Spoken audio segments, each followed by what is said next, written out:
We're going to be covering Keeneland today. Wednesday races, Keeneland runs, premier track this time of year right now. They run Wednesday through Sunday. And we're going to be looking over the races, all 8 races, analysis, picks and plays, open chat for all of them, Q&A. Welcome to All Horse Racing All the Time.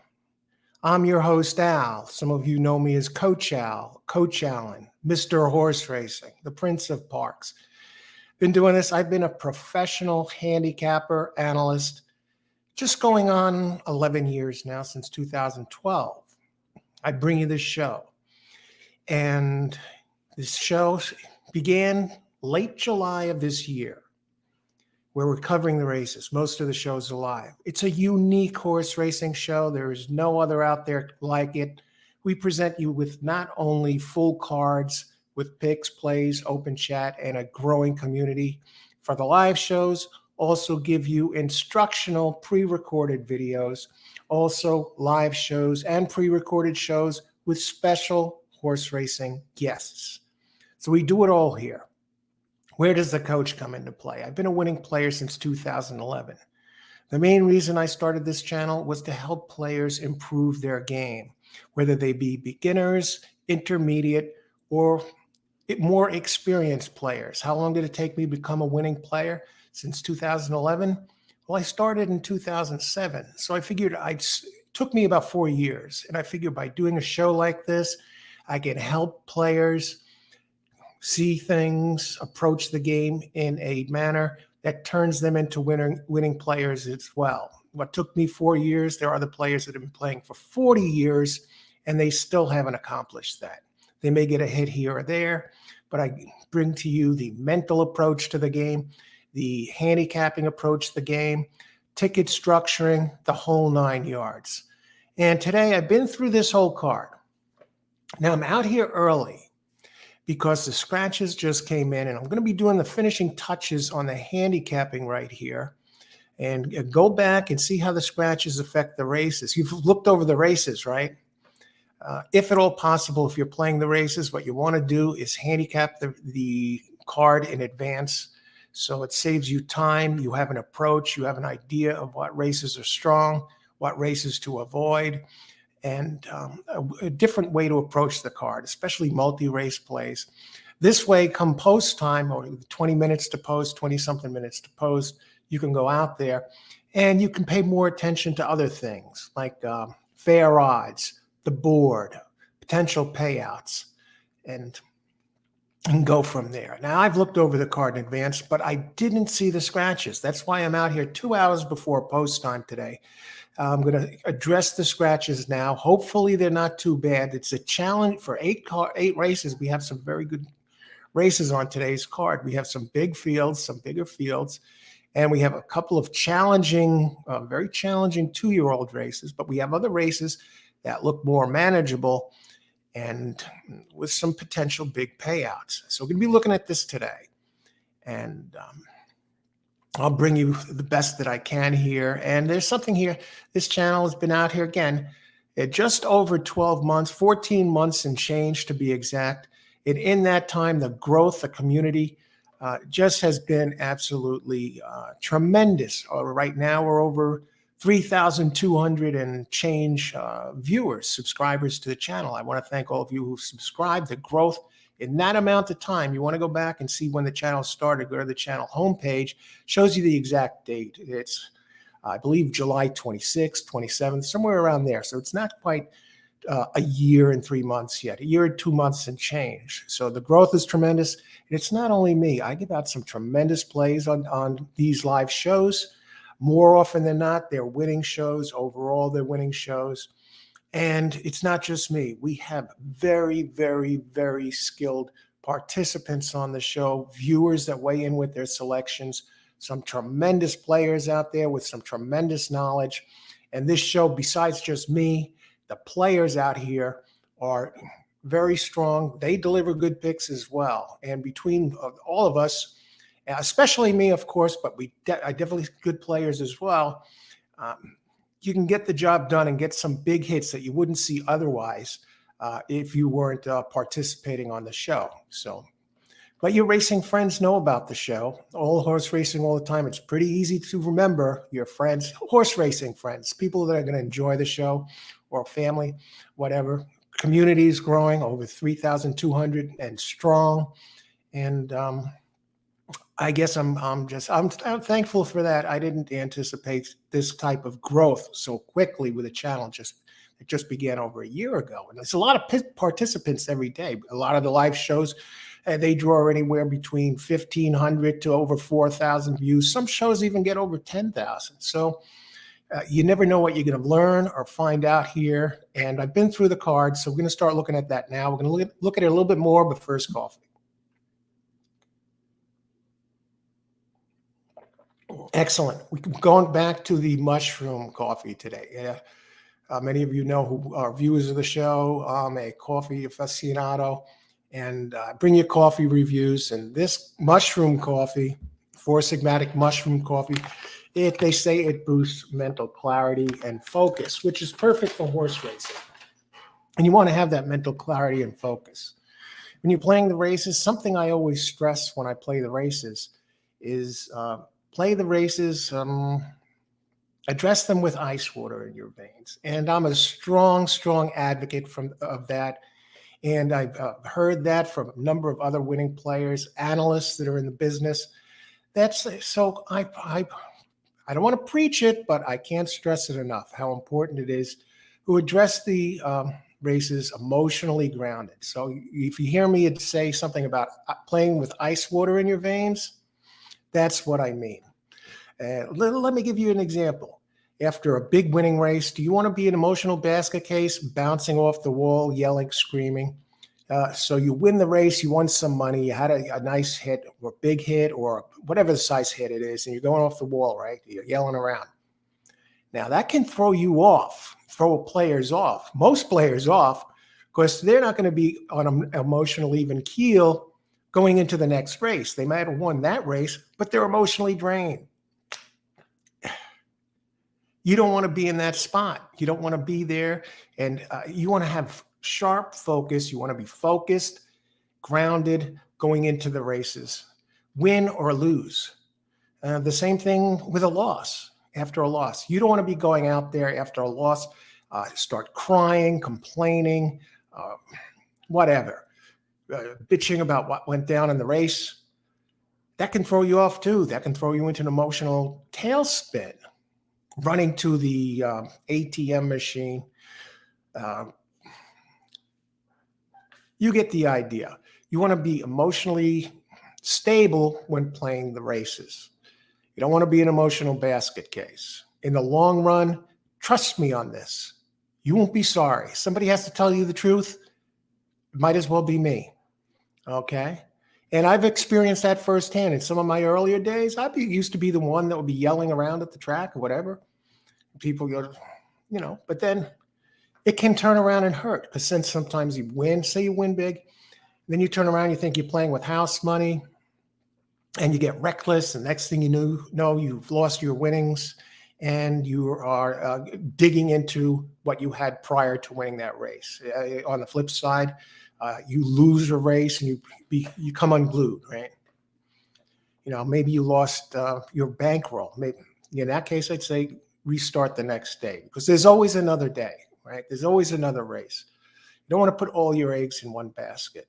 And the same thing, you almost want to have the same expression on your face, win, lose, or pass on the race. Same thing. You want to be addressing it firmly on level ground, in the right frame of mind to approach the next race in the best way possible, focused as much as possible. And those of you who've watched the show, you see it firsthand. You see me hit a tremendous race. You see me lose a heartbreaker or a takedown. Same expression, same approach. Ice water in the veins. I think I'm going to have some T-shirts made of that. So and some coffee cups made of that for some merchandise, channel merchandise going forward. So, yeah, even keel. Now, don't get me wrong. if I see something that goes on in the race and I think it looks fishy, I'll bring it up, whether I benefit from it or whether I lose from it. That's part of the game. I'm doing a show, right? I got to be telling you what's going on, what I see going on at the track. I've been a pro analyst since 2012. Analyst, handicapper, more so than even a player. My strength is in horse racing coaching, horse racing analysis, wager structuring. I have multiple ways to approach the game here on this show. Statistics, trip handicapping, speed handicapping. All handicappers have their own strengths. Those are some of mine.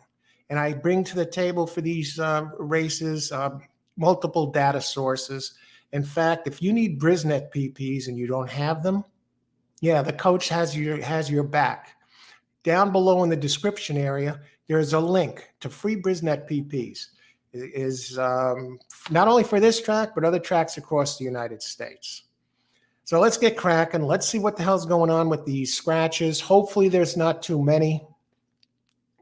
We'll see what the heck's going on. Thanks for joining us, everybody. Happy Wednesday. Happy hump day. We're going to make it happen today. Let's see. Verdine. Hey, Verdine. How's it going? Live show today. Yes, sir. Good luck today. Pace. What's up? Pace is here. What's up, Al? Hey, how's it going, Pace? Yeah, we're going to be here for all 8 races today.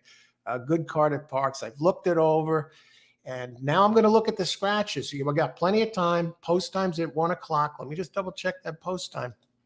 Yeah, 1 o'clock. So now I'm going to be looking through each race, and I'm going to list the scratches, and I'm going to put it in the scrolling area down below so everybody knows that they're there. And hopefully they don't affect the races too much. The weather's supposed to be great there. Austin, good morning, Al. Going to kill it at Keeneland today. Austin, I was on the fence. I didn't know if I was going to do Keeneland or Parks. Just kidding, Austin. That's a no-brainer. Parks, I'll tell you what. I was talking about ice water in the veins, and some of the finishes in the races yesterday at Keeneland were just mind-boggling.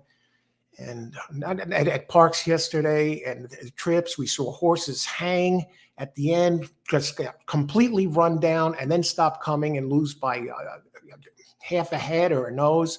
Or on the flip side, we saw other horses run to the front, get a nice lead and drop all the way back and then come back again to win. It's like you don't see that often, that a horse is entering the far turn, is falling back, and then all of a sudden he's back in the picture again. And we saw a lot of that at Parks yesterday, and the prices reflected it. There were some huge prices. Good luck today, Austin. We got this. Pacey still getting morning with your book. Look at the 8-horse in race 2. Okay, we're going to look at this Verdine. All right, let's get it done here. Now, race 1, we do have a scratch. I'm going to get the scratches out of the way first. I'm not going to go because that's the let's see, 9, 4 and 9 are scratched, and holy cow! And 9 was actually the one I liked best in that race. So get the conversation going. You chat it up, not ignoring anybody. I just want to get the list the scratches so I can display them. Scratches. Race 1, 9 and 4. 4 and 9. Okay, hopefully we don't have a lot of these. Race 2. Number 5. That was actually my second choice.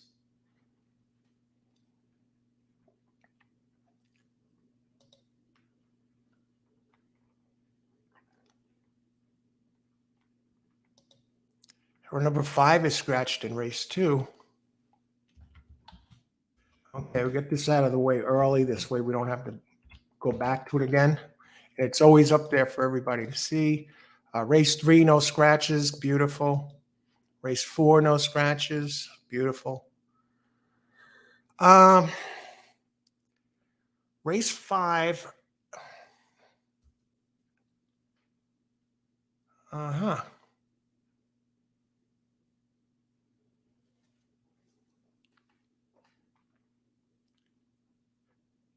8 8, 14, and 15. So the 13 gets in. 8, 14, and 15. But 13's live. 8, 14, and 15 in race 5.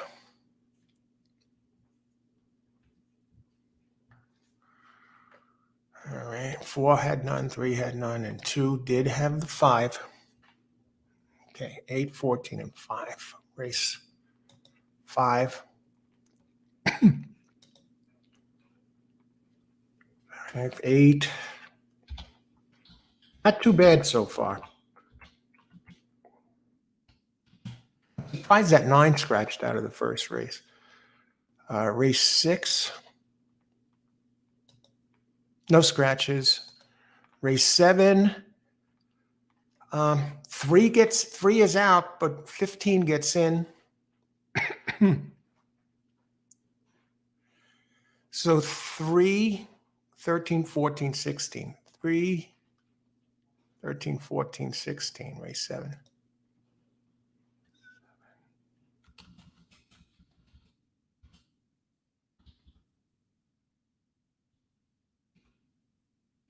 Thirteen, 14, 16, is that correct?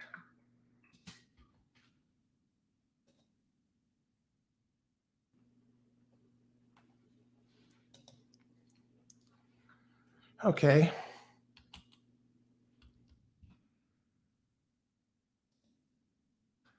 Okay, in race 8. Just the AEs, 13, 14, 15. 13, 14, 15.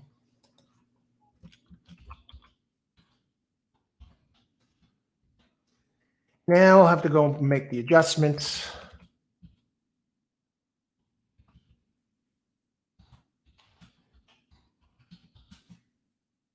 Save.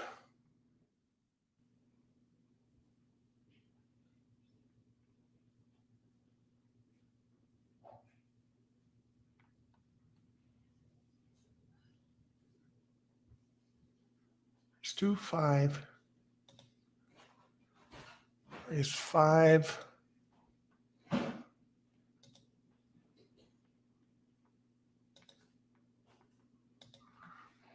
All right. We got this.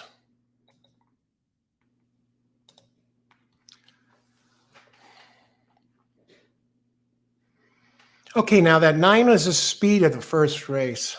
So that's going to be a little tricky right off the bat, right off the get-go there.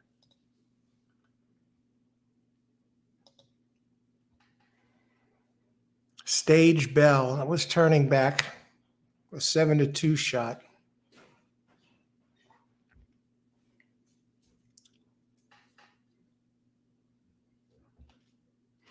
Let's see how this affects the speed is going to be the question. There's other speed in here.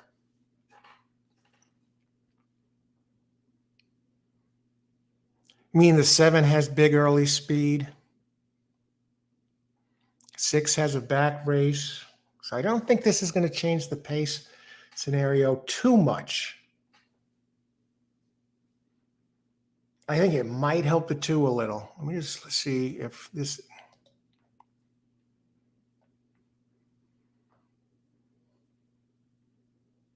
It's still going to be the same ones running for the front. It's probably the 7 is going to go to the front.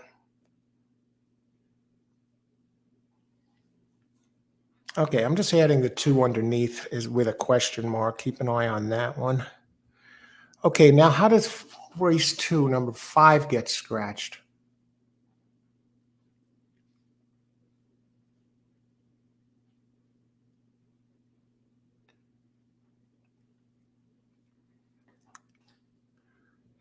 Now that Austin's talking about the 8. The 8 could be the speed of this race now. I know it's coming from Hawthorne. I just want to check.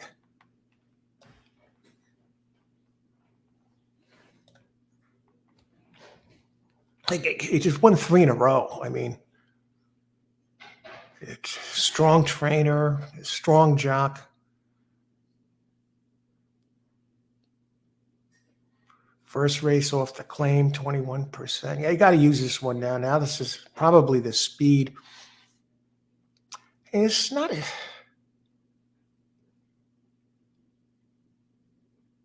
5'6". You got a synthetic, a torpedo horse in the 4 that has some nice races. Okay, I don't want to beat this to death quite this second. 3 is moving in the right direction. I'll have to look into that. I just want to see how this affects it so far. I think this goes through the 6 or the 8 for multi-race plays here. Franz Joseph, who's that, number 4? That's not the synthetic horse, is it? Yeah, it is. Let me just look at that 2 for a second. 4. I mean, it's raced on dirt a few times. Going back, it's a 5-year-old. I mean, it never got on the board, but it did have some okay races.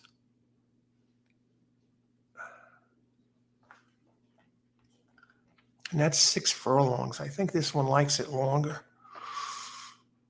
Probably going to be out towards the front. I'd like to see something on its dirt races. I'm going to have to take a look at the 4. I'm just going to put a question mark next to that and give it a look-see over in Equibase. Not this second, though.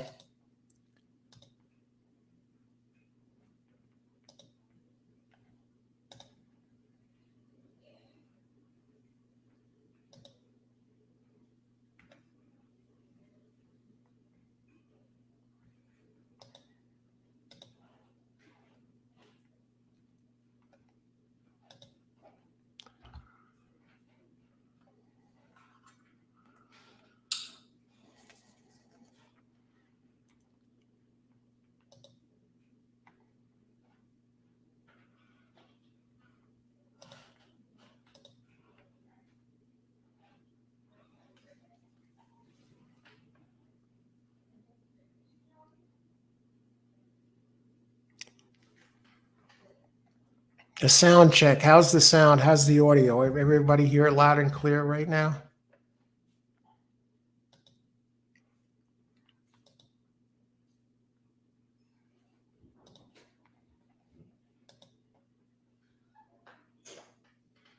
Let's see. I may have to back out of this for a second and be right back. I'm not going anywhere. I'll be right here. I'm just going in and out.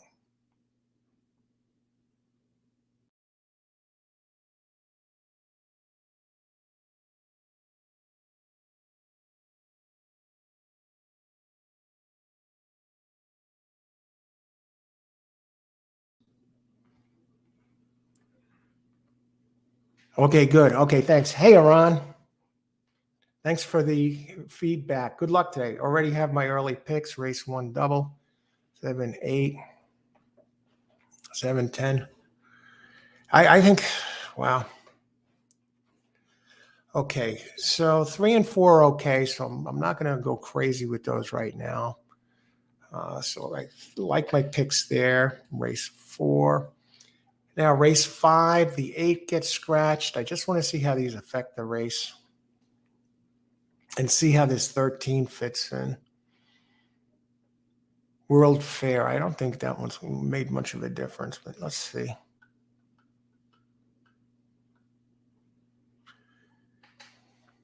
Ron Moquette. That's a tricky race. 5. I mean, 11 looks like the standout with a race at speed, but it was on a wet track. You got some firsters that look dangerous, 4, 6, and 7. Even 5, Asmussen has a first timer with Gaffleone, and 9, Pletch has a first timer with Rosario. But I think I like the 4's workouts. Jareth Loveberry, 0 for 35 at Keeneland. 17%. He's on a 4. But that 4, the workouts have been great at Keeneland. Catalano, he's 21% with Loveberry and 14% at Keeneland. How long can this guy stay in a slump out of Nyquist? I don't know. I'll have to see. But Just a Freak out of Justify is the 6, Johnny V and Eddie Keneally. And the 7 is the Chad Brown entry. You're getting prices on both of these with Flaving and Pratt out of Keeneland. Are you kidding me? 2 excellent sires. Keeneland offspring in the money, 2-year-olds 45% of the time. And Justify in the money 42% of the time, 2-year-olds. Wow. Okay, so 5 really doesn't get affected. Just want to double check that 8 World Fair. 8 World Fair did have a little speed, if I remember correctly. Yeah, he did.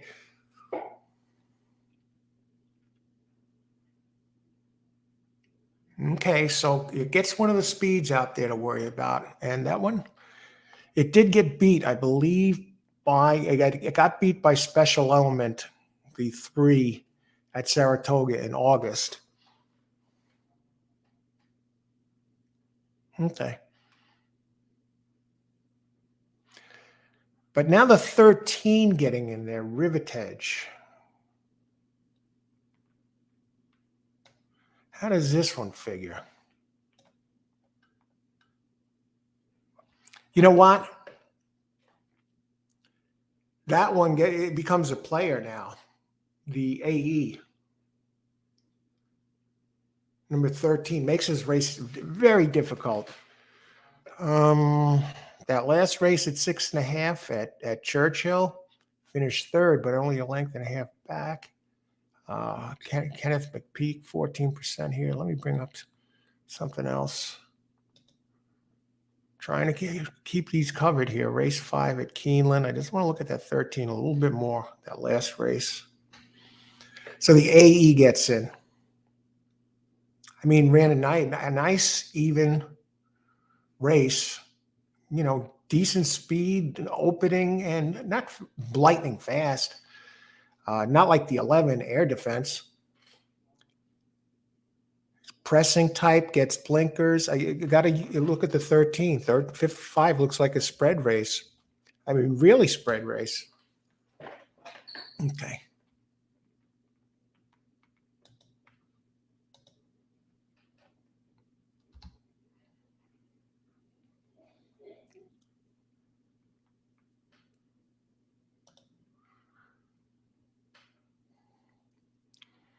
Okay, well, so let's see. Okay, so scratch, we don't have any scratches in the 5th. Am I seeing correctly that there's no scratches really anywhere else along the way? 6th, 7th. No, the 7th had some scratches. Okay, that's it. 3, 13, 14, 16.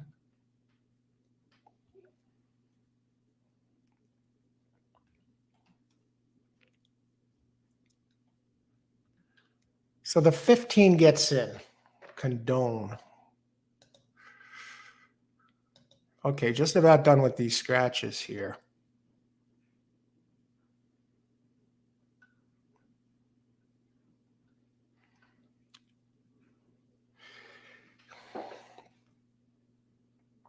Victoria Oliver, the trainer. It's going second off the layoff. A mile, it did come in 4th in an allowance race at Keeneland at Kentucky Downs in September.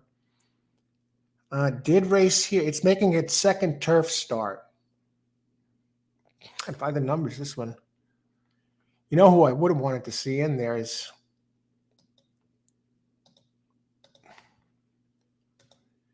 13.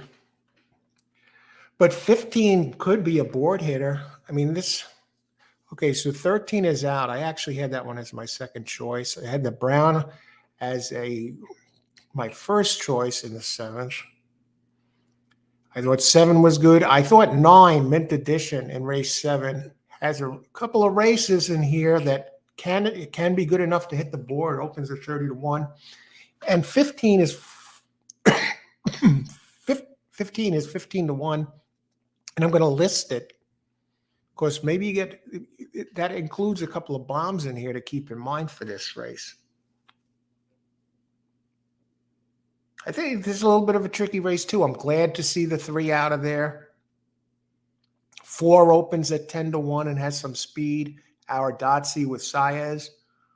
And that would give Victoria Oliver 2 entries in the 7th race, the 4 and the 15 at a price. But she gets Pratt on the 15 and she gets Saez on the 4. This looks like another spread race. Okay, let me just check the pace, see how this shakes it up here. I fully expect the 4 to be out front. Condone's really going to have to close deeply. Oh, boy. The 15 I'm talking about. Did show a little bit more speed on turf, though. But it may not be that far back. Let me just double check this. Race 7. Then I think we got all the scratches covered.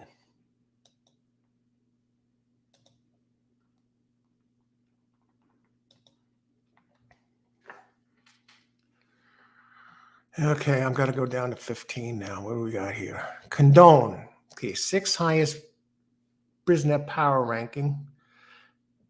Victoria Oliver, a bit of a sneaky trainer. Keeneland for the meet. 2 wins out of 11 tries. It's 18%, 11% for the year. They list Belgerano as the jockey, but the updates here, they show Pratt as the jockey. Ran an 80 last time.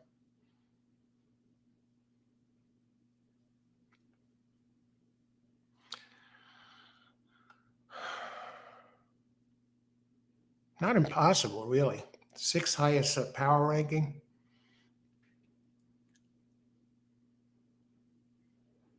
It's listed as a closer. I just want to see the kick that it had last race. You see, I'm looking at the now pace scenario here. I mean, it was around for a while. All right.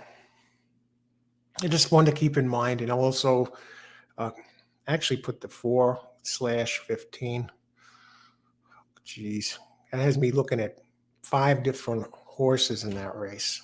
I told you there were a couple of really tough ones in here.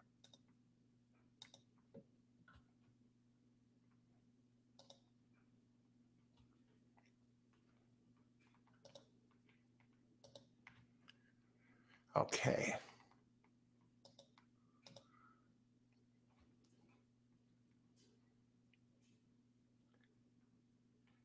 The Austin. I already have my early picks. Race 1 double 7-10 with 8. All right.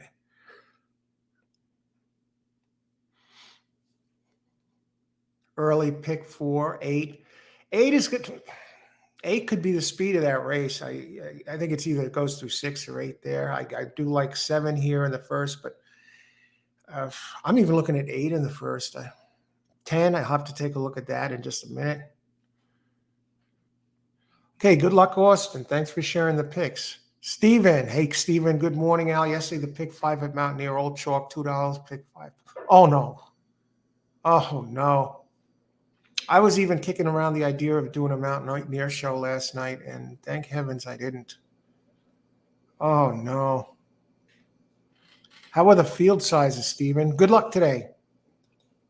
Rich Lane, how's it going? Top of the morning to you all. Al, hey, Rich, good to see you. Great to see you. Great to see everybody. Good luck today, Rich. Challenging 8 race card. There's some, I'm telling you, I'm not the type that likes to really spread it out much. And I have spreads here in at least 1, 2, 3 races of 4, a couple of them with 5 horses. So this might be one of those times, despite the bullet, maybe do one of those double key, 2 horses over the same 2 and some others, and then flip it and try and use your keys as if you can as 2 of the longer ones. This way, you know it's going to pay. I don't know. I'm thinking strategy here. We're still an hour and 25 minutes to post, so we're looking great. And I got the scratches down below, and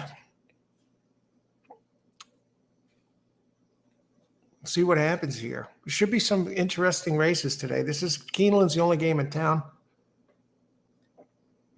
You know, it's a good track I want to cover sometime. I don't know how many of you play it, which I like. Is Delta Downs is back running again. Don Stevens, they got the big fields. You know, they're away from Evangeline Downs, and I think they're going to be at Delta Downs now this time of year, right through February. And Don puts on a great show. He's an excellent handicapper, and he's entertaining. He plays music. Okay, I'm going to heat up this coffee. I went back to the mushroom coffee today. Usually I go on that kick. I have mushroom coffee for 4 or 5 days. So this I figured to be the last day. I'll switch to something else tomorrow, and let's see where we go from there.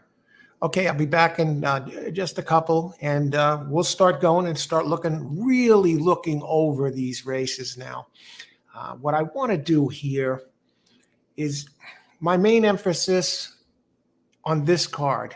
I saw this card, and rather than horse around with a bunch of exactas, I'm thinking of really focusing on those multi-race plays here. Not even the doubles so much. Let me just see something. You know, I'm thinking pick 3s and pick 4s. Keep it at that.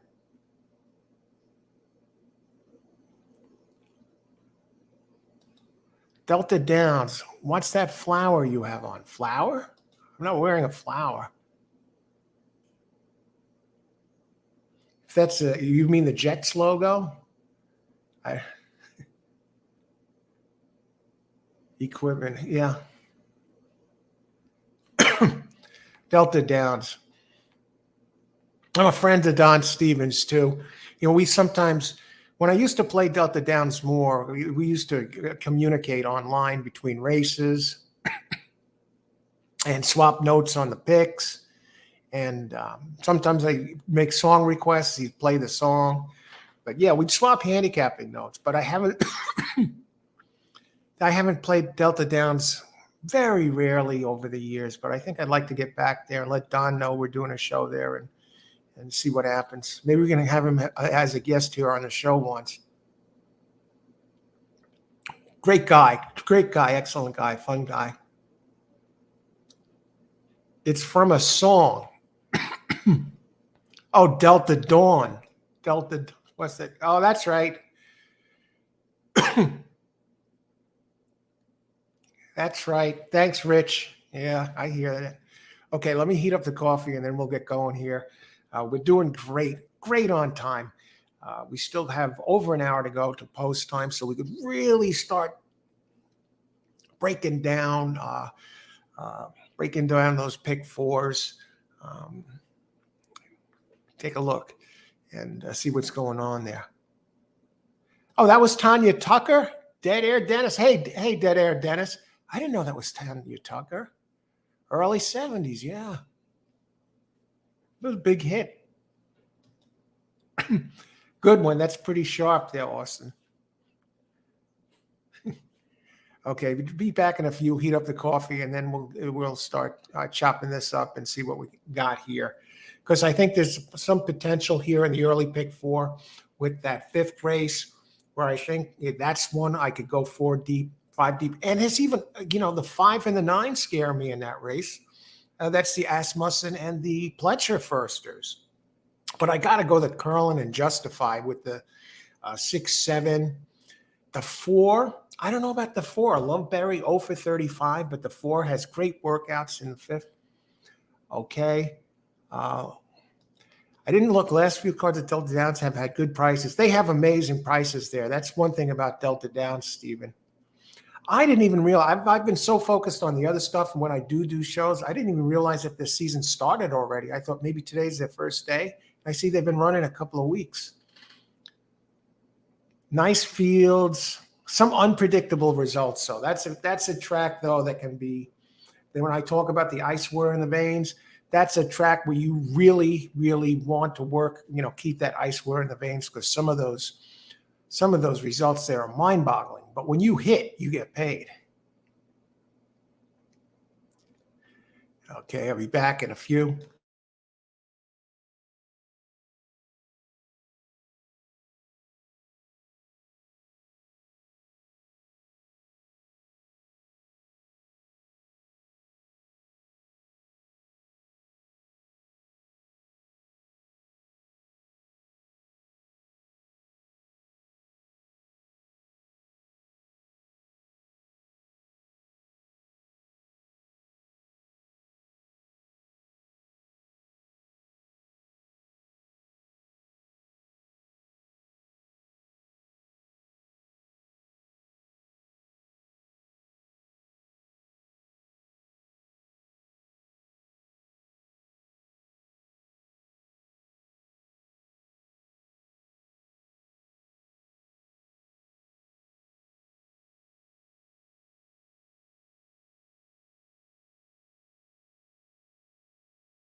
All right, we're back.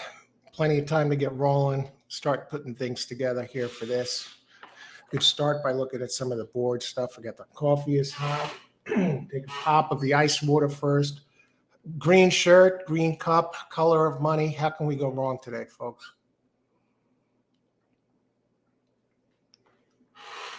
Okay. Let's take a look at this board and see what is happening. Where's this early money going? We'll start with where's it going in the doubles?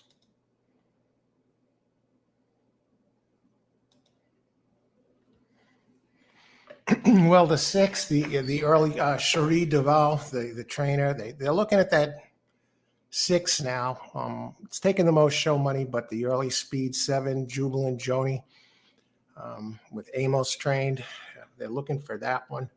Am I saying correctly? Or okay, no, okay, Stage Bell isn't there. Okay, let's see where the money's going in the doubles.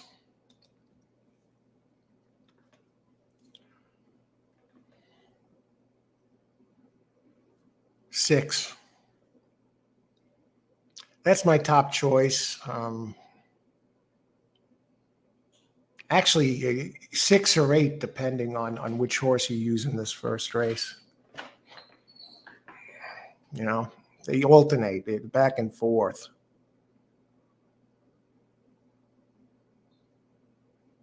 Looks like it could be a chalky double already.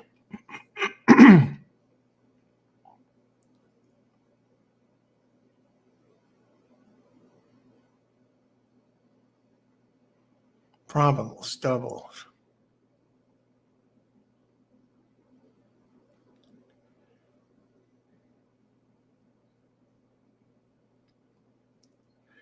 I tell you, with the 8 in this first race, you'll get paid with the 6 and 8. The money's really going with between 6 and 7 in this race. If you can sneak 8 into this, there's some prices. 2 is taking the third most money in the doubles with the 6 and 8. What about exacta pools? Sometimes the early money tells something. They dump the money on early, and then they hope it gets hidden as we get closer to post time. 2, 6, 114. No, 2, 8, 114. 8, 2, 131. 6, 7 exacta. The 7, 6 exacta, 12, 26. 7, 2, 14, 96.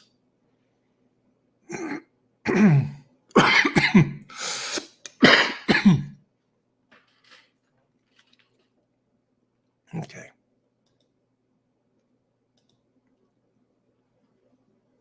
Okay, we got the scratches down below in the description area. We have a link for free Brisnet PPs. So we got you covered there. And as of now, who's taking this money?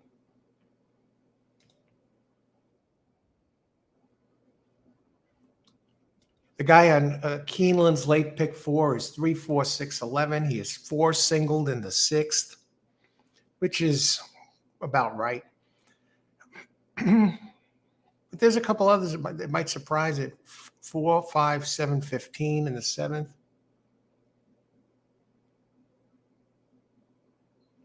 I have all 4 of those.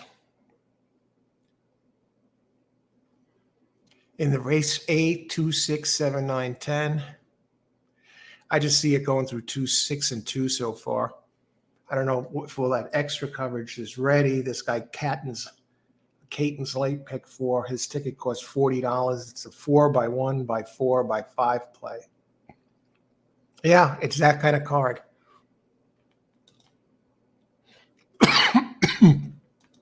If you're just joining us,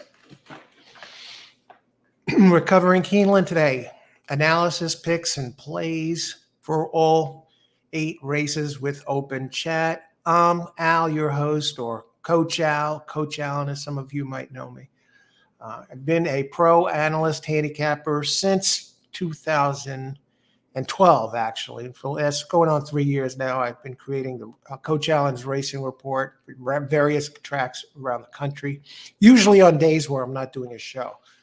And do this show. We've had this show. We've been out here now since late July, about just over 12, 14, just about 14 months, 14 and a half months. And we're growing a great community of players here, already over 3,200 and growing strong. Some excellent players, winning players. So it's not just me giving out the picks or answering your questions. A lot of times, oftentimes the big picks come from me. Other times it comes from me and some of the others here providing the selections. So if you want to improve your game or maybe pick up some tips you weren't aware of, or angles, or share your angles with others, this is the place to go. So let your horse racing friends know about the channel. And Rich, thank you so much. Very generous of you. Good man. Thank you so much for the channel contribution. And they're starting to talk about the picks right now on the show. They're showing the analysts here, the woman and the man. I'm not familiar with the Keeneland analysts. I don't have the sound up because I don't want to get a copyright infringement. Okay.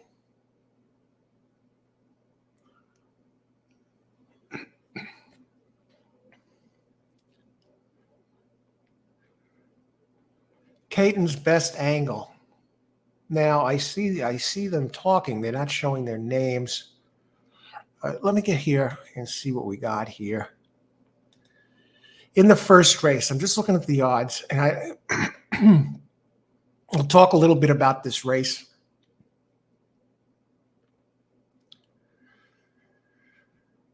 Race 1, and we have a chance. 9 is scratched. That 9 was my first choice, but I don't even know that. I was a little concerned about the 9. I was spreading 4 deep. 3 deep, actually. 4 deep. Because I didn't know if the 9 was going to get the jump on the others, since you got some of the other speeds in there, especially that 7, Jubal and Joni. Now it's a 7 furlong race for maiden fillies and mares, 3 and up. 3-year-olds, 121 pounds. It's maiden claim 30. Older carry an extra 3 pounds.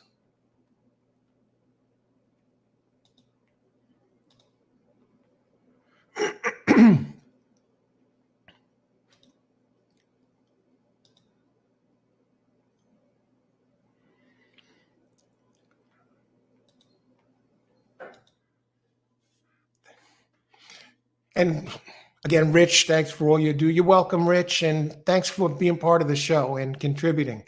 Thanks so much. Much appreciated. Adding the 6 horse to the pick 4, race 5. Austin 6. I got to take a look at that.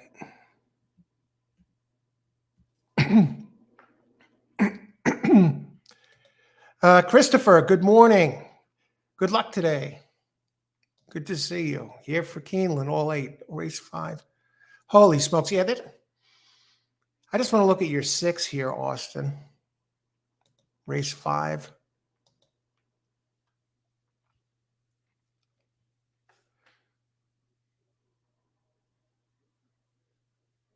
Oh, I did have 6 in race 5. Okay.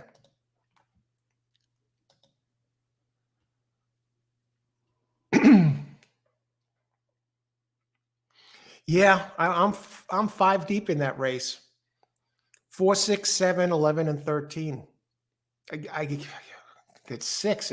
What's the breeding? Is that the one out of Curlin or the one out of Justify? Just a Freak. That's Justify. What a great sire Justify's turned out to have been. Triple Crown winner. Going back here.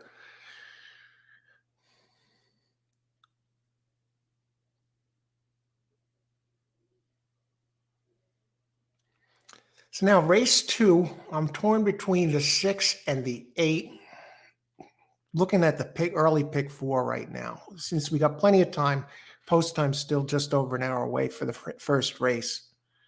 Race 2, none other than Joe Talamo is riding number 1, Couth or Couth.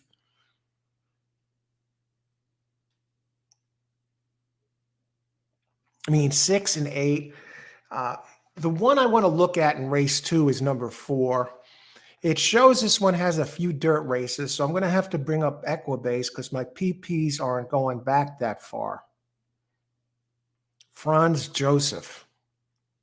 Let's bring this one up. Race 2, Equibase.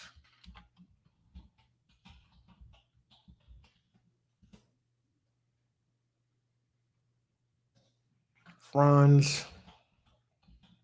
Been running mostly on the synthetic lately, but it's had early speed. I want to see what kind of speed this one had on the dirt. Joseph, J-O, like Josie F. Okay. Okay. I mean, its synthetic numbers are competitive for this. Lifetime, 27 starts, 5 firsts, 5 seconds, and 4 thirds.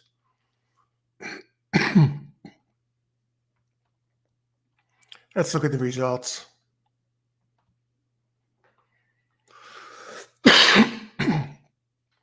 Okay, it's 3 dirt races.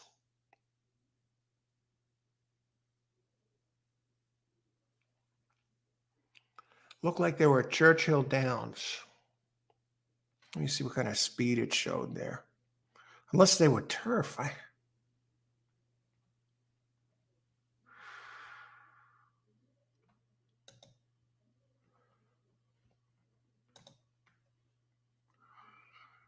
Okay, race 2.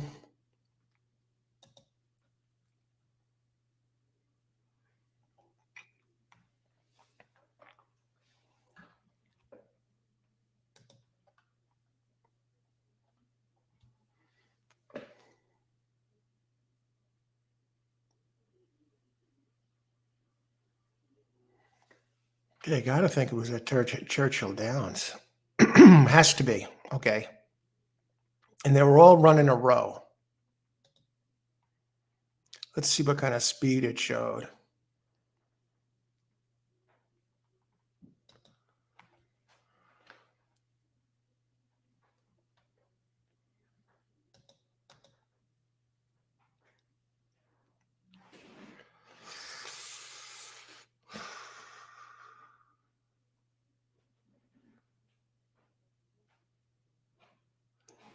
The half, it was trailing. It did show some speed.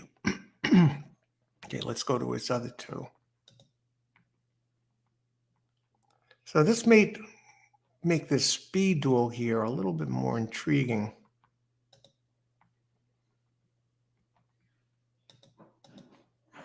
Okay, Franz Joseph.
It did show some speed on dirt.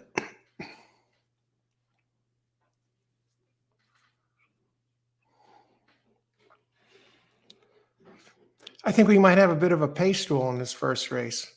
I think that helps two's cause a little bit. Trader, Red Hot 4 for 5 with firsters, 6 horse race 5.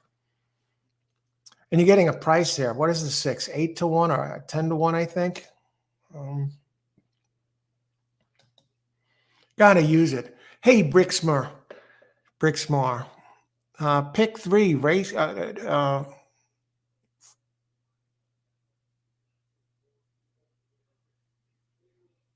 No, 5, 5th race, 6th race, and 7th. 5th race, 11, definitely a contender. 6th race, 5th race, yeah, and I like the 6th and the 6th. The 6th race, 4 and 7. I have 4, 1, 6. I like 4 best in the 6th, and 7, 4, 7. I have both of them. I see that. Thanks for sharing those picks there, Brixmore. Good luck today. Austin race 5, pick 4. I think you're going to get some big prices here today.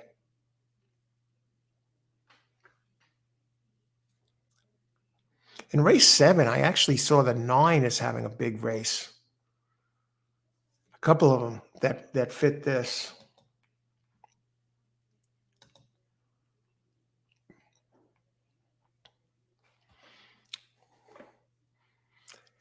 I'm looking at the trainer now, number 4 here in race 2.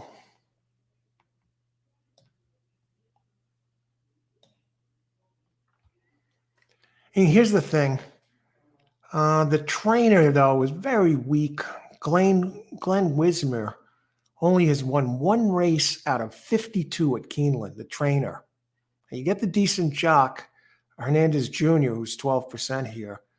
But I don't know if I can go with a trainer who's won for 52 with an 0.18 ROI, and the horse hasn't been running on dirt. In its 3 dirt races, it never was in the money. It does come out of Stakes Company. Been running in Stakes Company and doing okay, and some nice races.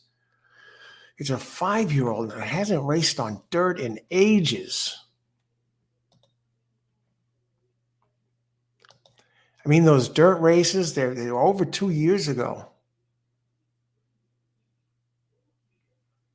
Has some early speed. Of what I think the 4 can do, I think he can be part of the ones that maybe screw it up for one of the other speeds in race 2.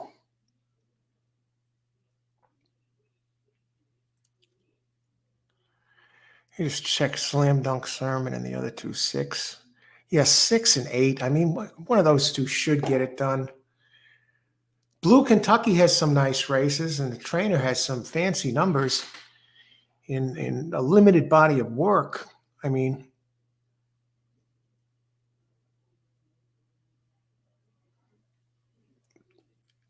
this trainer, Matthew Sims, the trainer of number 7, Blue Kentucky.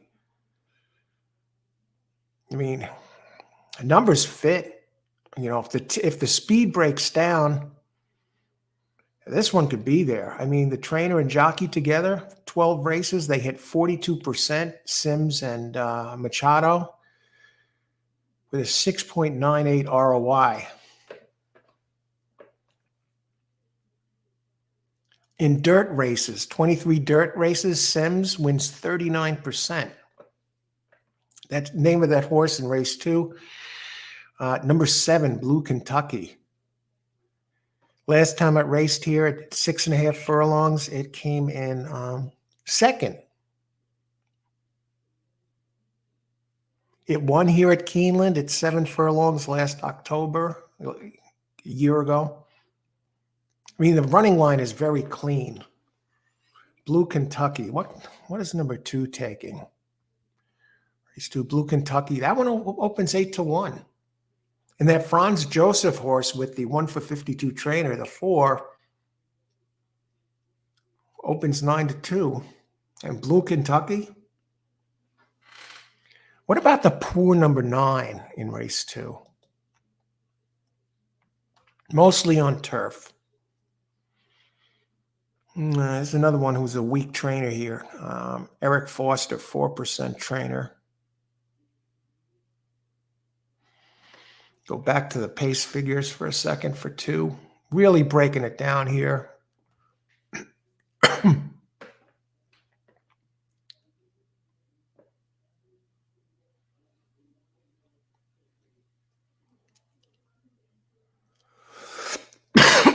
Blue Kentucky can show some speed.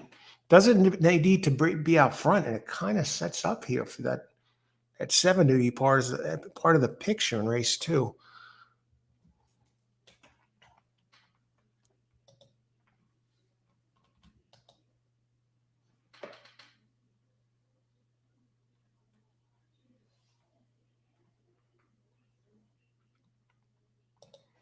Steven, in race 2, like 9 here. Yeah, I mean, I can't pick them all.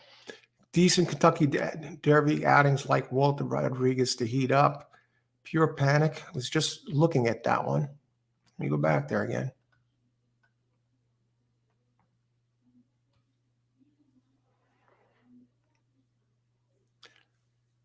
We talking about the same horse? Let me see.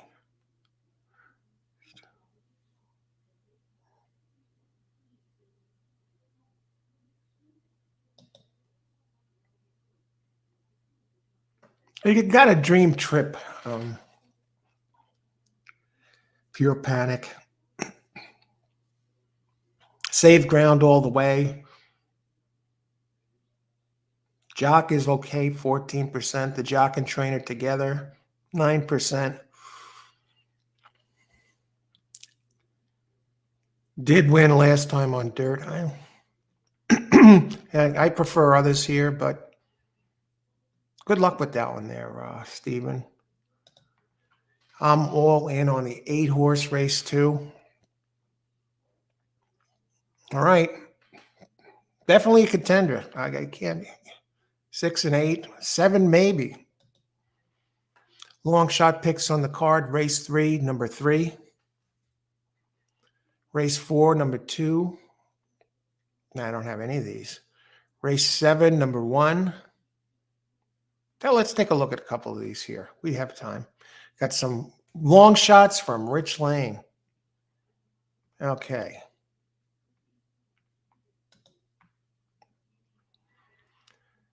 Race 3, number 3.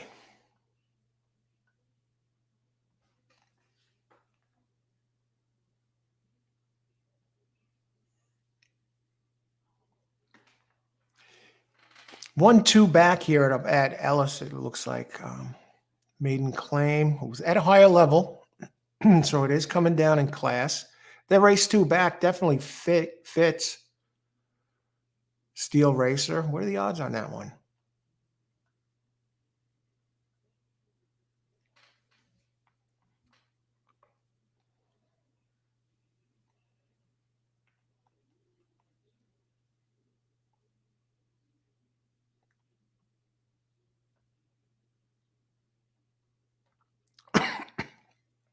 I like the 8 there. It gets back on its best surface. I think this race is ripe for something big too.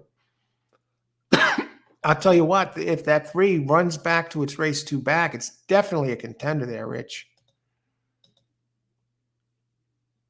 Steel Racer, yeah.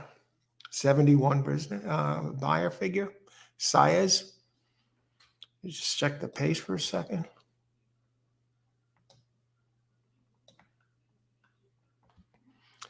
Going to be part of the pace. And you knew Saez knows how to put the pedal to the metal as good as anyone. That's going to be a challenging race. I think my long shot was the 2 because I like the races 2, 3 back there. But we're going to have to take a look at that. And who's the other one you like? Good luck, everyone. Yeah, thanks. Race 4, number 2.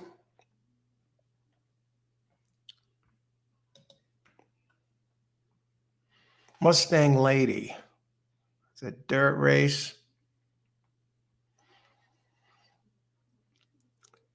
This one could wind up being the pace. It runs pretty quick, fast, considerably faster on dirt early than it does on the other surfaces. 24.77.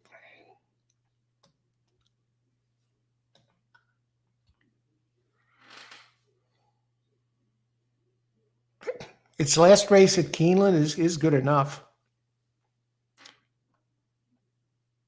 Hey, that 5 is going to be real tough. The only thing about the 5 is it going to bounce?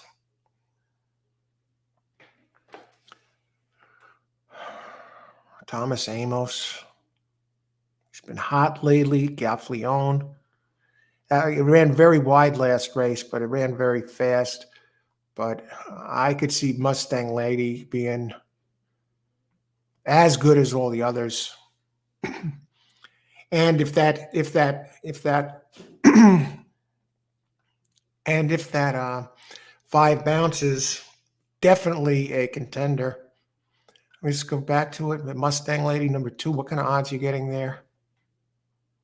See, we got some excellent players here, some excellent angles. You're getting 8-1.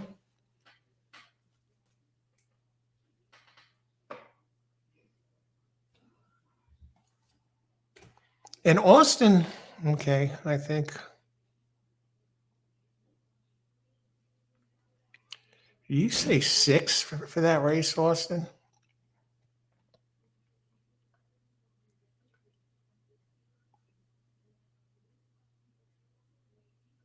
No, that was for the other race. And your last one here, well, Rich.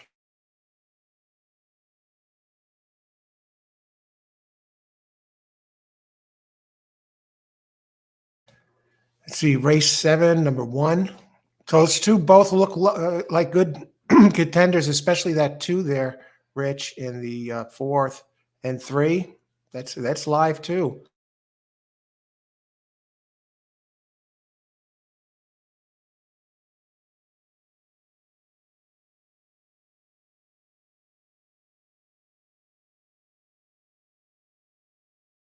Now this race, if this one gets a jockey switch. Yeah, I was looking at that one too. I can't pick them all. And it did drive, came up driving 6.5 furlongs. You get Leparoux, gets the rail.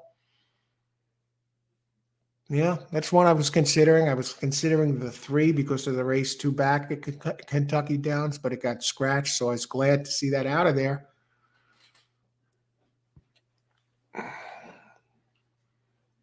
James DeVito, he's 11% at Keeneland. He's 20% overall as a trainer, going back almost 2,500 races. Empire Maker, the sire. Sure. You know, I like the 4 a little bit more only because it ran at the 12 it ran at a mile. This is a mile and 16th, and I think 4 is going to have the speed. That one ran at Kentucky Downs too, very consistent. But yeah, that 1, if it improves second out, I think the 5 is going to be very tough in that race. I see that as a big spread race, but 1 is one of the ones that can contend. 7 is very consistent, not thrilling. I thought 9, Mint Edition, the race it had 2 back at Ellis Park in July, makes that one a player. The race it ran at Gulfstream on the Topeka in March, where it won, makes that one a player at 970. And at Keeneland, the race it ran in October 27th of last year came in 6th, but only 3.5 back. I mean, it has a few races in there that are fast enough to win this race, and it opens 30-1. That'd be my long shot in this race. All right. Good luck, Rich. Thanks for sharing those long shot picks. How are we doing on time here? Okay, we're doing great. 43 minutes to post. Okay, I want to narrow down the first race. Let's see who's taking the money here. Not too much has changed. Alter the Stars. Let me go to this 8 horse in the first race here, who suddenly.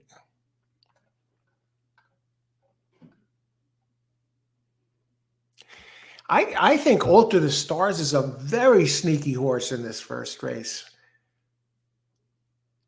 Came in 2nd by a neck at Colonial Downs in August. I mean, it got shutter step start. It had a bad start in its first race at Ellis Park in July. Finished 2nd by a neck. Now that one ran 4 wide.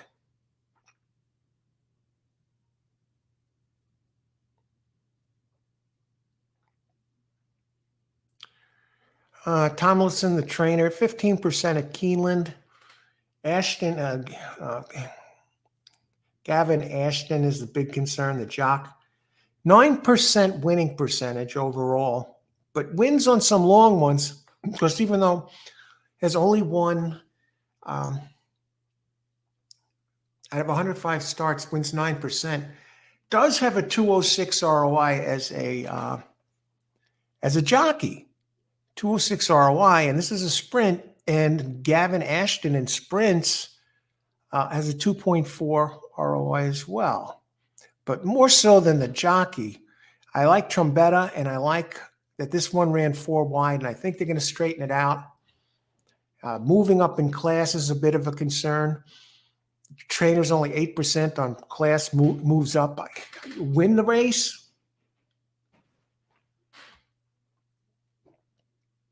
I think it can win. I think he can win the race. It's going to have to straighten it out. Let me go to this first race here. Yeah, that's the one that I'm really caught my eye in race 1. Alter the Stars, 62 Brisnet. Hey, ran decent opening fractions. Got stuck 4 wide.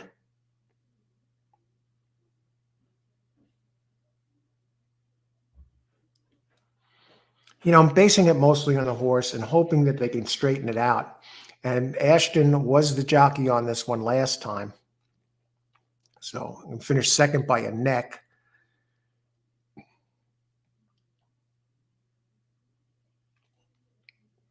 Ran fairly evenly.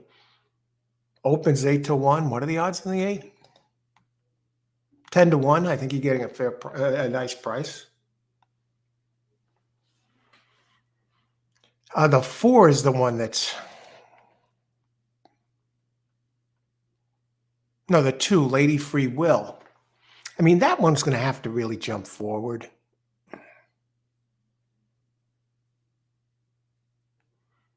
It's another trainer who really struggles at Keeneland. Corey Laneri. Got a pretty good trip. I mean, so it makes the number look better than it really was.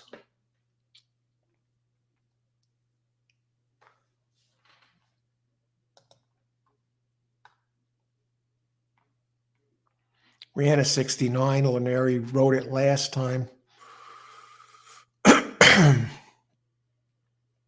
Safe ground, see. Workouts, 12 of 2013. Boy, the workouts are really not that good. Let me see this. Workouts of the 8. They're not that good either. Jeez.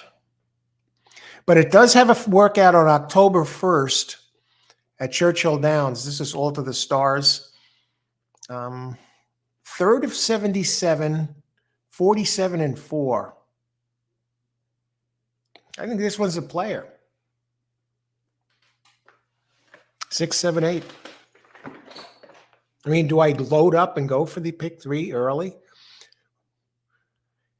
I just would hate to. I don't want to go 4 by 3 by 3 to get it done. What do you think?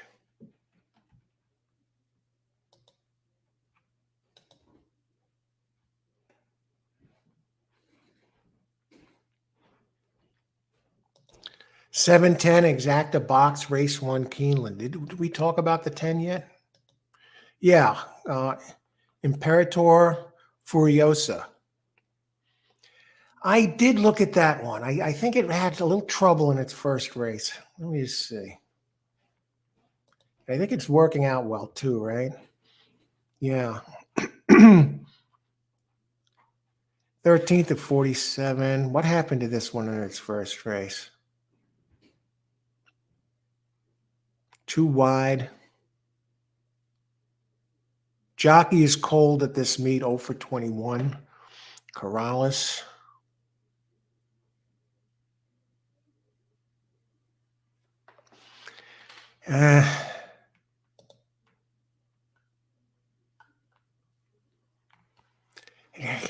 What happened? Off the pace, too wide. I just prefer others. I'd go 2 before I go 10. Super Saver, you got a decent sire.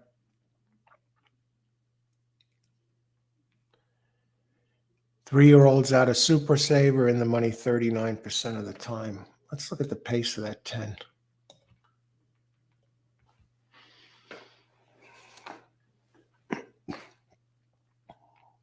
It's another one that's going to have to come off the pace. 2 is going to have to come off the pace. 10.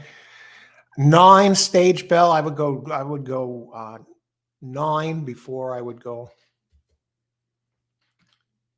No, All to the Stars. 8. I think the 8's dangerous here in this race. All right. Let's see what else. Want to narrow this down a little bit. How many minutes to post? 37 minutes to post.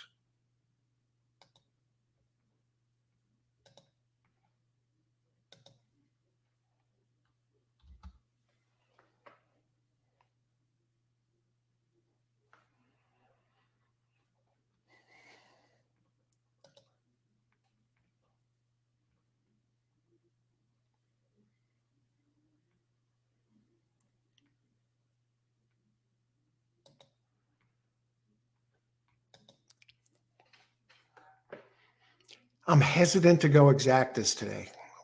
I want to approach this one the right way.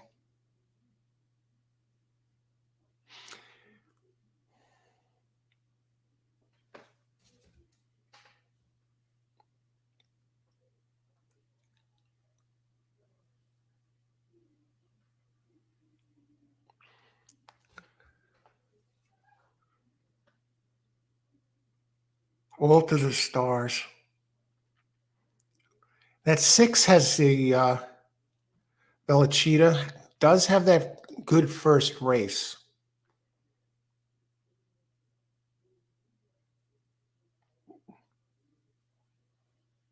And then it ran a route last time, and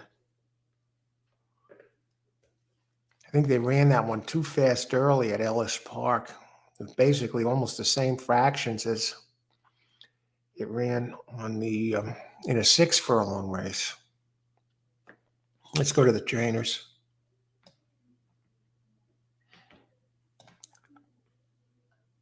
You looked at these races in advance, so now I can go in there and fine tune them.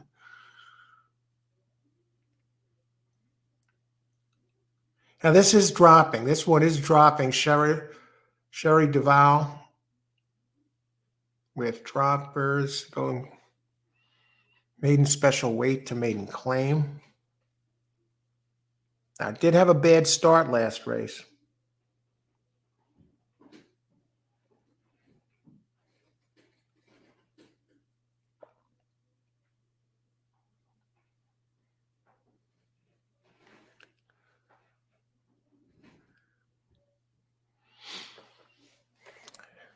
Golden Sense, you know it has some speed.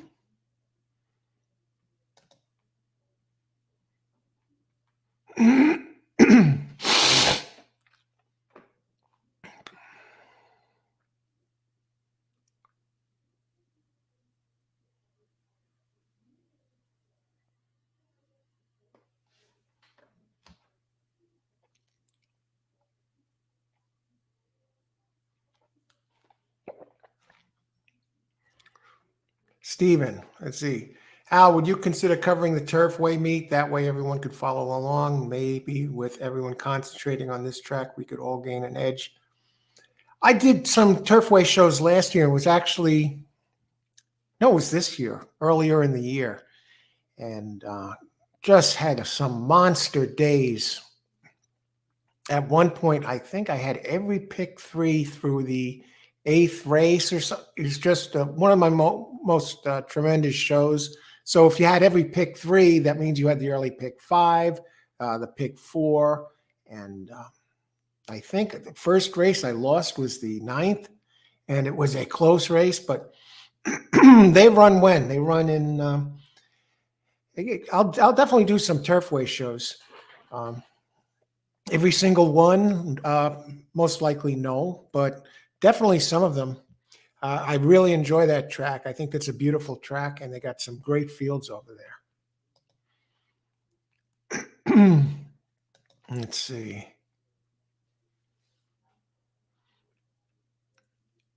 I mean, All to the Stars is my surprise horse in this race. The 2 is taking some money. I don't think the 2 is as good as that buyer figure indicates. I think I got a dream trip.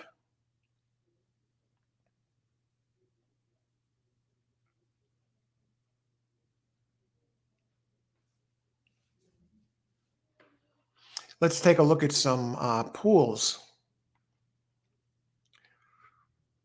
You see the 10 is taking some money in the place pools.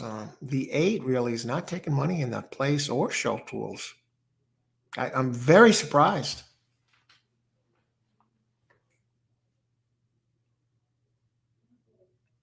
Now, 7 is going to be on the front end, I think. It's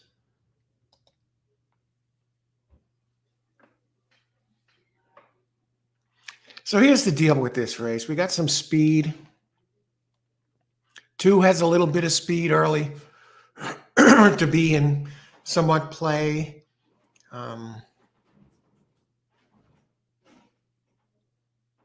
6 has a little bit of speed. 6 is taking the most place money.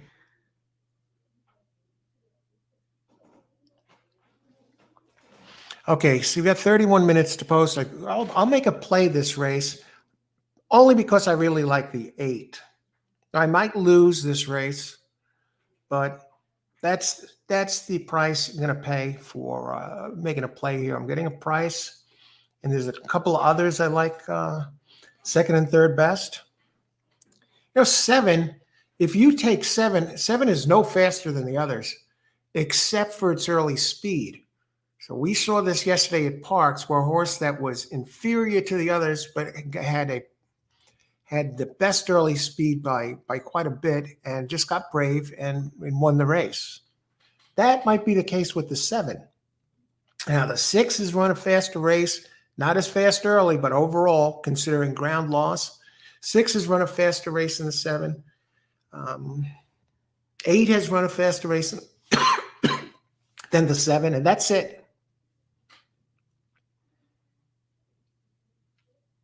2 and 7, almost the same. Decent speed. 2 might improve. That's one thing about the 2. Let's look at the doubles.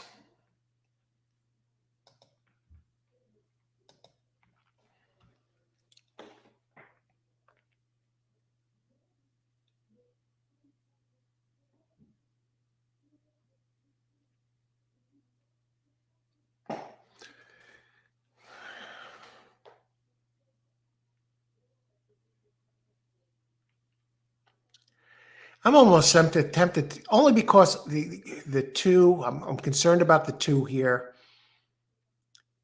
The 7, what if it doesn't get out quick? The 6 has a good race 2 back.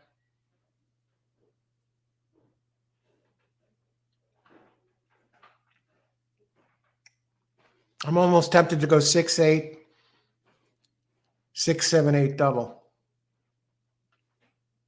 and look for the 8. I mean, 6-7-8 with 6-7-8. The doubles are paying now. This is for $2. 8 with 6-7-8, 127, 161, and 111.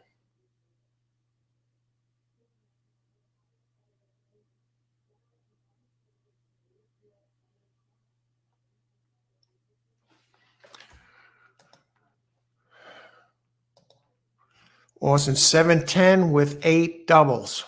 All right. Good luck, Austin.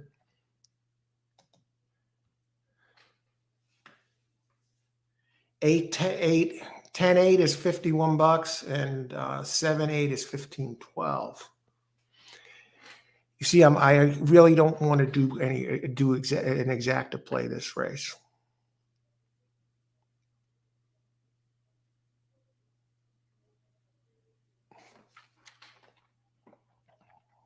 I think this could turn out chalky. Let's look at a couple of the other entries in here that we haven't talked about so far. Chris, $45, number 2, with 2. $45, number 2 to win, and 2, 6, 10 exacta try box. Okay, good luck, Christopher. Let's get it done here. Yeah.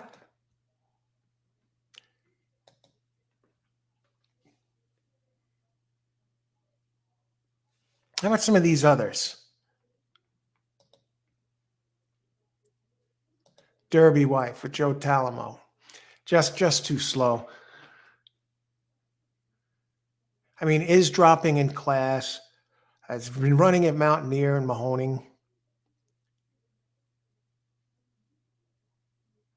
A 2 got a dream trip last time. Wayne Minnick at Keeneland won 1 race out of 29 tries. 019 ROI. Corey Lineri is 11% here. Jockey and Trainer, 13%. I mean, if this one improves, I could see this one slipping into second. Maybe winning if a couple of the others regress. I like it better underneath. Okay. 3, Facing All-Star. Ran on turf. Does drop in class. Eric Reed. 5% at Keeneland. Luan Machado, the jock. Other race was on Tapeta. Can't go there. What about the first-time starter, Ziva, number 4? Bergerano up. Trainer. Weak trainer. A jock is not that. First-time starter. This trainer is 0 for 16 with firsters. 3-year-olds.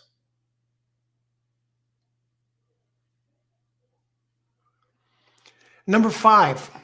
Okay, this one at least gets back to its main styles, sprinting. This one's a 4-year-old. Trainer is brutal.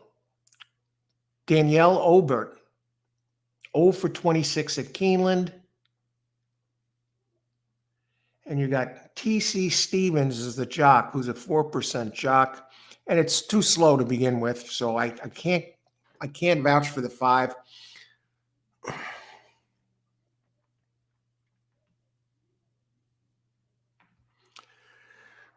Now, Jubilant Joni, Thomas Amos, first time out after a trainer change. Get this, he wins over 1,000 races like this. First time out after the horse comes to his barn, wins 25% of the time. It's jumping from maiden claim 16 up to maiden claim 30. I'm thinking the 7 might be a little overrated. I know it has the speed.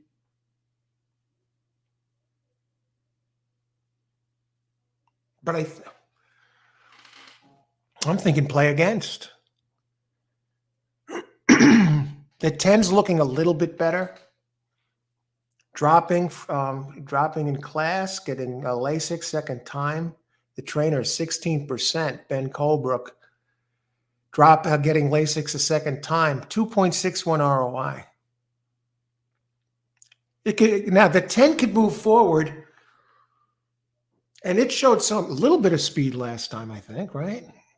I mean, that could beat the 7 if it moves forward and the 7 stays put.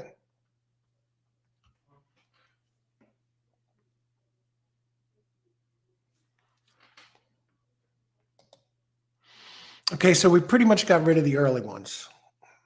1, 3, 5. 8, I can't believe it's one of the longest on the board.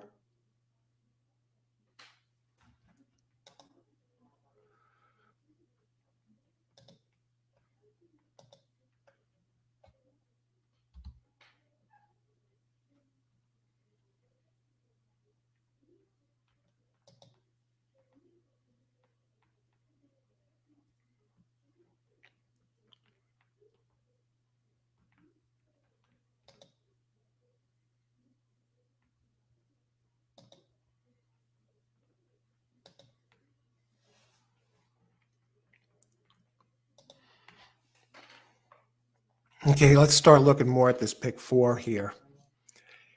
And I think this all goes through 6, 7, 8, but still, I wouldn't box that for an exacta. I'd just rather use 3 of those with some others.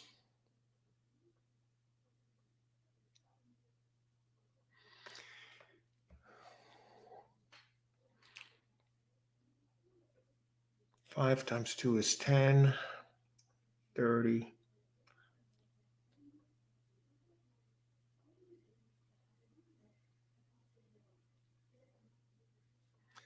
Okay, let's do it this way. I think I'm going to work on the pick 3 here for the first race. I don't think I'm going to dive into the first pick 4.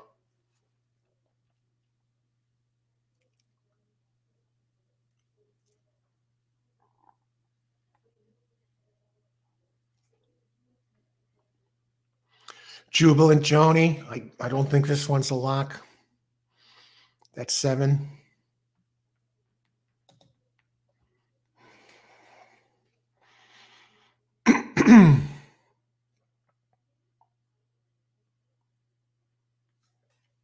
I really don't think that 7 is a lock.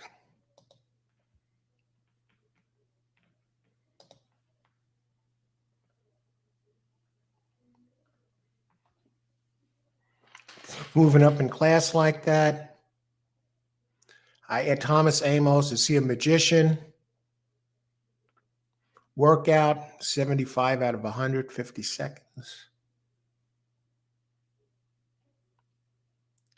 I mean, this one was working lights out until its last race.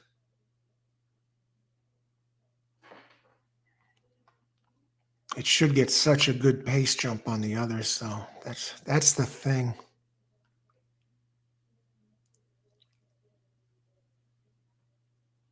Yeah.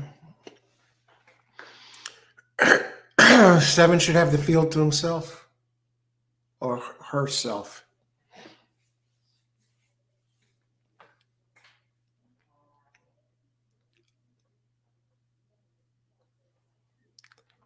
All right. I don't like this race for the exacta. I think there's some sneaky ones that can slip into the exacta who I don't like for the win spot. Those being directly speaking about the 2 and the 10. I don't think they're going to win, but I think they can finish second.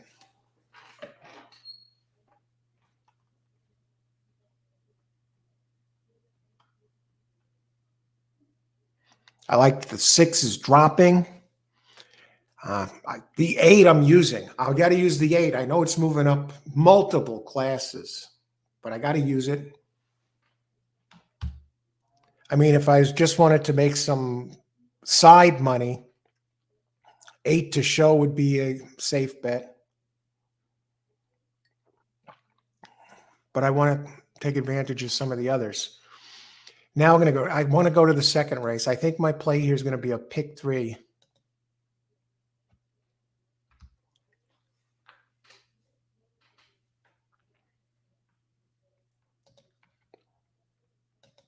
Move ahead to race 2 again.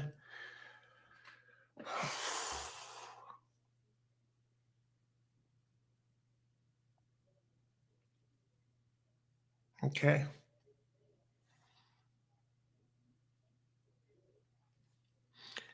Race 3. Let me look at the contenders here. Race 3. 19 minutes to post.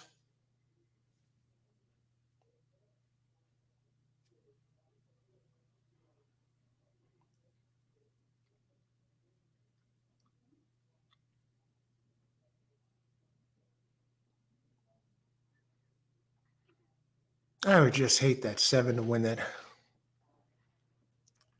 race. Could be looking at a chalky play here.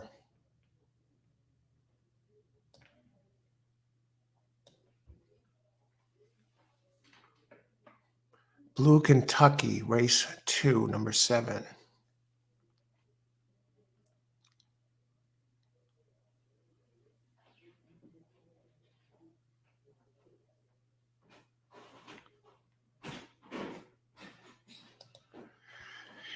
All right, let's take it a race at a time.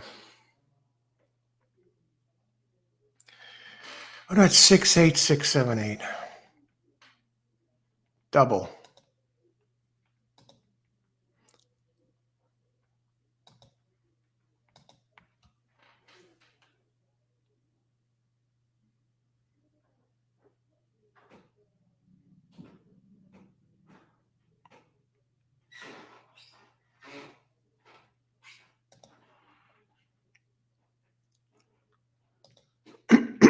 Why not? Early pick 5. Yeah, I'm looking at it. I'm still looking at it, Austin. I'm not 100% sure how to address this race. I think there are question marks as far as the exotics within the race. Even that 5 could sneak into third place. Yeah, for the trifecta players out there. 7, 10, 8, 1, 4, 7, 8. 7, 8 for sure. I'm thinking 2 and 3 would be my spread horses for the second race.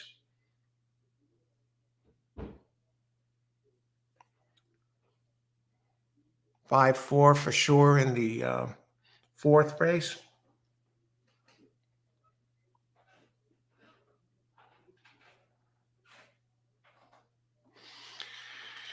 Let me look at the freaking show prices on that 8. Oh, let's see.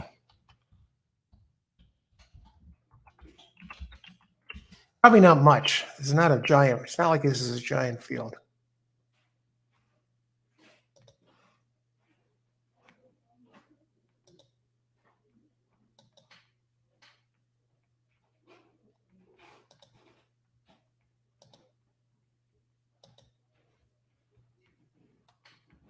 I'm going to guess 450, 460 or something. 430. Barely even money. The least show prices, $290 on the 7 to show. Now 8 has good place prices, $758. 8 to show, $432. 7 to show, $290. 10 to show, $420. 2 to show, $306.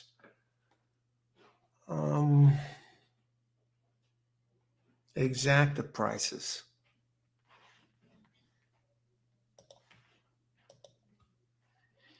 7, 8, 23 to 1. 7, 6, 7 to 1. All right. I might lose a few bucks on this, but I think I know my play here.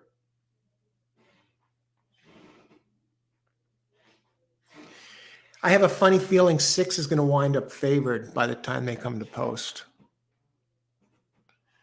Because the 7's moving up in class here.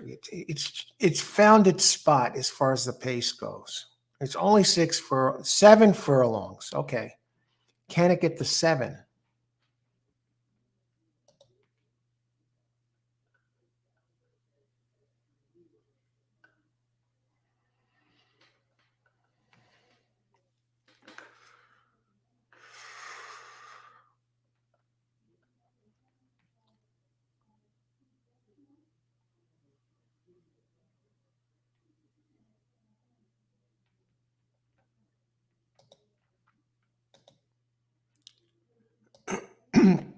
Tony, how's it going, Tony? Tony Vasilino, good morning all. Race 1, exacta box, 2, 7, and 10. Okay, and daily double, 2, 7, and 10 with 6, 8, 9. Okay, pick 3. You're loading us up here, Tony. Thanks for sharing the selections. Pick 3, 2, and 7. All goes through the 2 and 7. Race 2, exacta box, 6, 8, 9. All right.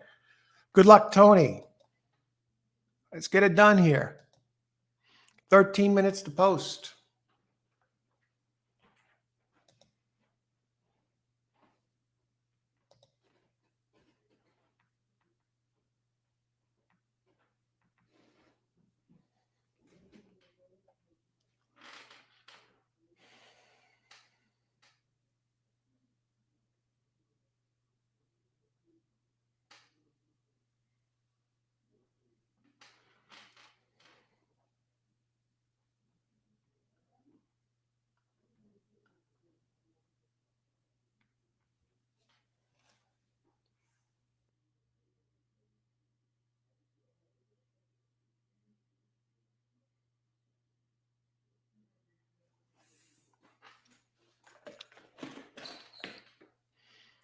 I got to go back to the 2 for a second. Okay, 2 stays at this level. Corey Lineri.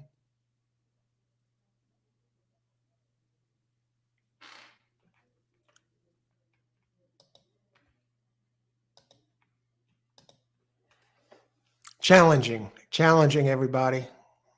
I'm not going to bullshit anybody and say this one looks easy.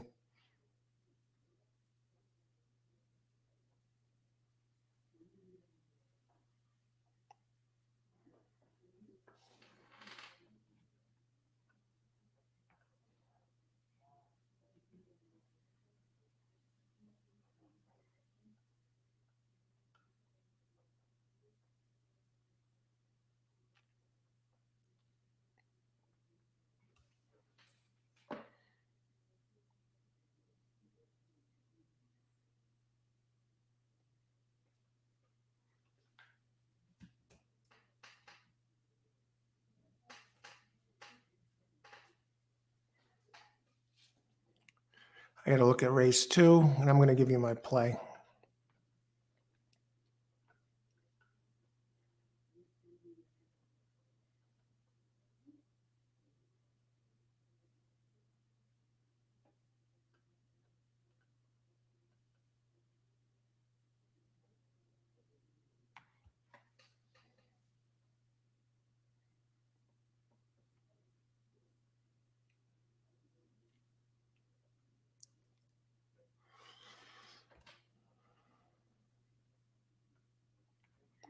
All right, we got to go down here to race 2.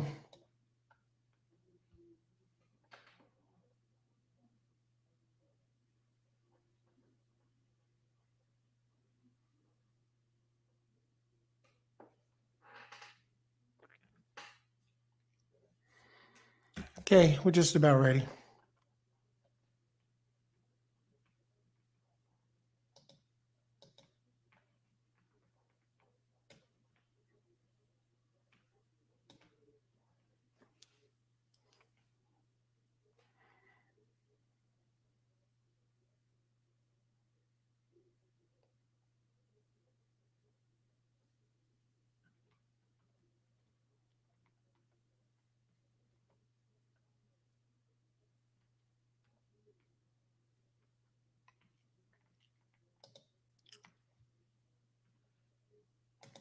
I'm thinking 6-8-6-7 double.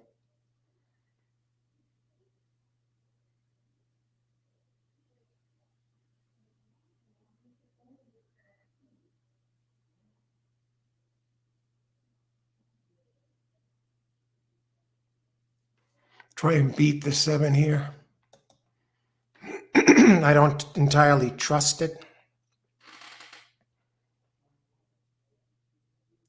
I think it might get some surprise company on the front end.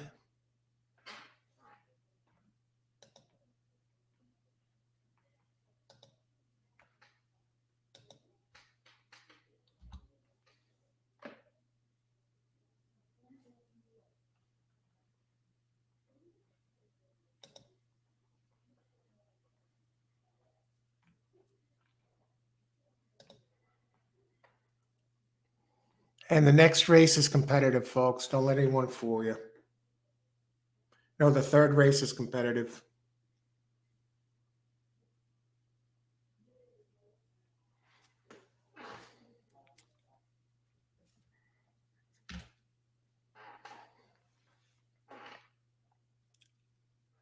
I might lose money. I might win and lose money on this.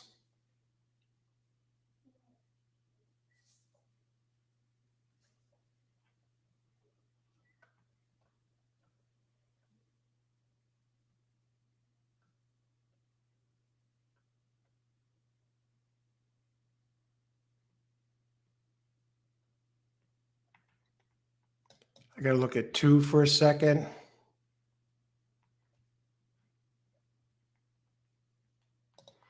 Again, race 2. I got to look at that 8 horse again. Ted Burns.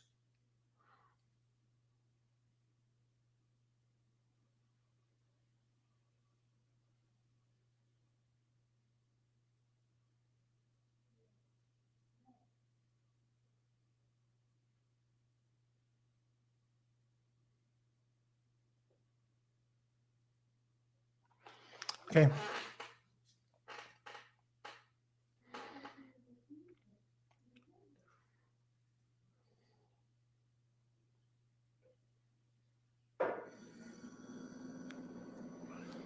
All right. Here we go. We're going to go pick 3 here. I know it may not be a popular pick, but I'm looking for some prices. Blakeney, I played a really cheap pick 5, 736, 725, 11. Good luck, Blakeney. Good to see you today. Austin, look out for the 10-horse second start maiden special weight to maiden claimer drop. I know. It's tough here. This is not an easy race, Austin. I agree.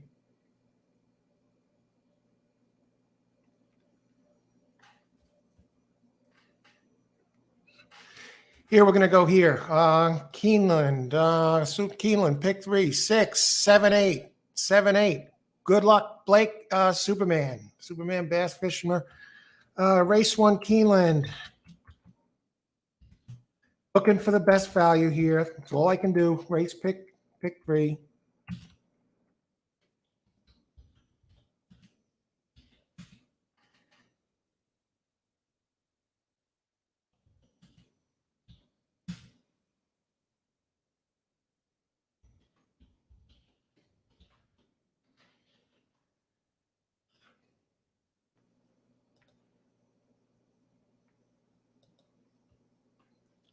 I like that 8-horse. I was tempted to leave it. I was tempted to leave the 7 out here, but I just couldn't do it because of its pace edge. But I think the 8, if it straightens it out, 8's moving up in class. But if it straightens it out, it was 4 wide last time. Could take this race. And 6, Cherie Duval has the race, its first race sprinting. It's dropping. I think it's a big player. Okay, good luck. Exacta box, 6-8. We're nearing post time. 4 minutes to post. And right now, 8 is coming down a little bit. And we got some picks here, of course. Tony Vasilino has some picks. And Blakeney has some picks here. Austin, the early pick 5, going for it, 7-10. I feel the need for speed. I have a funny feeling 6 is gonna wind up being favored. And 2, 6, 10, Christopher, good luck, and 45 on the 2. 7-10 with 8 with doubles. 7-10 exacta box. Rich has his long shots in there. I do have that 3 in the pick 3, Rich. Good luck. Pick 3, 5, 6, 7. Okay, we got a ways to go for that, Brixmore.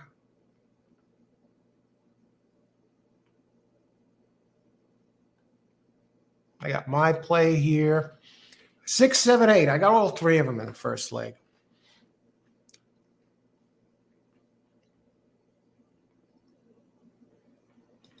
Rich playing a long exacta box, try bucks, 3, 6. 6, 7, 8. Okay, get that 3 in there. 3 is it? Joe Talamo in the first race. Let me just look at who's that 3? There was something about it. Yeah, we don't know what the 3 can really do. You got a good trainer, Eric Reed, 17% trainer, and we don't know what this one can do on dirt. This is the X factor. It's 2 races where it's dropping from maiden special weight to maiden claim. It's run on turf and all with the all-weather track. So, and it's out of Ghost Zapper, so geez, it definitely should be able to run on the dirt.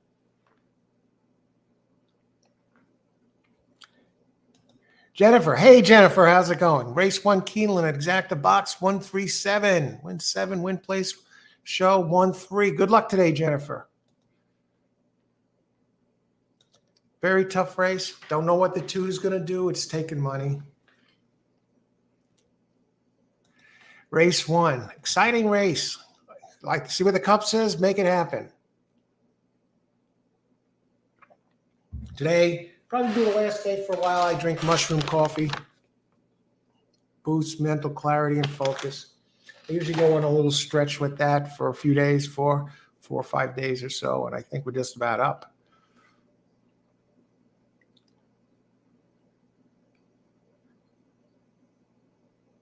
We got here, Rich. 20 win place on 6. I think that one's going to wind up being favored, Rich. What's up? Looking forward to the Breeders' Cup, Jennifer. Doing good here. Great meet. And we're getting that time of the year, heading towards Halloween. How's it going? Glad you could join us today. Joe Brown, hello, Al. I bet a 3-horse bet, 268. Good luck all. Good luck, Joe. Long time. Great to see you. 268. Competitive race. I mean, the 10 is taking a lot of money now, down to 7-2. I think the 8 is the dark horse. I was thinking about a show crush bet on 8, but it's barely over even money, $4 and change. So let's put the pick 3 together and see what the heck happens. So we're getting towards that part of the. We started at 11. I don't know where the time goes. Now suddenly it's 1 minute to post and 1 o'clock. Terrific 8-race card today, but some really, really challenging races. I like 9 best actually this race, and it scratched. It's turning back, and but even that was a question mark because there are others faster early, and they're loading up like clockwork. 1 o'clock post time, and it's 1 now on the nose, and they're getting in. So good luck, everybody. Enjoy the race. Verdine, Keeneland, $15 place show on the 8. I think you should be able to get this one home. I mean, if the 8 straightens it out, it could win this race. I use it in the pick 3. Good luck, Verdine. Dave, hi, Alan. All good luck. Dave G, how's it going? Good luck, Dave. Just about ready to go. 7 furlongs on dirt. And the other question is, some of these horses never run like that long. You got the 3 racing on dirt for the first time. Joe Talamo here on the 1. Derby wife. 2 is definitely a factor. I mean, 5 can even slip it underneath. All right, good luck, everybody. Let's win some money here. Most of all, let's have a good time. Let's see who shows the speed.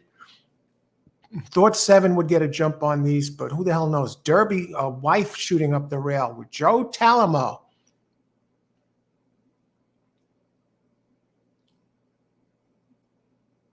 Look at this. 31-1. Now 7, 6-5. I thought 6 was going to wind up favored. But hey, let's go. Good luck, everybody.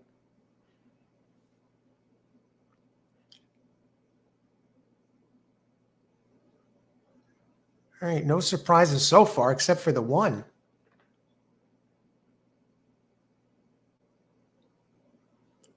I think 8 is starting to move a little bit, or is that 10? It's 10, folks.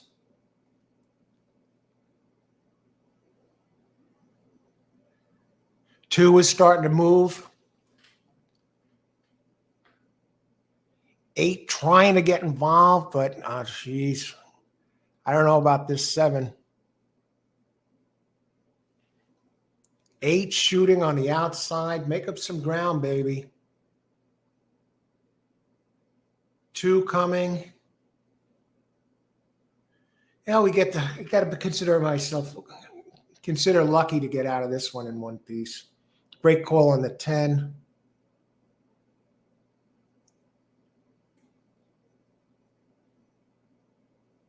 Who is that? 6 for third, or hopefully 8, but I consider lucky to get out of there alive. That 10 really looked like it was going to come. Or did it 1? Talamo did 1 hang on for third. 2 is all over the place.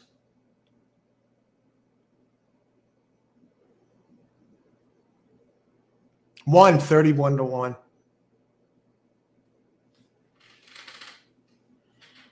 All right, we get the chalk home. And I was going to leave that one out. I put that in at the last second. Brutal.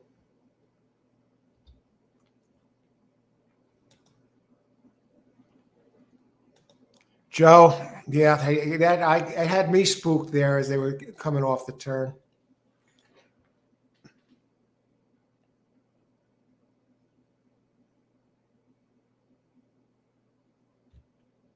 All right, Jennifer, great job on that one.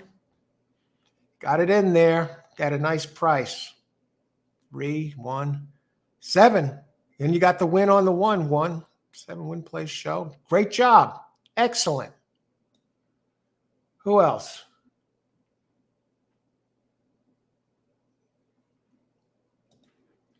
I got the first leg home. I need 6 or 7 in the second. Okay.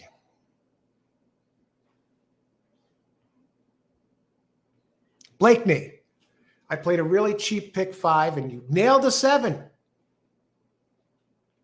Beautiful.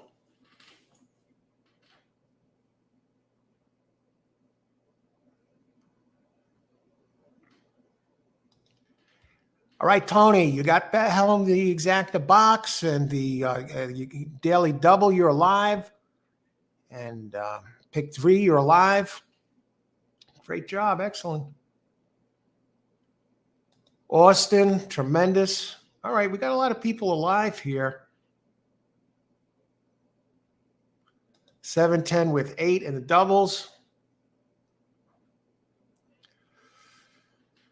All righty.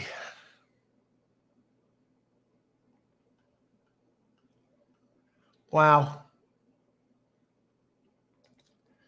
Joe, the class jump on the 7 got me. I was dead red to leave it out. I was going to get a little, go thin here and go 6, 8 to start because of the class drop, but the speed edge just spooked me and I threw it in, thankfully. That 16 to 30 was amazing. And the other thing, that trainer's pretty good moving up in class. I don't 25%. Get his numbers moving up in class.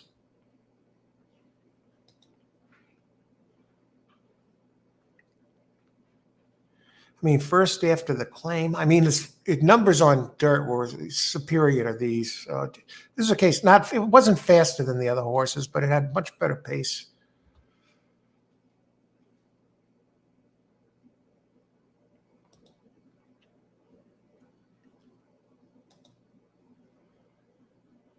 All right.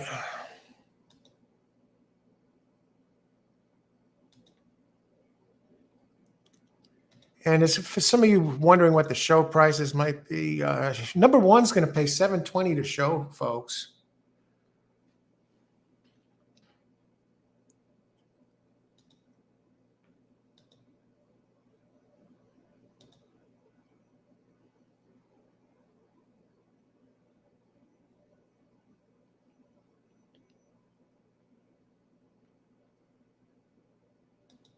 Yeah, I thought the 6 was going to wind up being favored, but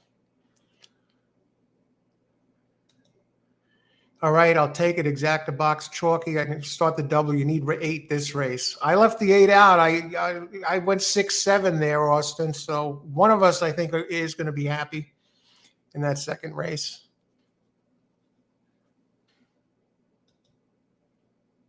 And one won't.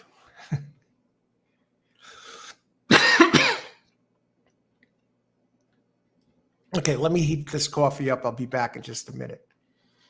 I go preliminary contenders 6, 7, 8, race 2. And this one I got thin. I went 4 deep next race, and I went thin this race. I think that Kentucky horse, that 7, is going to do something. I think it might benefit from the pace. Race 2, preliminary contenders. Now, this isn't in order.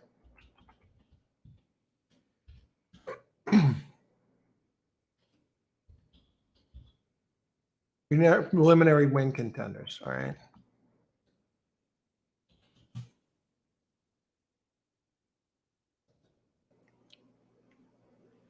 Hey, you know what? That's not bad for a buck there with for those 2. All right. I'll be back in a couple minutes. Got to heat up the coffee, and then we're on to race two. What a great card. Challenging, but I guess that's one of the things that makes it great today. We might get some prizes.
Hi, we're back. If you're just joining us, thanks for joining us, and thanks to all of you who joined us so far. Welcome to All Horse Racing All the Time. I'm your host Al, covering Keeneland today.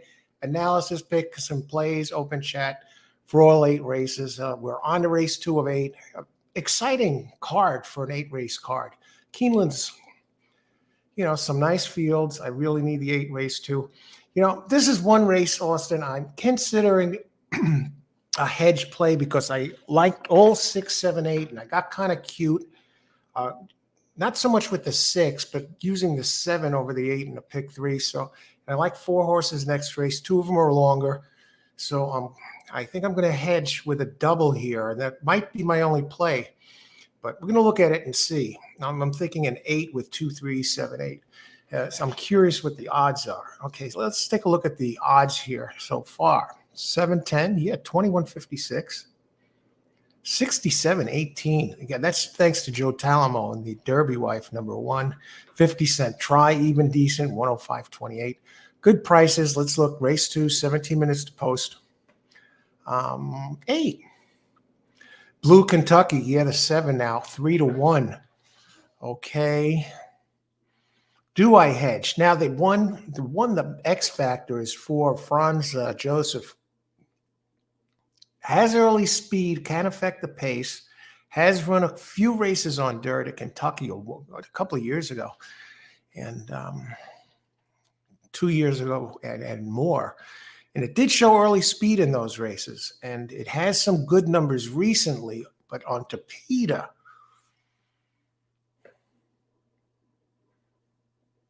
they figure 8's going to be favored. Let's look at what the payouts are going to be in the doubles. So you see if I want to hedge or if I want to do something, build off the 6 and the 7 here. Because they're taking, the 7's taking some money. Probably will go on. Probables. Let's look at the double payouts. Oh my God.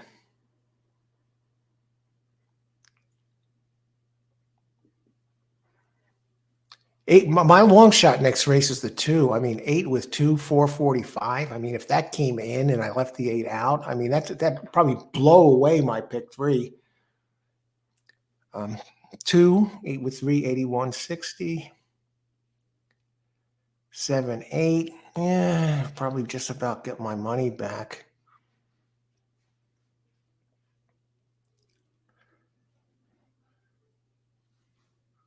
But if the longer ones come in, all right, let's look at the will pays here for the doubles.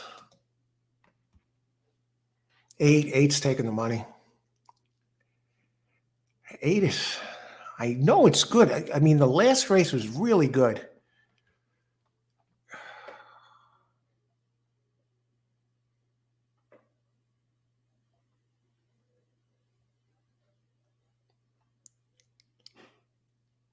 The 5 is scratched out. I have the scratches scrolling below. Keeneland scratches below the All Horse Racing All the Time. You got Hartman here. It's going from claiming 40 to starter. T. Burns ran at Churchill. This trainer, Chris Hartman, has a good sign here. This one is removing bandages. And this trainer, Hartman, is 27% removing bandages with a 2.55 ROI. Francisco Arrieta, jockey, is 16%. It won at Hawthorne at the allowance level. He's won 3 straight. All right.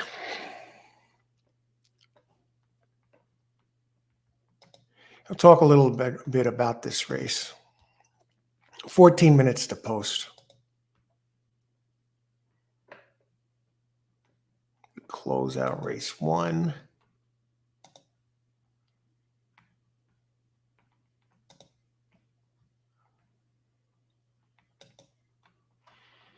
Okay, this race, it's a 6 furlong. Allowance, 20K. 3-year-olds and up, which have started for a claiming price of 20K or less in 2022, 2023. 3-year-olds at 120, older 123. Non-winners of 2 races since October 18th allowed 2 pounds.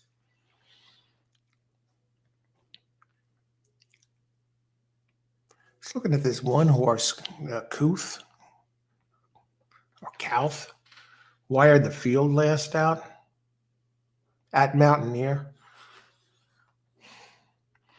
I want to take a look at the 8 before I do anything with it. I mean, it's Brisnet numbers. They keep getting better.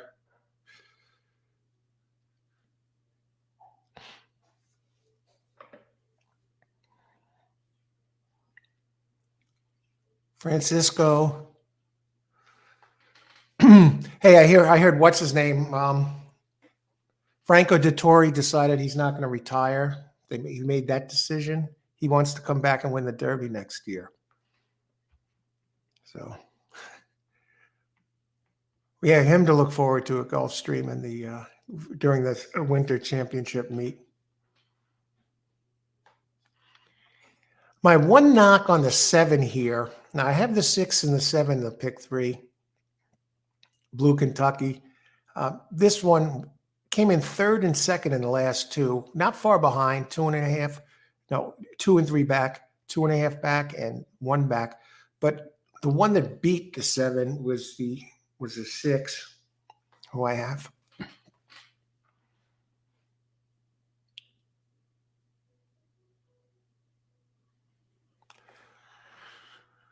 Okay.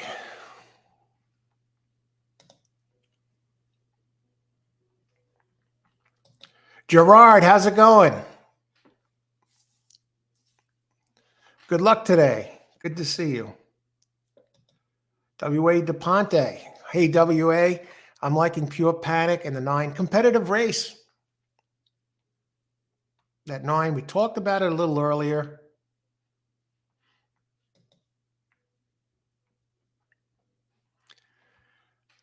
I mean, it did run 3rd here at 7 furlongs on Keeneland in April. I like the others better by the numbers.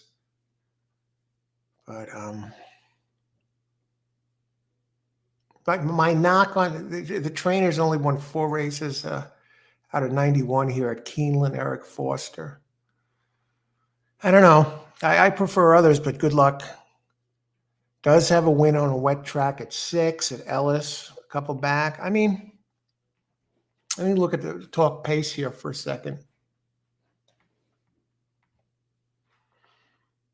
I mean, here's the thing.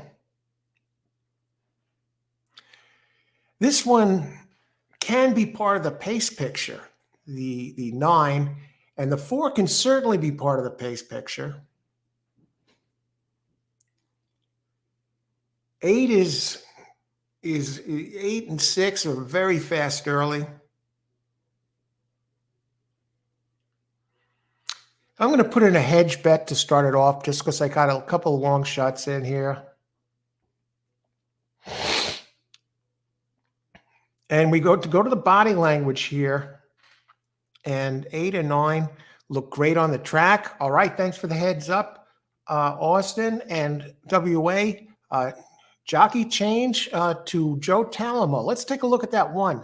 Talamo did great on the one last race. Now, this one's going to have to really close. It got the lead at Mountaineer at a mile last race. It's never going to get the lead today if it runs that type of fractions, 23 and change. But let's see. Let's look at that last race. Derby wife. Now, this one, it has, the trainer's 20% on dirt and 0 for 23 at Keeneland, Anthony Stephen, 18% overall. Really jumped forward last time. Last time it's moving towards a good race. That I can say, and I think there's going to be enough pace that this one can mess around. Number 2, did number 2 scratch? Number 2 is not impossible. Even number 3 has some races. If you go, it's starting to turn the corner towards a big race. It has a couple of victories, one at Ellis Park and Churchill Downs, June 23rd. Decent jock. Getting spotted serious weight. Yeah, what about the 4? We don't know. I mean, this one is alternating good race, uh, good race, bad race, good race, bad race. It's do good today, but they've all been on Tapeta, and it's been running in stakes company. The trainer, though, 1 win out of 52.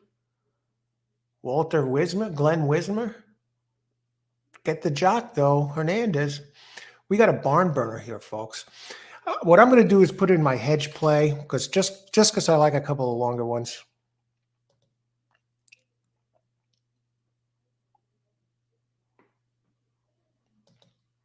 Three, yeah. Why not? I think you can get that exacta done with these 3, Joe. Good luck. 8 is versatile. Yeah, I'm adding the 8 in here for at least one play. Playing 8 with 6, 7, 9. Okay, good luck, Austin. Love the 8 horse. All right. Race 2 hedge play. Hedge play. This time I'm doing it because I think we got a shot. 8 with 2, 3, 7, 8.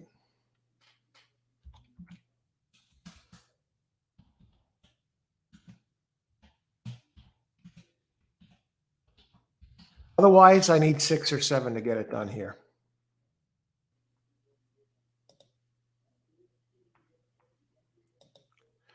Now I'm going to see. I don't want to go too crazy with this. I don't want to go pick 4. I don't want to go 3 by 4 by 2 by 5. I mean,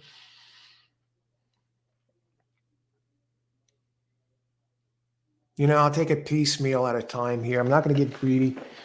I don't want this to blow up and some chalk comes in, like 8 wires of field at 6 to 5 and already makes. So let's see what else. How many minutes? 6 minutes to post. Here's who the experts are taking. Scott Hazelton, 8. Caton Bredar, 8. Jeremy Plonk, 2. Tom Leach, 8.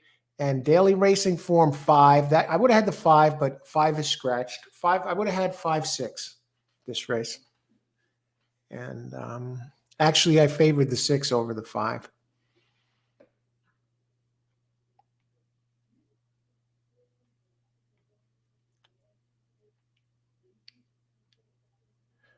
Okay, we got 5 minutes to post.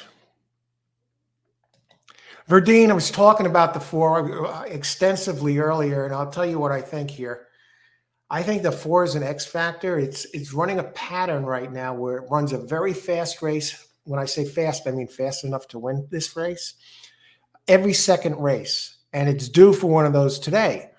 The thing is, it's run those races on the Tapeta surface, and it's run on dirt. It showed speed on dirt. It likes to go to the front, and I expect it to be part of the pace today. It's run fast on dirt, 3 races going back to 2021 and 2020 at Churchill Downs. But can it go from dirt Tapeta to dirt and follow that pattern? That's the key here.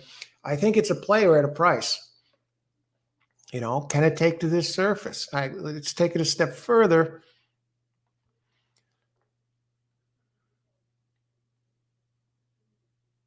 Here's my problem with the trainer, Glenn Wismer. He's only won 1 race out of 52 at Keeneland.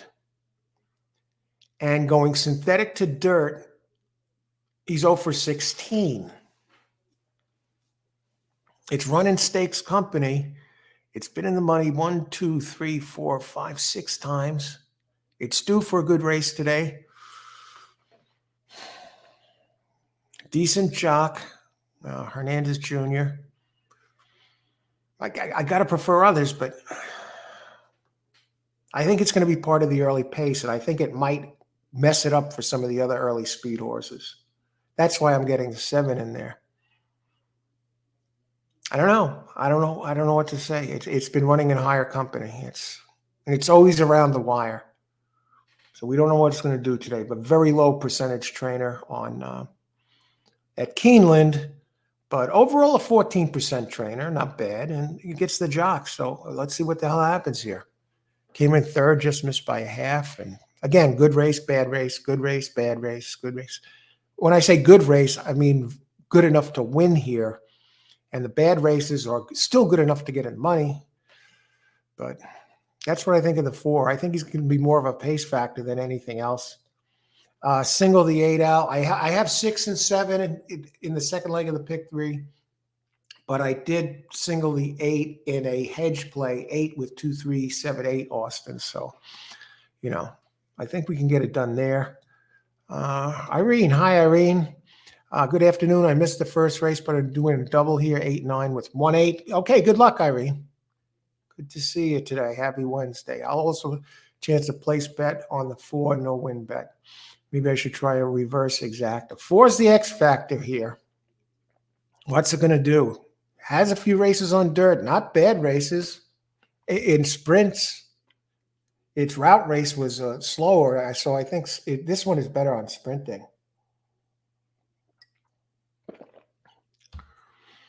Verdine, $25 for the place. Okay, good luck, Verdine. I'm live in the pick 3 with 6, 7 here. And to 2, 3, 7, 8 next race. But I left 8 out of the pick 3, and it was one of my 3 contenders and one of the ones I liked. I got a little cute, cut corners, and now I'm using it in a hedge play just in case my 6 or 7 don't get home. And it's not even a slam dunk because we have other horses in here that are contenders at a price. I mean, the 2's a contender.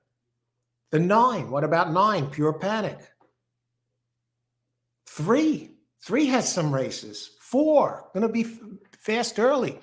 You can technically make a case for all of these horses, even the 1. What a great card. Challenging as hell, but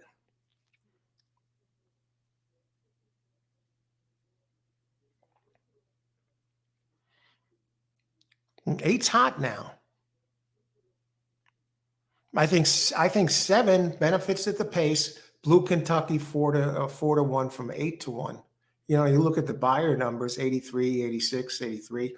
But the 6 did finish ahead of the 7 in the races 2, 3 back. Not by much, but does seem to have its number. But it might be different today with all the pace. Scott. Hey, Scott, how's it going, the Eagle? Exacta box 4, 6, 7. Good luck, Scott. Jennifer, race 2, win, play, show 7. Good luck, Jennifer.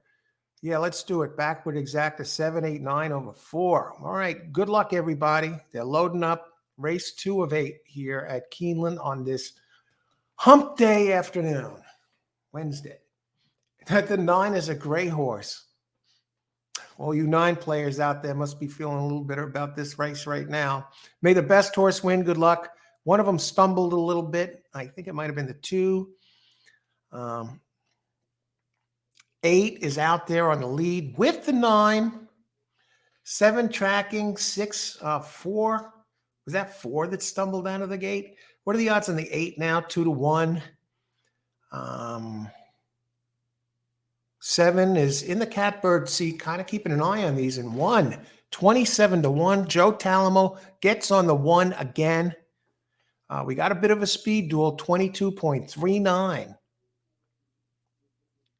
3 coming up the rail. Wide open.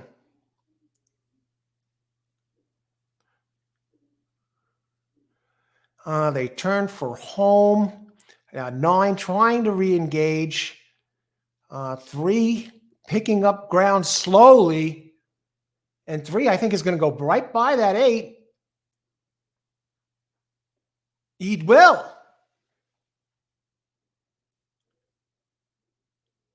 Holy smokes, 14 to 1. Joe, I'll tell you what, man.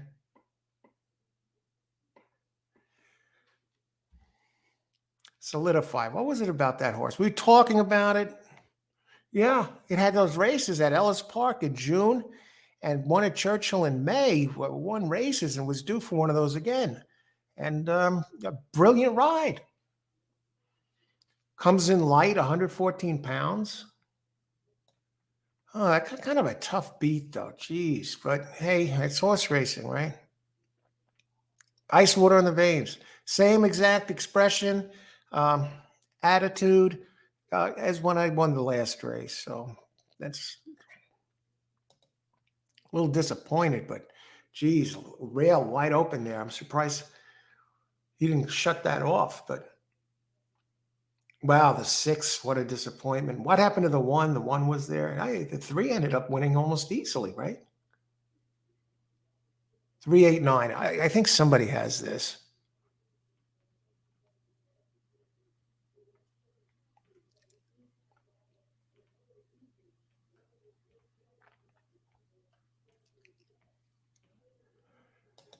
Joe, okay, I love the 3 going to box 368. Great hit, Joe. Holy crap. That 8, the 3-8, that's going to pay. I'll tell you the price on this. The 8, that's $146 exacta. 72 to 1, Joe. Great pick. Thanks for giving that out. Tremendous. And that 9 was there, came in third.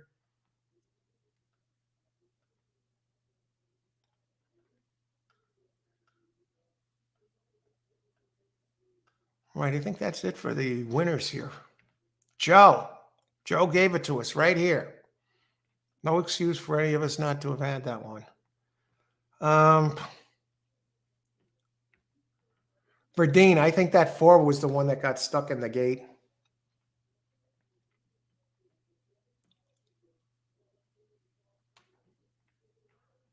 Damn, Joe, I gave it to all. Yes, Joe. Great, tremendous hit. Tremendous hit.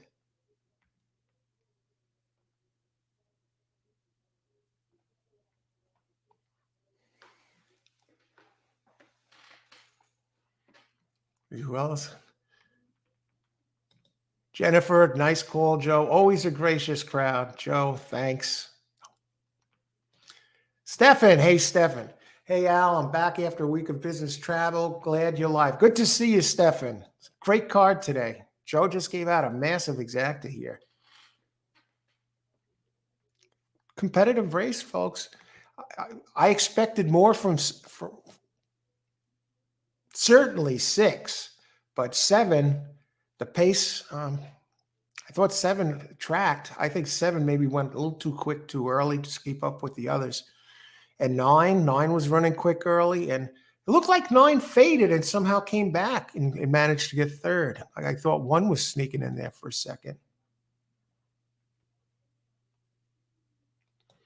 Scott, looking back, number 3 had speed numbers when he wins. Yeah, really nice numbers in those races. You know, one at Ellis, I think, and the other at Churchill or whatever. Oh, no, Austin 6 was the one that went to the knees at the start. Yeah, I just wondered why that one ran such a poor race. In 7, I expected more from, but that's it. That 3 did have numbers. Race 2 is why I love the game, right? Everything, it's a great game, horse racing. You can't beat it.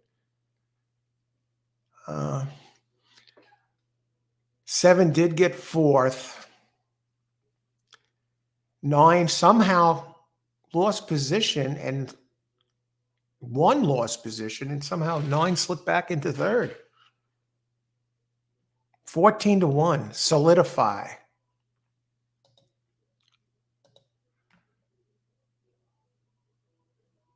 And actually, here's the thing about the 3. The 3 has flashed some early speed, too, when it's had to. You know, it wasn't fast early on turf, but dirt. All right.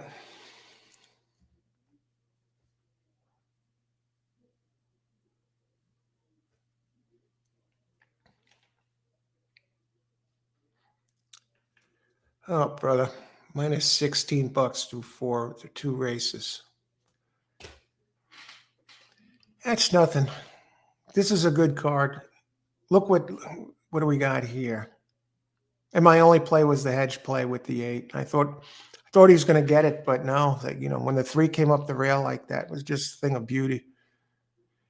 In race 3, we have no scratches in race 3. I do have the scratches showing below, scrolling across the screen. If you need Brisnet PPs, I have a link to free Brisnet PPs down in the description area, so just expand that for not only Keeneland, but other tracks in the United States. So we have 25 minutes to post here. Let's open up this, close this PP. Glad I didn't play the pick 4. Well, in hindsight, which...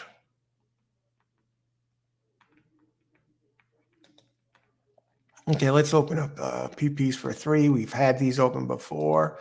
We came out of here early today, a couple hours early, to start looking over the races at 11 o'clock because I had handicapped the races, but the scratches hadn't come in yet. So I figured, then make the adjustments after scratches come live, look at the races a little closely because I had a little time to do that today. And I'm feeling very, very prepared for this card. I'm not discouraged. I think I don't see anything crazy going on at the track. Last race was pretty wide open. 2, Rich Lane gave us a long shot contender, which I looked at it and it really makes sense. Number 3, Steel Racer with Luis Saez, and I like 2 based on some back races. It's a contender here. Midnight Candy Storm. Opens 15-1. I would have needed 2, 3, 7, or 8 to get it done. Now I'm looking at number 1, East Shore. I don't know why this one's opening 5-2. Yeah, this one's 1.16 miles, claiming 40. Fillies and mares, 3 and up, which have never won 2 races. 3-year-olds, 120. You know the deal. Older, 124. Non-winners of a race at a mile or over since September 18th get an extra 2. So 40K claimers. I think one of the races today is a 150K claimer. Just look something up a second here. I want to make sure I read that right. I think it's the 8th. Yeah, the 8th race is a maiden claiming race, 150,000 claiming price.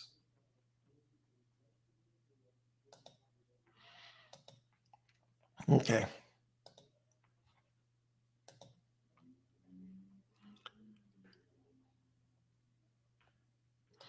Great pick, Joe. Congrats. Yeah. Key to the 3 was the weight and the work on 10, 3, 48 and change. Okay. Excellent angles, Joe. Thanks for sharing that angles with us. Okay. Thanks, Irene.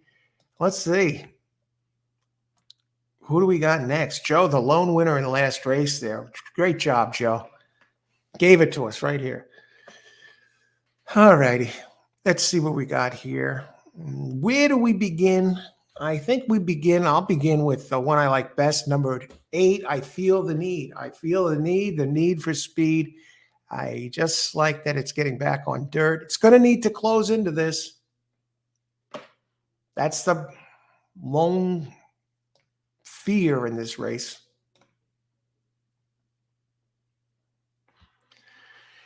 Now, it seemed to be circling. It ran a big race at Oaklawn on March 4th. Finished second, 2 back, but then it started to regress. And it reached its point of regression in a G1 race. If one ran a G1 race, it's a 4-year-old. Came in 4th place, 22 back in April. And then it started to turn it around again and come back towards a good one. And then it ran on turf. I don't know why. Chris Hartman. Okay, his new trainer, this Hartman. Using this one on turf, and it regressed. Got off to a slow start. Never really in the race. Tried saving ground. Finished 9th, 7 back. But otherwise, this one has multiple races that can get the job done for Hartman. And Hartman teams with Lineri together, they're 24%. At Keeneland, Heartland wins at 16% with a 2.59 ROI. I mean, it's a fair favorite, but this is another one of these races that's wide open. So what I'm going to do here is structure, I think, a pick 3 ticket. And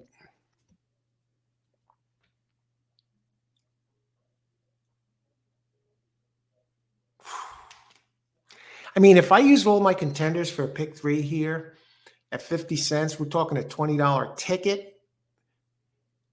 And this, so I like this 1-8. I feel the need. I like that one best. And it's going to have to close. What I don't like about this one win out of 12 races.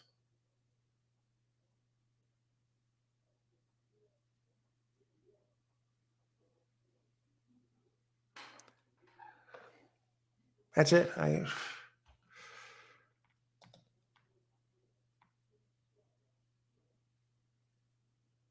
This trainer is 22% going turf to dirt. Keen Ice is a sire.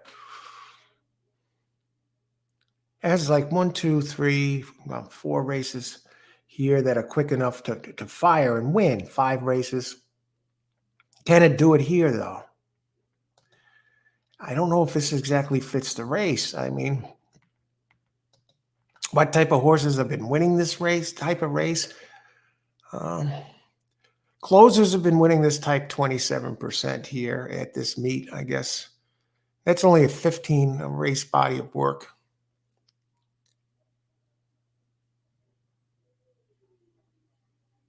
No real early speed types.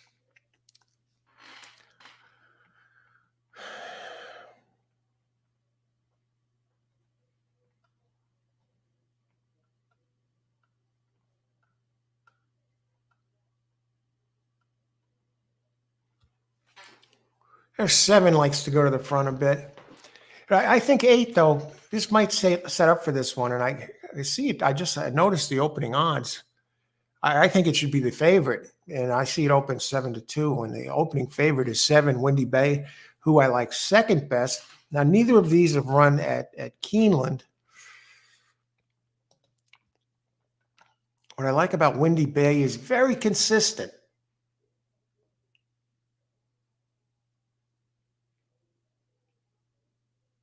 That's really about it.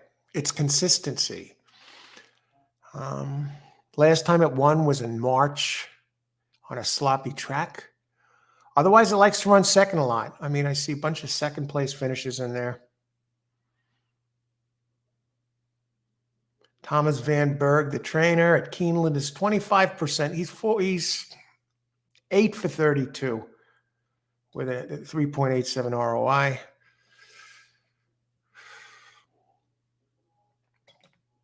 Hard to fall in love with these here. It's running at higher levels.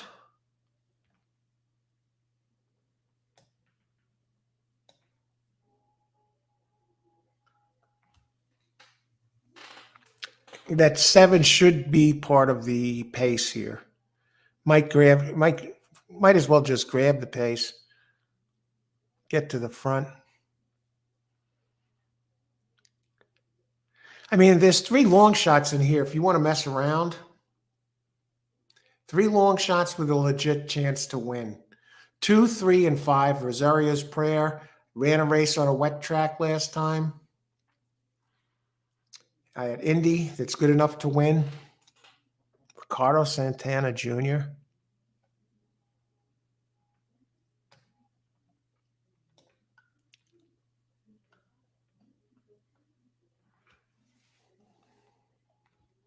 I mean, one has some nice races.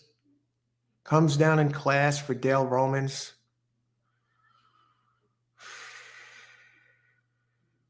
Last time at Keeneland, it ran horribly. What happened? I mean, there's no world beater this one. I don't know why the one is opening at 5-2.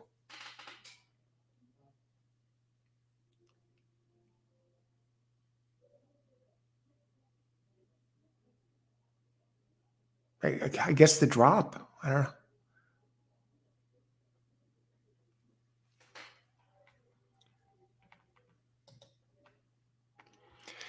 2 has races 2, 3 back.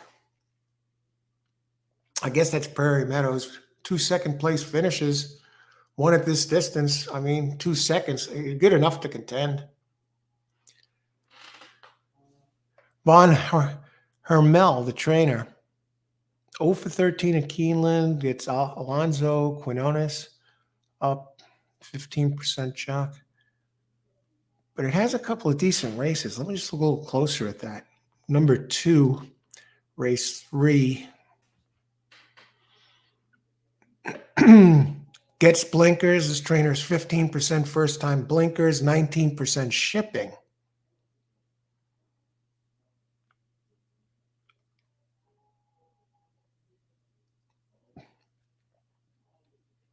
Steel Racer, got to use that one. Robert Medina, the trainer, 13%. The race 2 back, stalked all the way, has good early speed, and came up and won. Entered the stretch up by a head, won by 1 1/4. Luis Saez rides this one. Decent work, 4th of 12. Yeah, I like the 3 a little more than the 2, based on the race 2 back. This one drops for this one, and Robert Medina is 12% with droppers. Saez is 18% here at Keeneland.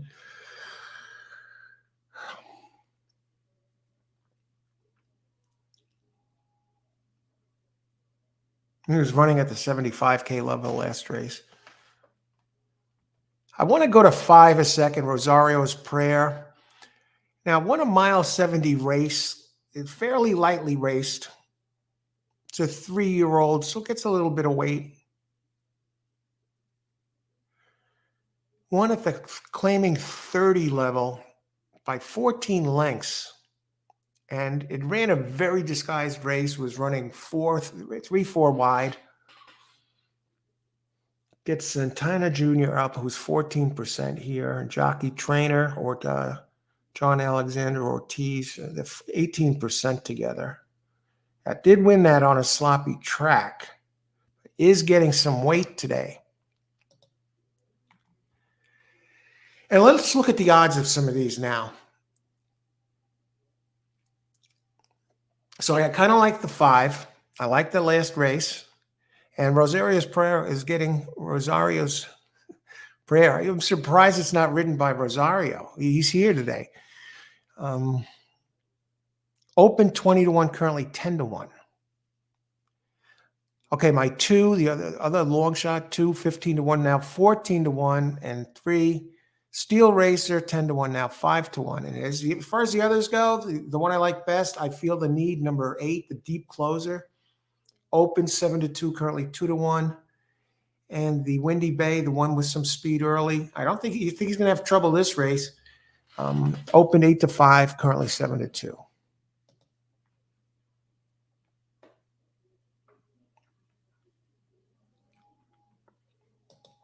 Let's see. Odds on 8 is 2-1. Need to find a horse to bet this one. Tough one. Tough one.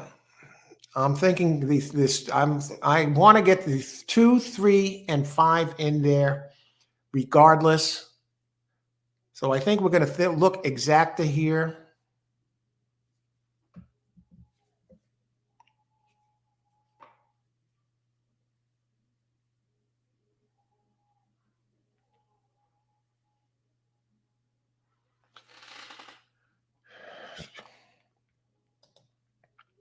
Hi, Laloy. Hey, Laloy, how's it going today? Good luck today. Good luck today. Race 3, Christopher. I like number 7, 173, exacta try box. 3, 7. Yeah, that's 7. The card is just not letting me turn it loose the way I want. It's just a little too wide open, these races. Good luck, Christopher. Unfazed. Ice water in the veins. Pick 3. 1, 4. Wow. 7, 8. Of course, 7, 8 got to be used. I think 8 more than 7. 5 next race. Okay, open it up. Pick 3. Next race, I like 5 best. 5 and 4, actually.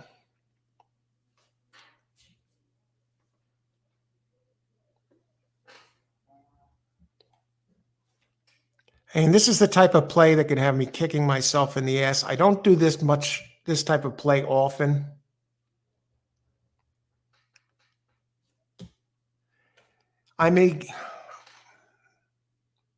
Do I do a 5-horse box?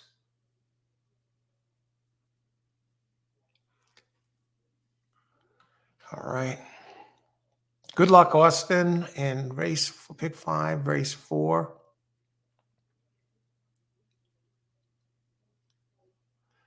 All right. Now, I just want to look at your 5 next race. See how 5. I mean, if 5 runs its last race, it wins. But it's just one a bounce candidate. Now, it did go to Thomas Amos, the new trainer. So Amos might have done something to bring the best out in this one. Gets Tyler Gaffleone. Let's look at the double prices.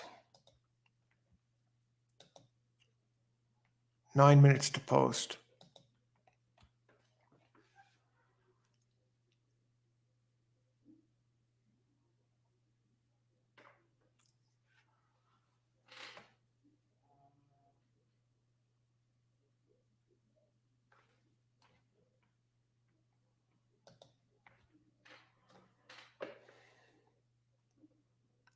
Oh boy, 5 is really going to get crushed next race.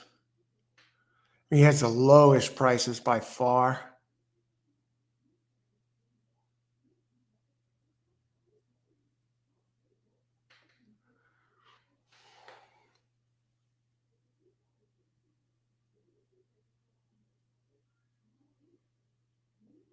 Now here's something that's a little interesting. That Rosario's Prayer, number 5. 5 with 5, next race. Only 42.48. And that 5 came off a 14th length victory. I'm looking at the body language here.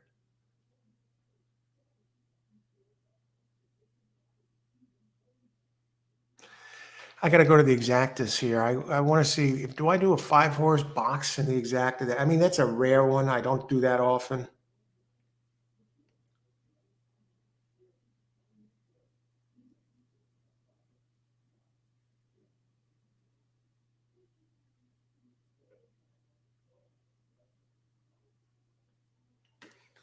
It's almost like my hands are tied this race. It's a strange feeling when they're limiting me to what I can do here. Rosario's Prayer is down to 9-1. You know, I thought I kind of found a sneaky long shot.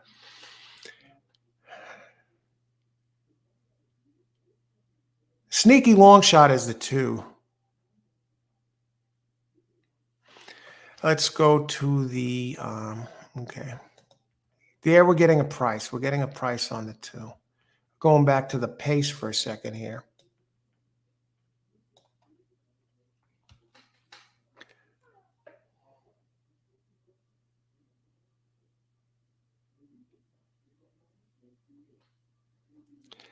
Now, if I want to cut corners, the one I would cut corners with is the 7. That makes this race more doable for me. Because then I get 3 of my long shots with the 8. So what I'm going to do here is a 4-horse exacta box. I'm not going to go pick 3. It's my first exacta play of the race. I think 7 is a very consistent horse. I think the 9, I'll tell you what, the 9 looks a little scary. We don't know what this one can do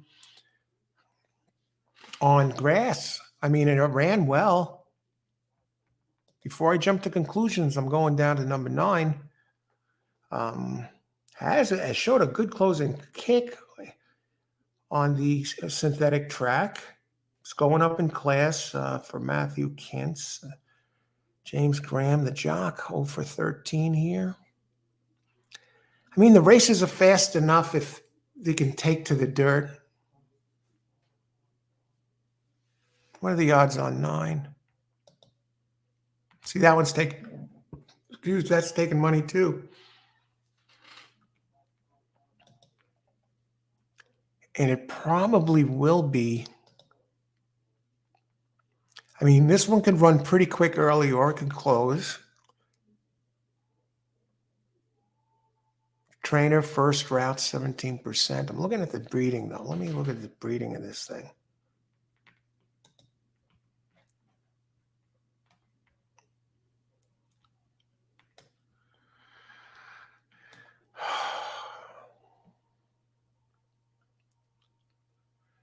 Two fits this race, I'm telling you. Van Hommel with the Jai. 17% trainer. I know he's over 13 at Kelly Van Hommel. 0 for 13 at Keeneland, but you know, Jock 0 for 7, Midnight Storm. Let me go to that 9. Cairo Prince. This trainer, Kintz, when he goes synthetic to dirt, Matthew Kintz does win 17%. That's covering 98 races.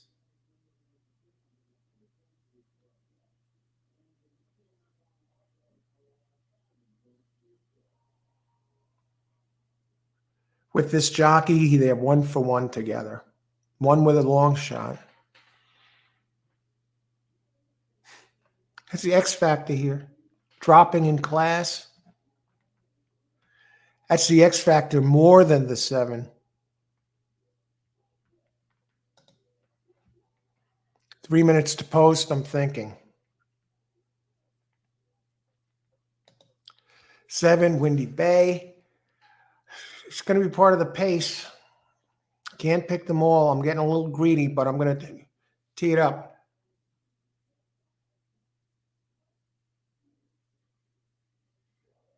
If I don't like the 2, do I go against? Do I just do an exactive with 235 over 235, 8, 9? Now we're talking 235. I like the 2 at a price. And 5 is coming up a bit.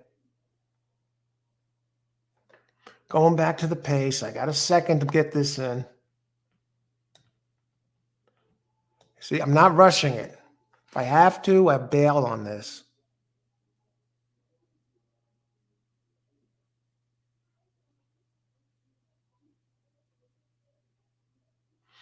Let's check the double prices again one last time here.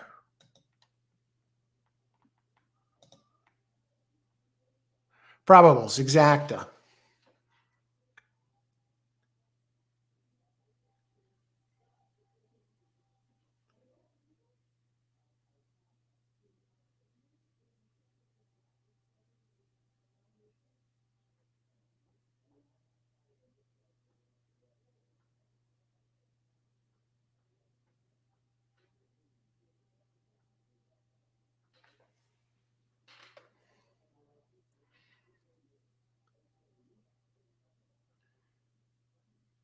Okay, let's do it. We're not getting greedy. Exacta box. Race 3. Exacta box.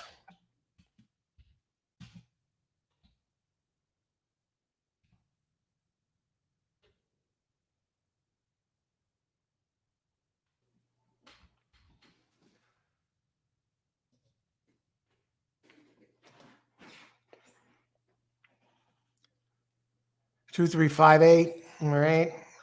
Scott, 7 over 2, 6. Good luck, Scott. 1, 4, 7, 8. Try box and 4 to win place here. Good luck, Austin.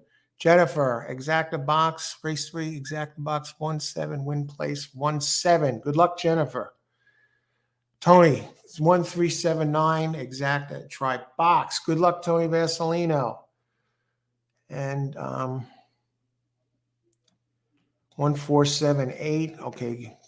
Teeing it up, Austin. Ice Water in the Veins. Christopher, like 7173 exacta. Try box. And I'm on 2358. Exacta box are all in already. 9 is another gray horse. Good luck, everybody. Enjoy the race. Ice Water in the Veins. 8 kind of hopped out of the box. 3 and 7 showing the expected speed. 8 is the favorite at 2-1, followed by 7 at 5-2. All right. May the best horse win. 7 does get the front. And that 9 horse is coming nice.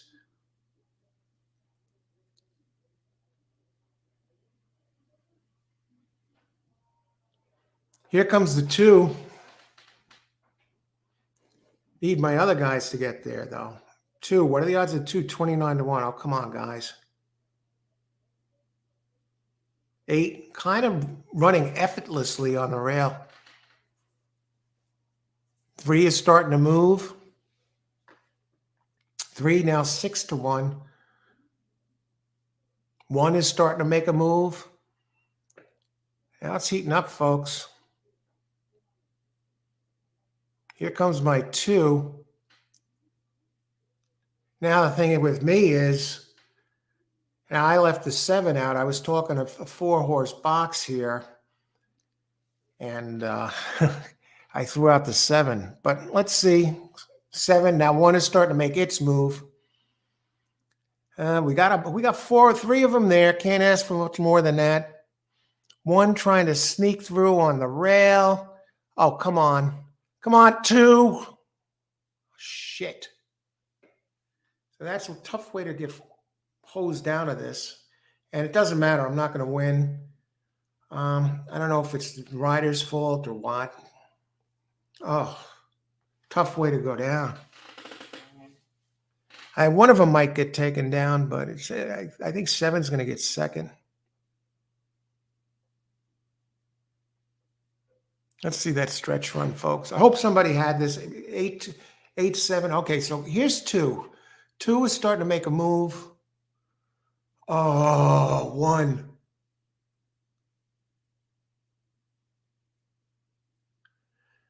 I mean, 1 might get placed. I don't even know if they make a change. All right, we gave it a shot. I think we were in position there. I can't ask for more than that. Ice Water in the Veins, folks. Okay, so 7, 8 it looks like. I don't know. Jennifer, for your sake, I hope they keep that. Oh, no, the 7, that's not good for you either, because I think 8 won the race. Yeah. All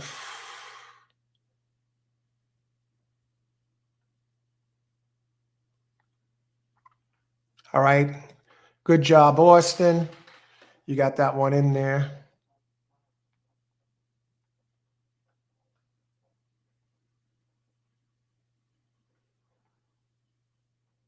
Eight, 1, Dave. I don't know if they're going to keep this 1 up there, Dave. I think that hosed me out of an 8-2 exacta here, or maybe even a 2-8. What is the 2-8? What does an 8-2 pay? 160, 2-8, 259. Okay, Sarah. Corey Linari's 5,000 career win. Irene, thanks for the update on Corey Linari. It's like Calvin Burrell Jr. Do they have an inquiry here? Yeah, there is an inquiry. Just watching this here. 2. Oh. Who was on the 1? That's what I want to know.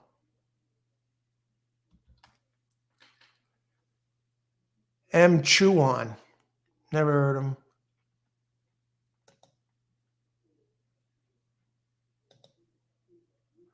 $5K win, Linari. Congrats, Corey Linari. There should be an inquiry. The 1 almost knocked the 2 over. Chuan. Let's look at Chuan's stats here for a second. Oh, brother. Oh, brother. Martin Chuan. Yeah, decent job. Oh, brother. Really, really thought we looked good there with the two. You can't complain. You can't, you just got to let it slide, man. Be cool like the Fonz.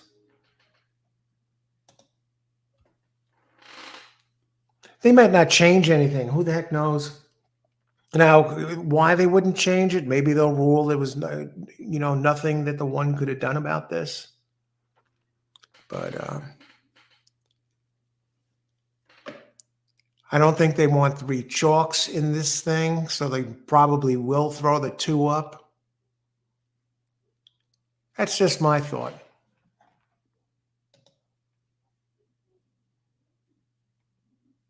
One is going to 4th. Jennifer and Scott, yeah.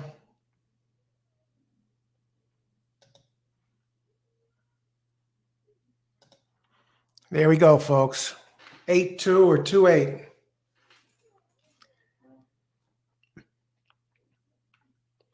I think he would have got it. I think he would have nailed at least the 7. He would seem to be moving okay. I don't know if there's anything the 2 could have done about this. It didn't look like it.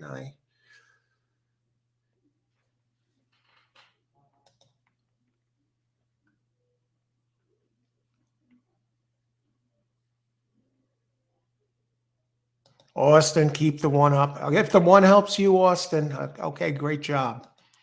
Congrats. We never know here. It's not going to affect me either way. 2 can't get moved up higher than 3rd.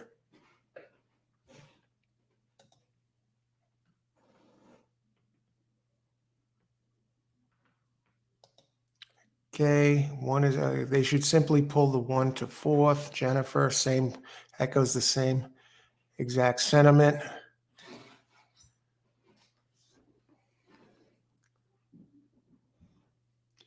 This is taking a long time, this inquiry. All right.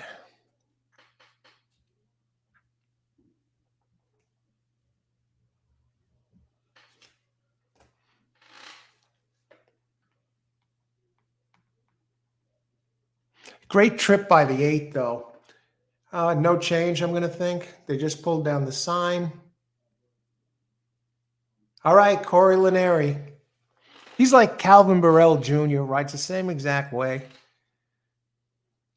There he did that freaking rail-saving trip. But what impressed me is that the 8 really was moving smoothly. Effortlessly.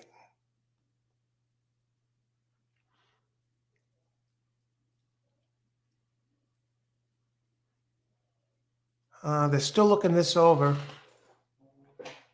I don't think this year takes that long, but who the heck knows?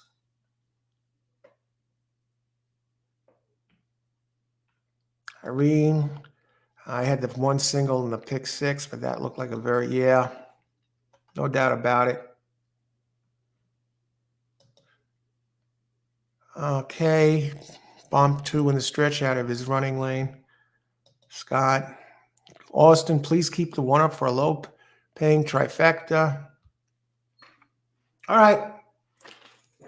It is what I hate this saying. It is what it is, but hey, no matter what happens, whatever these guys come up with, we got to just live with it and enjoy it and start thinking about the next race. Race 4. I was looking at 4 and 5 is going to pay nothing in this next race.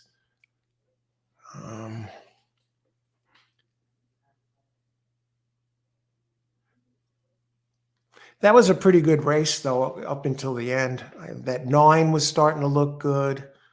The 7 was showing its early speed. 3 was there. 1 was coming. My 2 was right. Oh, look, ready to pounce.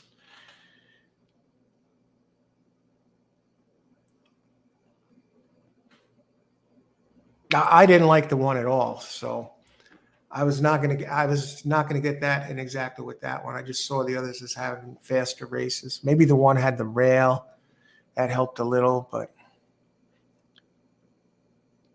Rosario's Prayer. Is the screen frozen, or we're not getting a decision here? I want to thank everyone for joining us today for this Wednesday afternoon Keeneland card. Terrific card, no matter how it goes.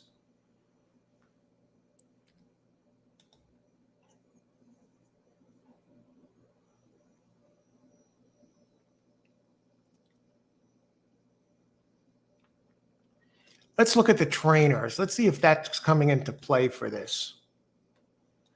The decision is taking so long. Trainer of the two is Kelly Von Hamill. Okay. Quinones Jock. Trainer of the one, Dale Romans.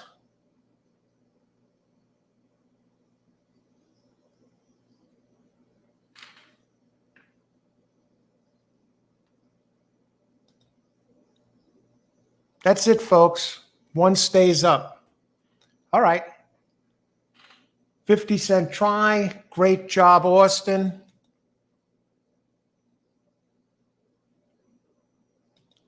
Tremendous, Austin. Nailed that trifecta. Great job. Let's see who else got this.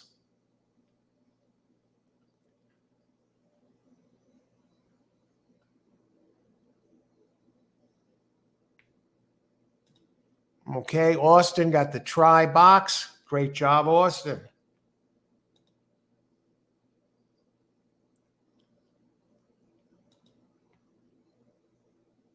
Seven over 2-6. All right, I think we got everybody covered here on this.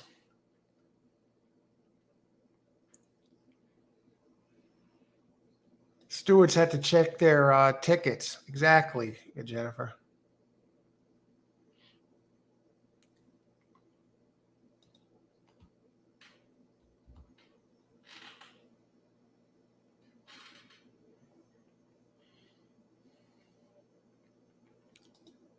All right, race 4. Okay, we're reaching the halfway point. Race 4. Preliminary contenders.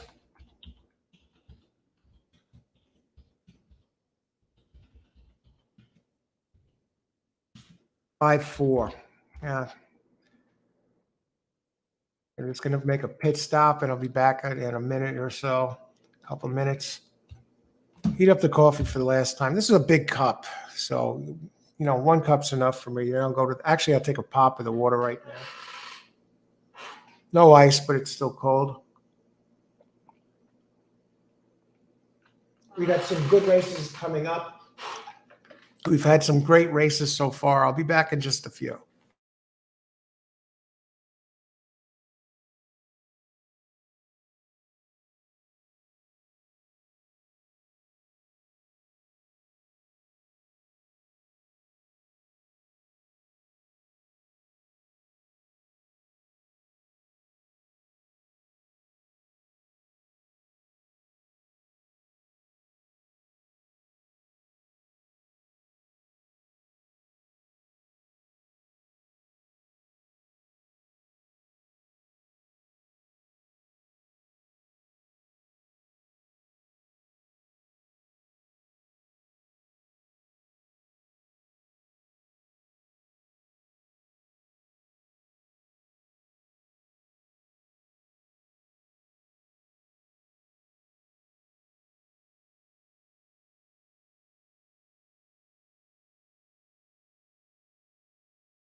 All right, on to race 4 of this 8-race card.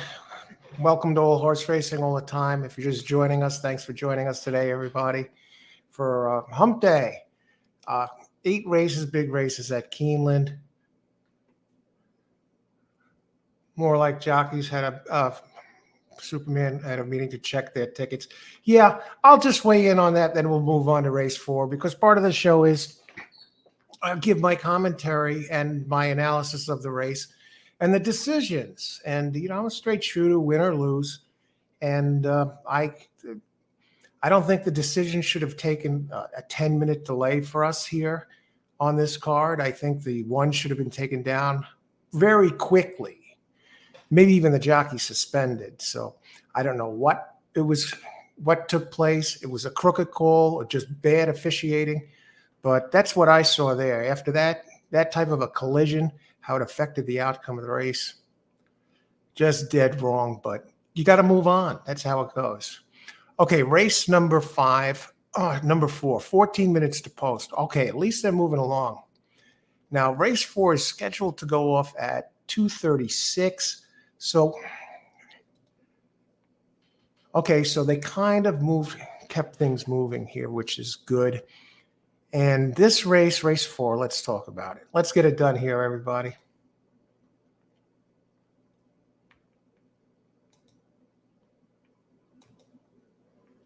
Race 4, 1.16 mile, claiming 80K. We have an 8th race is 150K claiming race. 1.16 miles. Now, Rich Lane gave us a long shot here. Number 2, Mustang Lady. I believe Austin gave us a long shot here too. Was it number 6? Was that the other race? But anyway, let's go. Let's take a look at this race. 1.16 miles. We don't have any scratches, so that's good. And we move along here.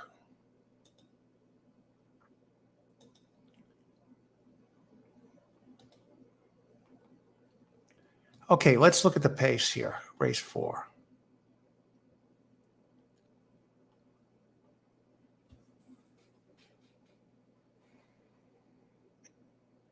I mean, Sandra D looks like the pace in here.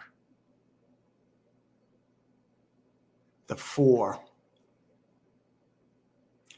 David Cohen has ridden this one 4 times in a row, but let's start with the 5. The 5 is the one I like best. And the 4 and the 5 came out of the same race. And, 4 got the early jump on the 5. They had the 4th at Churchill on September 21st. Next race is going to be a doozy, folks.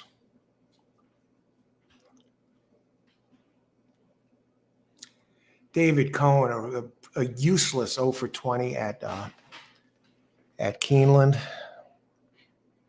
From racing insiders that I know inside the sport personally, they say this guy's also a prick. But hey, he's done some crazy things over the years, but he's still around.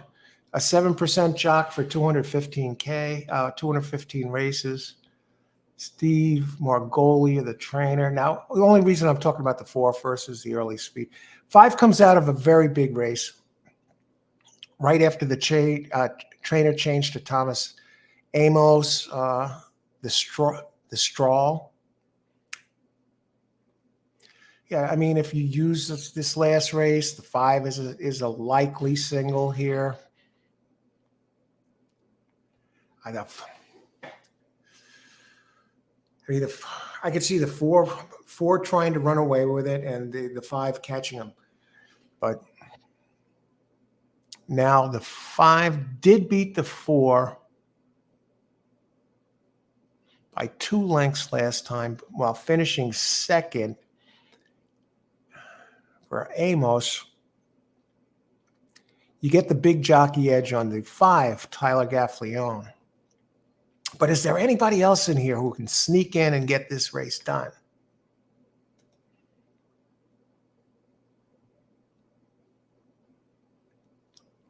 Now that 4 does open 4-1. Those are the 2 I like best. Now, Rich talked about Mustang Lady, I believe, in this race. So we're going to go to Mustang Lady and talk about this one. This one running on a dry track. I mean, it's running G1s before. You got Troy Newman, the trainer, who's 18% at Keeneland, only covering 22 races. 3.53 ROI, though. But this one has run a couple of times at Keeneland. And it does fit this race and opens at 8-1. Now, it does have 2 races at Keeneland. Run a 90 here the last time in April 7th. And an 83 the other time.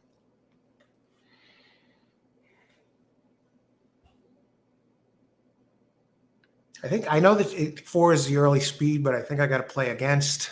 I'm not a fan of Cohen, not because of his reputation, but because of his riding.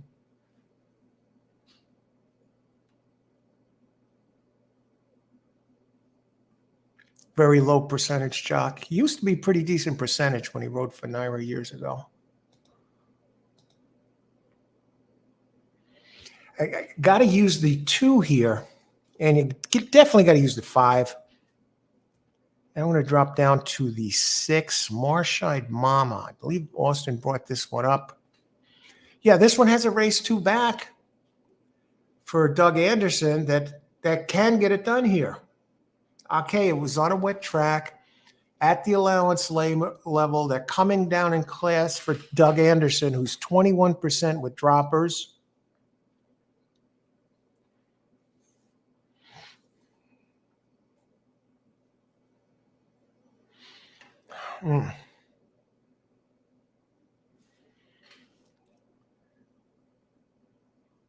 Spicy Italian.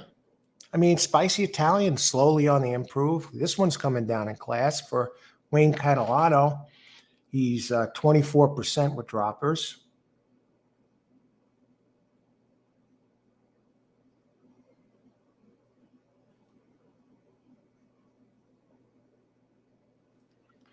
Two, 3.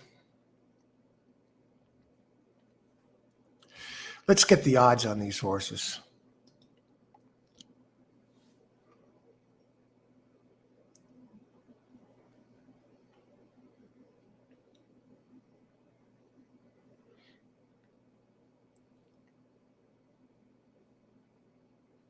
Five. Is 5 a slam dunk? Is it really a slam dunk?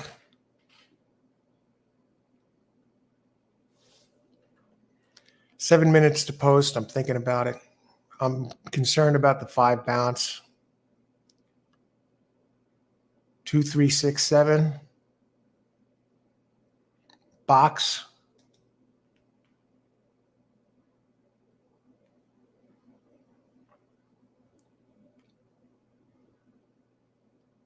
See, Austin is starting this pick 5 off. Good luck, Austin, with a pick 5.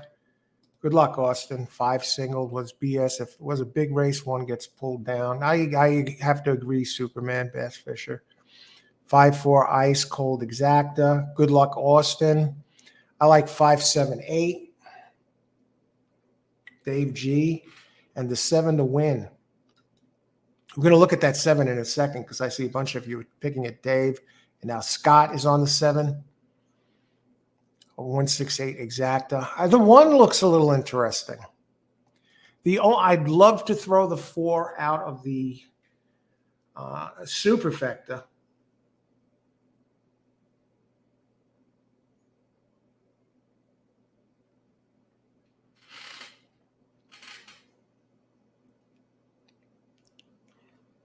Such Sounds, number 7. Let's take a look at number 7 here. Another sneaky little race.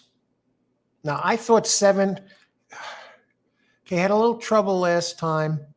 It had been running on turf. It has some numbers that are fast enough to compete here. I got to go to the pace for a second.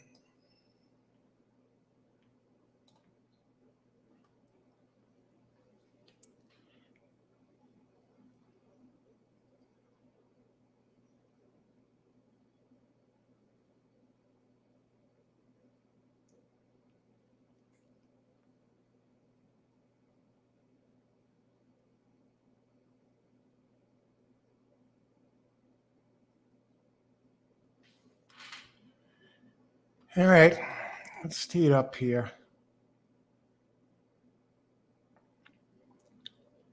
7/168. I think second is wide open. Agreed, Scott. 100%.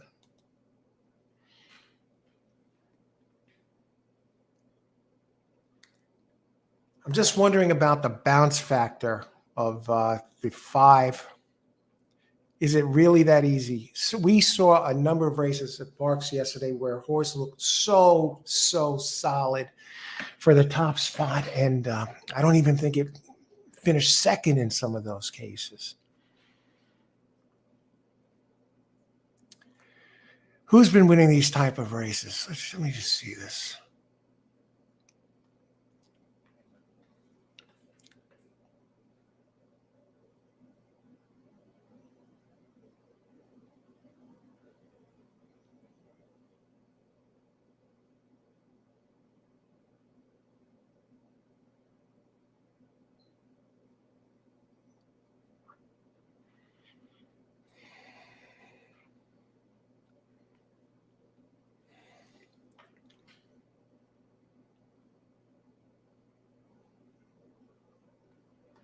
Going to the 6 again.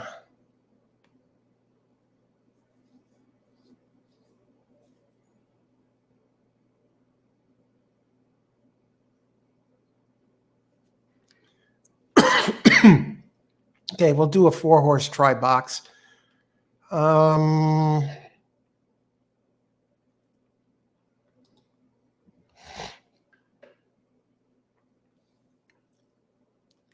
2, 3, 5, 6. Race 4.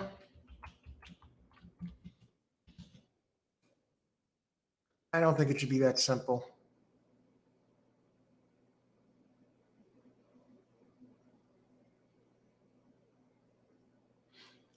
Okay, here we go. Race 4, try boxes, trifectas.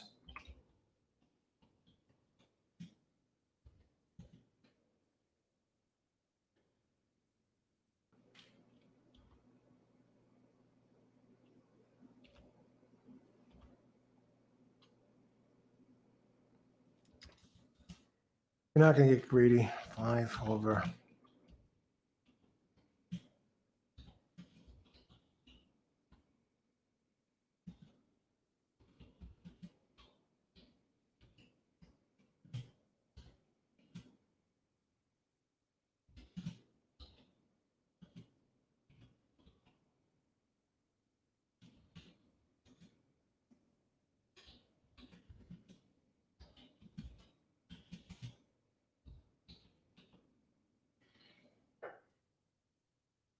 If 5 misses the board here, I deserve to lose. Or maybe I don't deserve to lose. 5, I got them keyed first, second, and third with the 2, 3, and 6.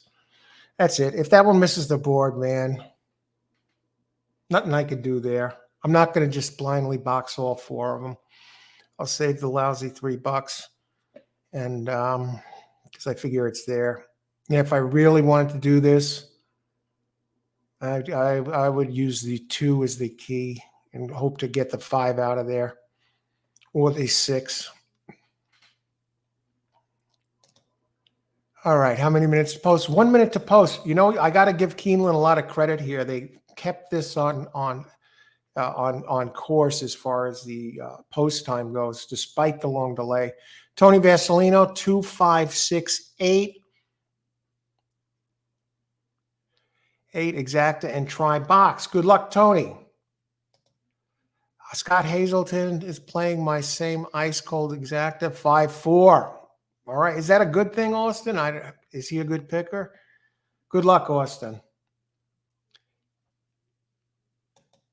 All right, looks like they're getting ready to load in. Amazing how they got this back on course here. The exact will be at halfway through the card once this race runs.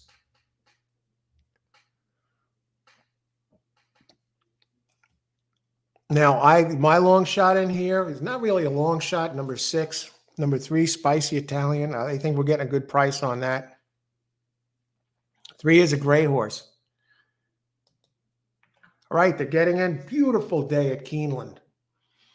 Let's see if this 5 is the second coming of I don't know, the 5 runs anything close. It could regress and still win this race easily. Let's see if it bounces or if it gets the job done. And 6 gets stuck in the gate. And 4 is expected, goes to the front. David Cohen. And 5 is at 4-1. Good luck, everybody. Let's make some money here.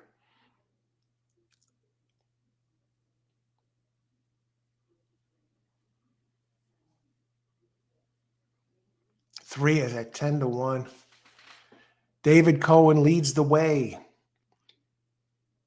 5 looks like he's going to start to overhaul. 6 way back. 2 is at 9-2.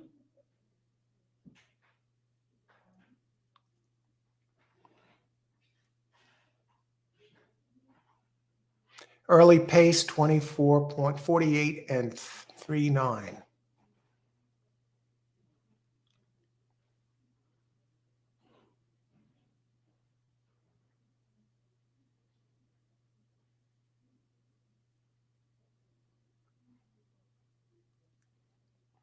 Here's 5 leaning on the 4. 7 drops back. 1 starting to move a little bit. 5 overhauls the 4. But not completely, folks. 1 is coming. Where's 6? Any sign of 6? 5-2. Is this a 7 making another move back? 5-2-1. Wilton Wagers. Let me look at that 1 a second. 6 was finished when it got stuck in the gate. 1. Yeah, sure. You know, you throw out its last race on the turf, not impossible. How about the 5-2 Mustang Lady? What are the odds on that?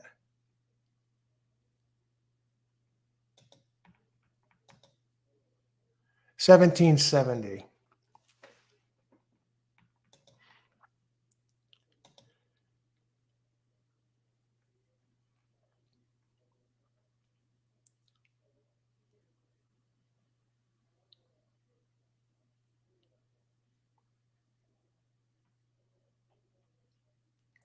Yeah, I'm looking down, see who got this. Austin, great job. Get that pick 5 out of the way. Number 5 does get it done. Let's see. My preliminary contenders were 5-4.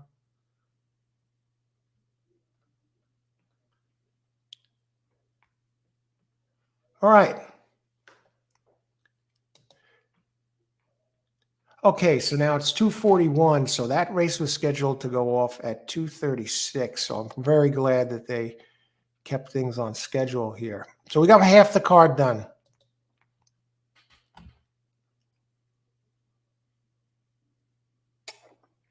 Now, 5th race should be a doozy.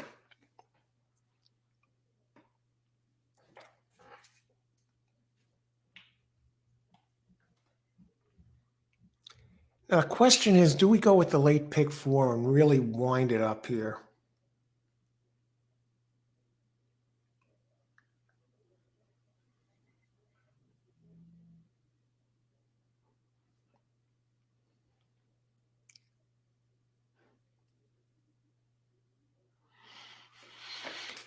The goal here is set up a pick 4 play.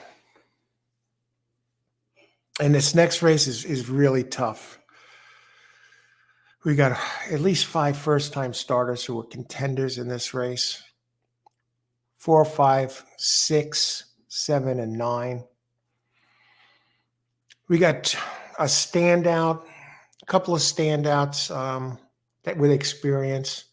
11 for the most part, and 13 next race. 13, the AE gets in.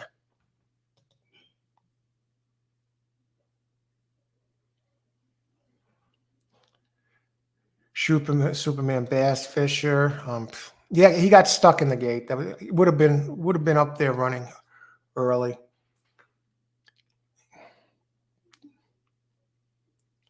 Today looks like chalk so far. Hey, let's bring this back. There was a long one. Joe had a long exacta earlier. Last race was chalk. First race was chalk. Joe did hit the 3.8 exacta, which was 146. This race is chalk. So we got 5 races to go. I never thought a card like this was going to turn out to be chalky.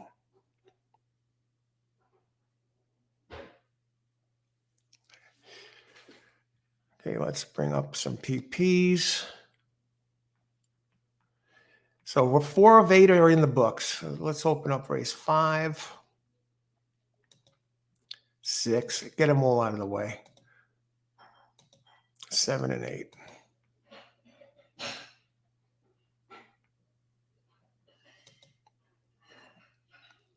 Day 1 at Keeneland of the week. We got a bunch of Nyquist, a bunch of entries. Nyquist is the favorite here, sire here.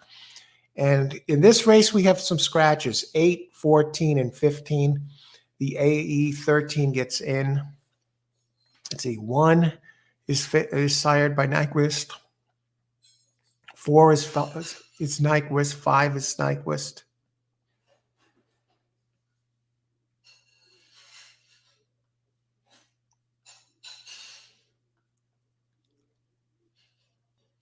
You know, 3 of them anyway.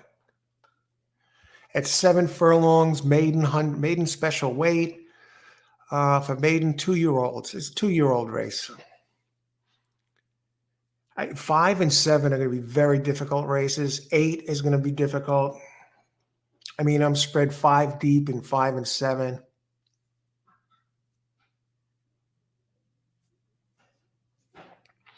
Down 37 for the day. I mean, do I even try and force this card at this point? I'll do the best I can and try and find some opportunities out of this.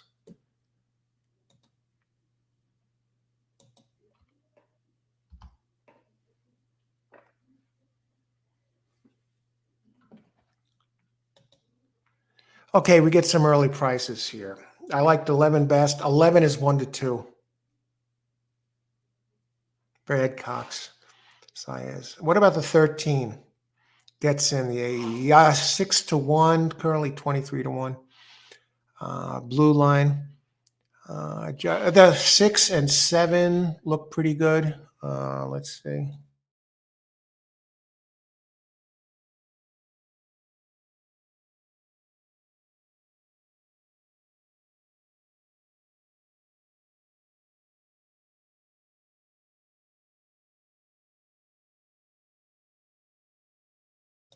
Now, the one that caught my eye here with some really good workouts is the 4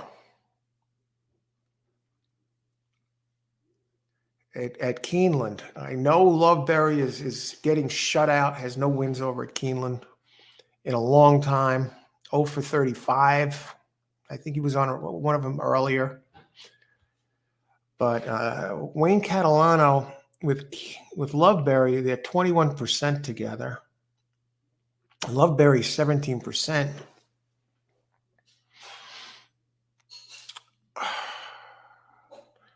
Do I try and pop it with the first timers here? The thing that concerns me is that the 6 is taking no money at all. Out of Justify, who's a very solid trainer.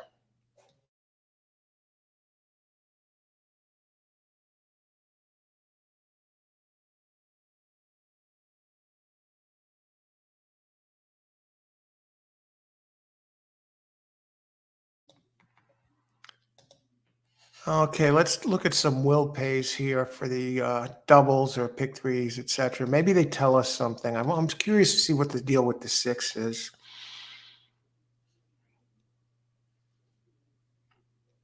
I mean, it's all 11 as far as the payouts go. 50-cent pick 3 is $10 with the 11. Do you try and move past the chalk? Do you just single the chalk and just try and get the pick 4 with somebody else? Is it that simple? Pletcher's 9. Let's look at double prices, probables, daily double.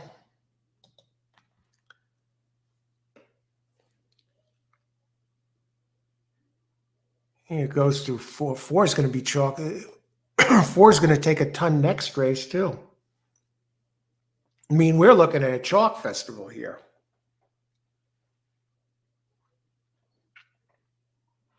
I think I like 4 better as a chalk next race than 11 this race. So I think we're going to set up a pick 4, and we're going to lead with the 4. You know, maybe do you want to go the 1 a little bit?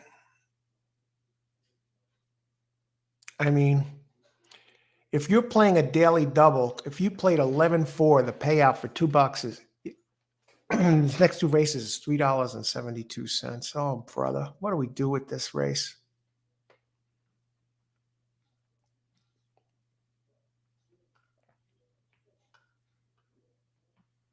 See, Austin, I see you want the 11 beat. I could see why. 13, I think, has a shot to do it. I definitely think 6 and 7.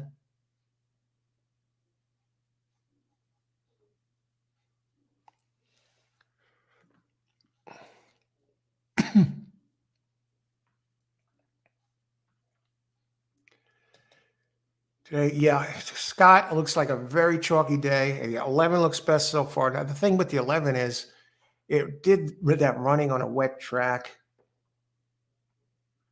Pure breeding on 5. Let's talk about the 5 for a second. That's the one that's, you know, giving me fits because blue line. I know the workouts look slow. I think 4 is the one that I would try and get something home with. It has some bullets in there, and it's been working steadily at Keeneland. So I think we're going to use 4 here. 4 is 4, 6, 7. 4, 6, 7. You know what? We're not going to eat chalk in this. 4, 6, 7 this race. 4 next race. We'll take our single there.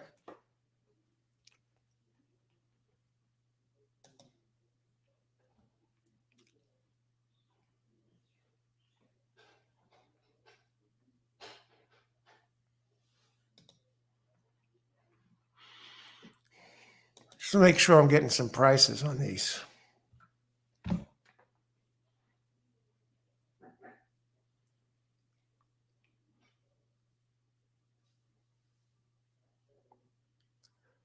Seven. Let me look at the payouts with 7. Something's up with that, amiss with that 7.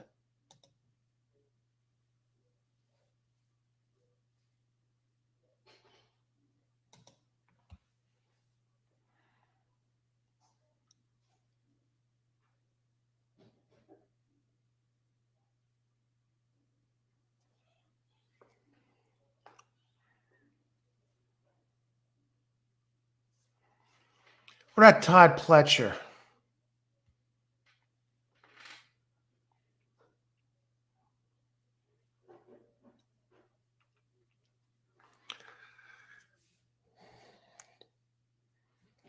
What if we go 4, 6? Excuse me. 1, 4. Use the 2 first. 4, 6, 1, 4. Even then, I don't really like this. 2, 6.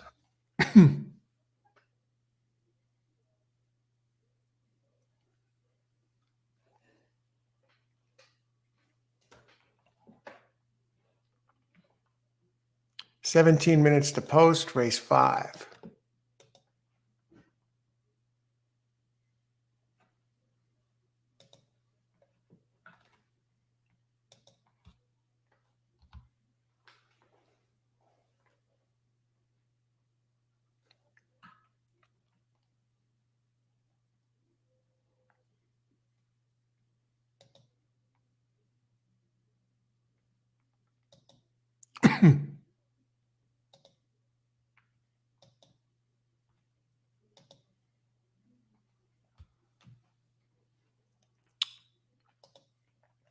Can't squeeze blood from a stone.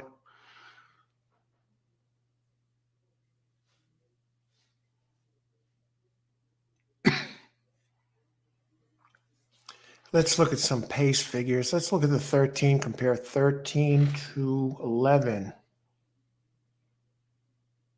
Luis Saez, Brad Cox. Shipping in here, last race Saratoga. Has been working out at Keeneland lately. Last workout wasn't quick, just took it out for a jog.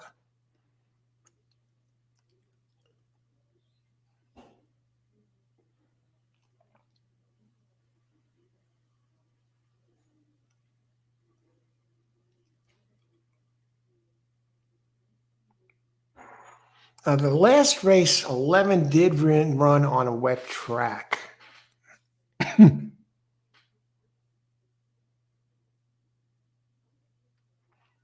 At a quality road, Saez up. 13 gets blinkers. First time blinkers for McPeak, 9%. Brian Hernandez Jr., only 7% for the meet. 11 has the speed.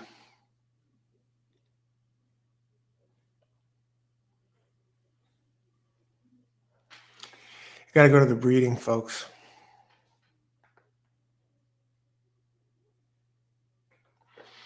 Okay, let's try this. 4, 5, 6, 7, 9. Oh, brother. Go with the.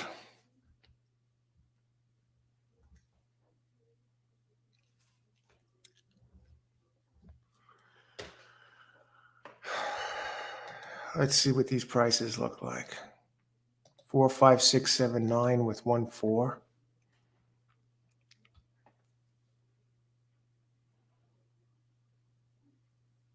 Can't be that simple, this freaking 11 horse going off at 3 to 5.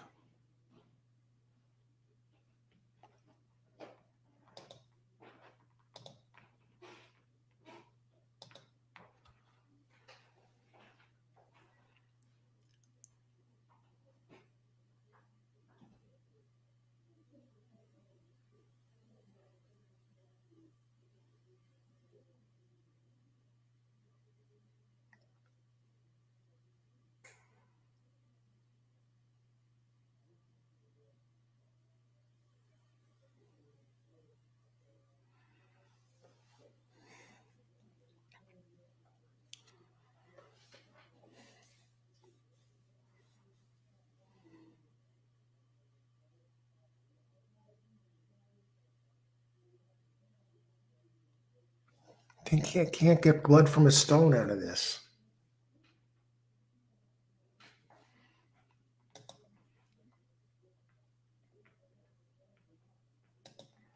Six, 9, 7, 11 to pick 5 and finish pick 3. Playing 6, win place here. All right, good luck, Austin. Keep it going. With first-time starters, I sometimes wait just before post and put 2 on all horses above 10 to 1 odds. That as long as the breeding or the workouts are there or some of the connections that win early, yeah.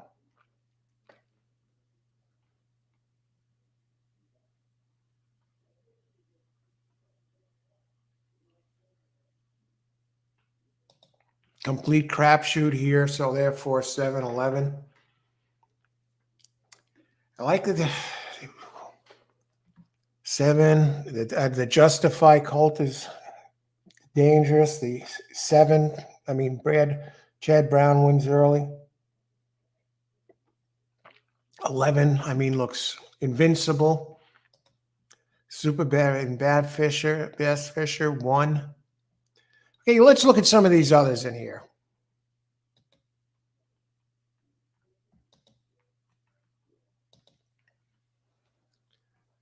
How about number 1?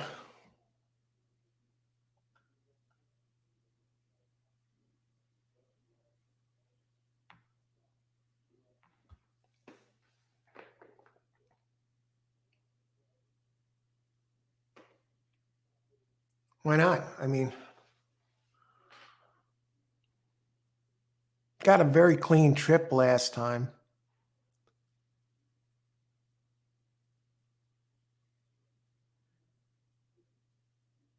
Yeah, what the 3 got a bad start last time. Let's look at something with experience here. Let's look at that 1 and the 3. Let's take a little bit closer look.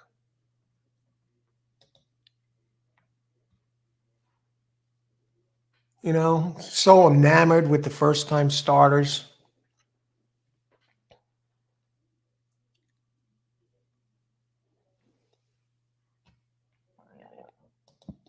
Let's look at some pace.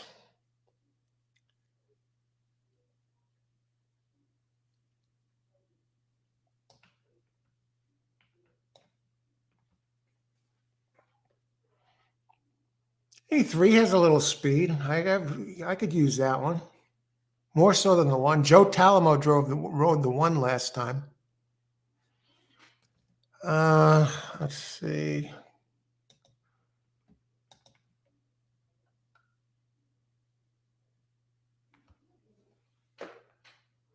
Mott Williams, he's 1 for 8 here, 16% overall.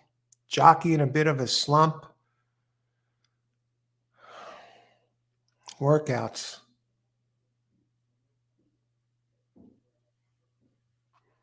Some decent workouts lately. Not overly decent, though.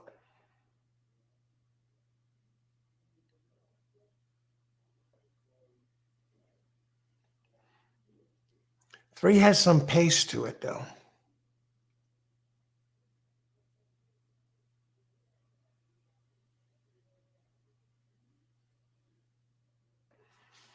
Got to do something that makes some sense here.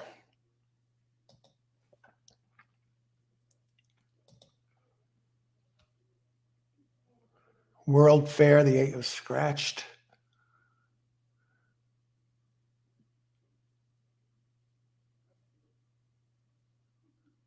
I mean, 8 showed a little bit of pace last time.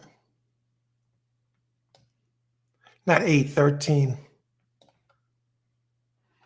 I'm not pulling the trigger on anything unless I see something I like.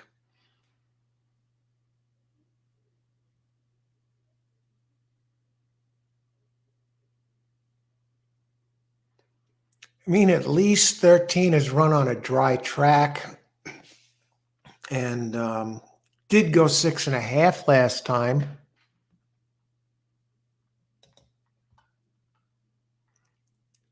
It's closing well. I'm going to use 13 here.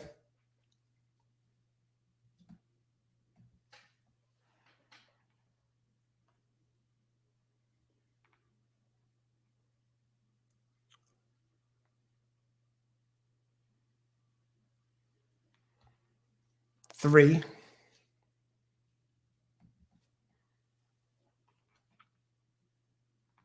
How much time we got? 8 minutes. 3 is 21 to 1. 13 is 18 to 1. I mean, 11 looks like it's supposed to be the second coming, right?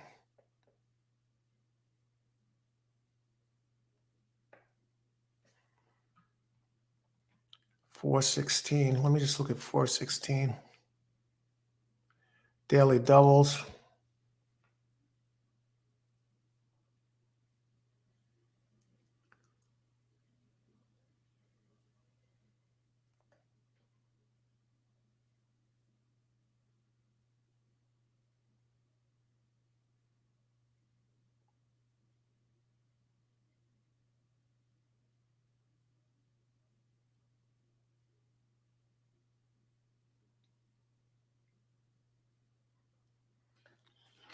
Tough call.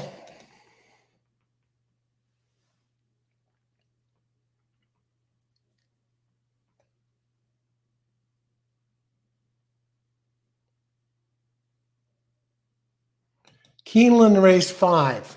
Scott, all to win for $18.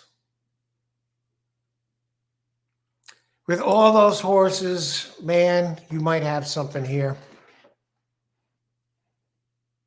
You know, since you got most of the field covered, I think that's an interesting play. That's an interesting play.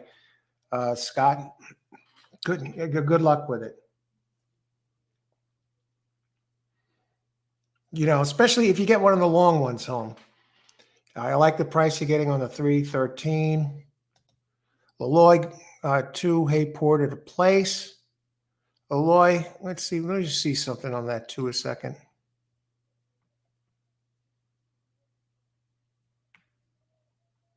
Got off to a bad start last time. You got a good jock in Garreau. Good luck. 9 at auction for 450, highest in this race. Pletcher, how can you go wrong, right? As good as any with first. What about Just a Freak? 2 of my favorite Keeneland handicappers. Have it among that top 3. Great. Justify has been terrific as a sire. And he is taking money in the doubles. Irene, definitely one of the ones I have considered here. Have him actually is one of my top picks. I don't know if I want him at the price. Let's see. Tony Vasilino, exacted try box, 13711. Good luck. Eye popping 46-4 gate works with the 6-horse Justify. Traded 4 for 5 with firsters and last 5 win place play. Good luck, Austin. You're wrong track. Okay. Christopher, 7-2-13. Win number 7, like 7. Win place 7-2-13. Good luck. Christopher, exacta box 6 with 7, 9, 11, 12, 13. Exact is 6 win place. Good luck, Austin. Works do very good on the 6 and on the 4. Okay. Good luck, Stephen. Thanks, everyone, for participating, sharing your wisdom and analysis on this race.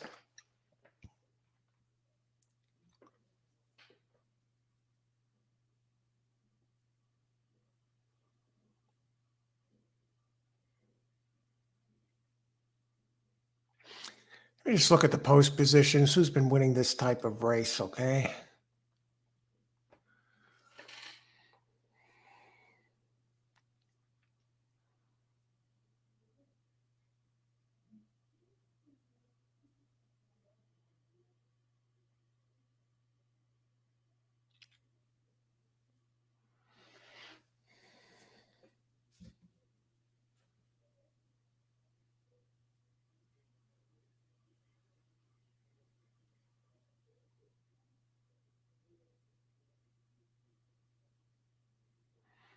Outside, we only have a sample size of 8 races like this, and it seems like post 4 and up have been winning this type of race, so it's too small a sample size. Early speed is 163%. 5 of 8. You don't know if these horses have early speed.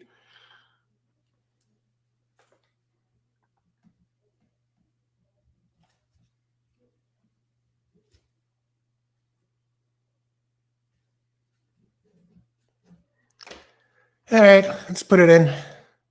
Go small here. See what happens.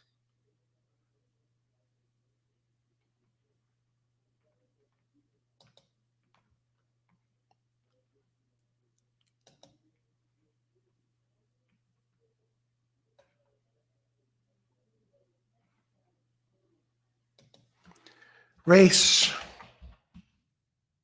5. Daily double.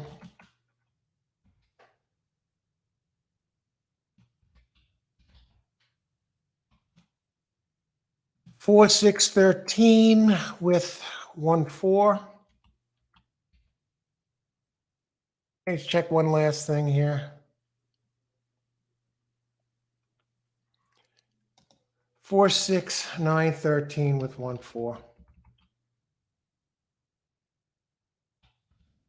I like that the 13 at least has run 6.5 and is run on a dry track. I like that he gets in at the AE.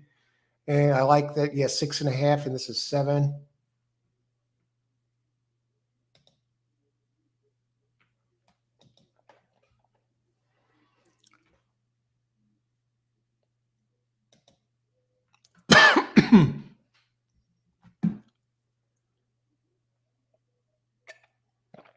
What are the odds on 6? 6 is coming down to 9-2.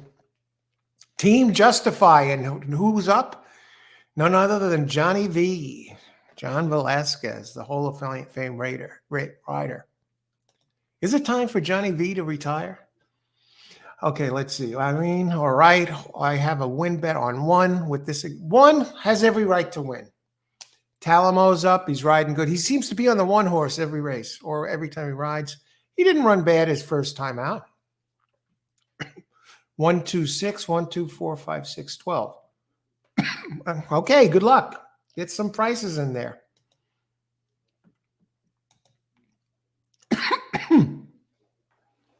Anthem King. Declan Carroll. That 12 open 5-1, currently 21-1. I mean, Brian Lynch is 9% with first-time starters, 17% with Declan Cannon.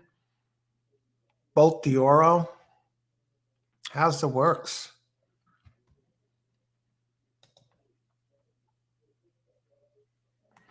Has that bullet work on September 27th? A couple of workouts here. It's a really slow workout, last workout. I guess he took it out for a jog. But the workout before that, 59-3 for 4 at Keeneland. So why not? Getting a monster price. All right, good luck, everybody. Let's get it done here. May the best horse win. Race 4. This race, a great daily double plays with 1 horse, all long shots in this race. All right, good luck, Scott. Interesting race. I put the additional first-time starters in the 2nd spot instead of the 1st. All right, good luck, Irene. Good luck, everybody. Here's my 13. Is that 13 a gray horse? All right, good luck, everybody. Win the race. And the 13 jumps out of the gate. Joe Talamo sneaks up the rail. And the 1 has unexpected company for the lead.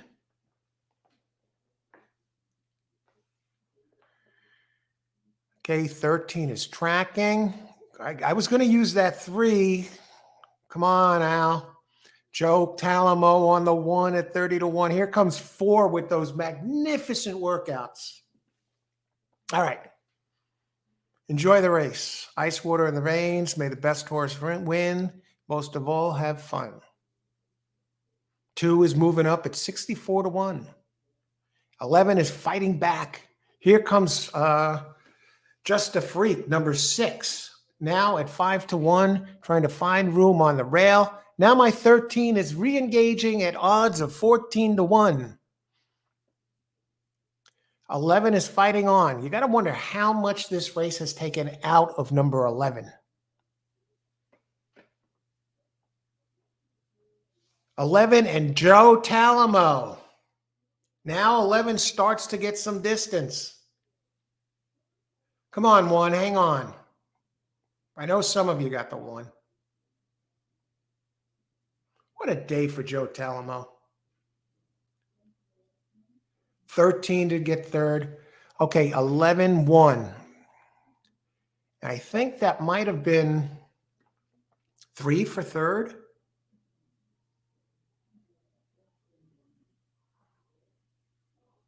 Yeah, 11, nice race by the 11 there.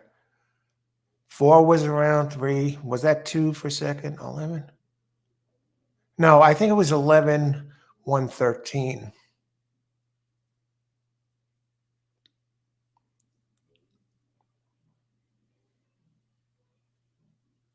Very doable.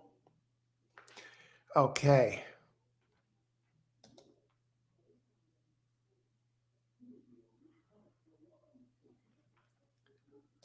Jose. How's it going, Jose Manuel Camicaro? Race 5, trifecta, 5, 9, 11. Okay, got the 11. Oh, no 1. Good try there. Okay.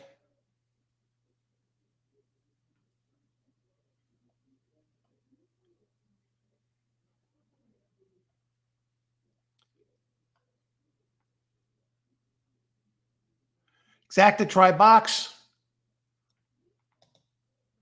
Oh, no 13. Close. Okay. Oh boy. Okay, Verdine, you got the show on 13, race 5. Good job. You got a good price. Show prices are going to be up.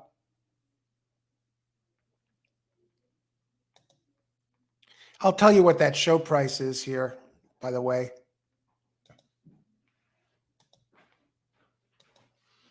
Your show price here, tote board, place show. Should be 484 to show on the 78. It would have been the place.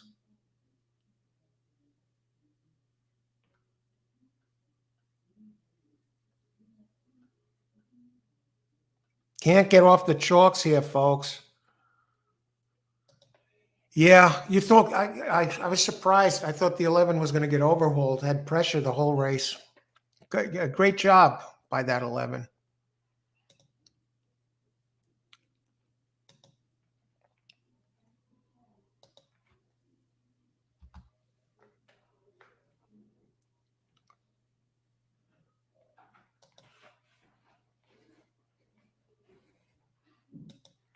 Okay, let me get rid of this coffee and get some ice for the water, and we'll be back in a few minutes here.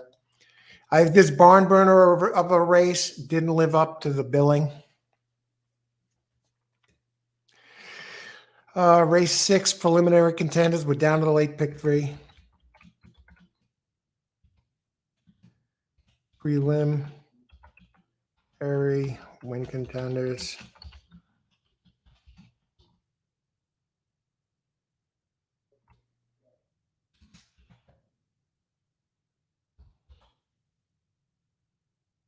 This is an order who I like best.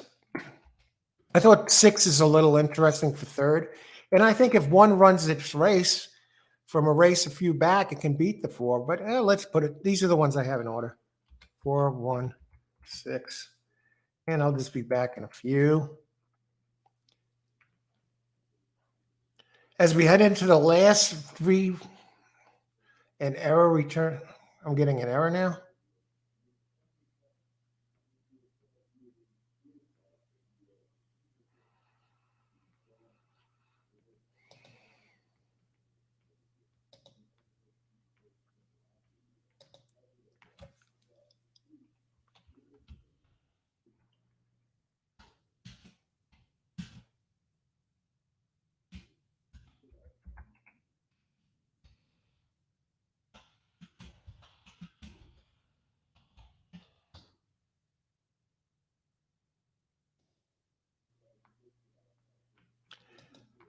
Okay, I'll be back in just a little bit. Get rid of the coffee.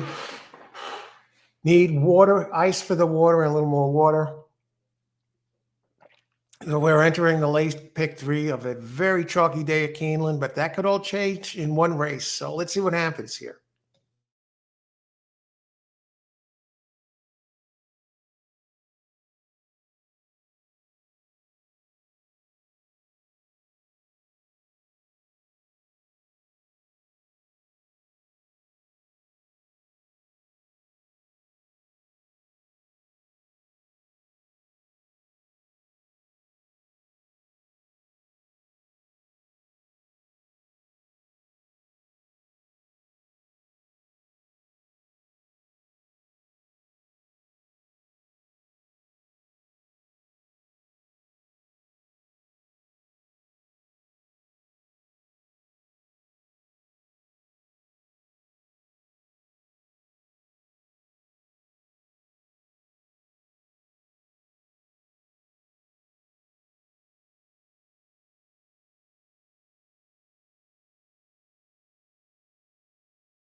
All right, let's get it done here.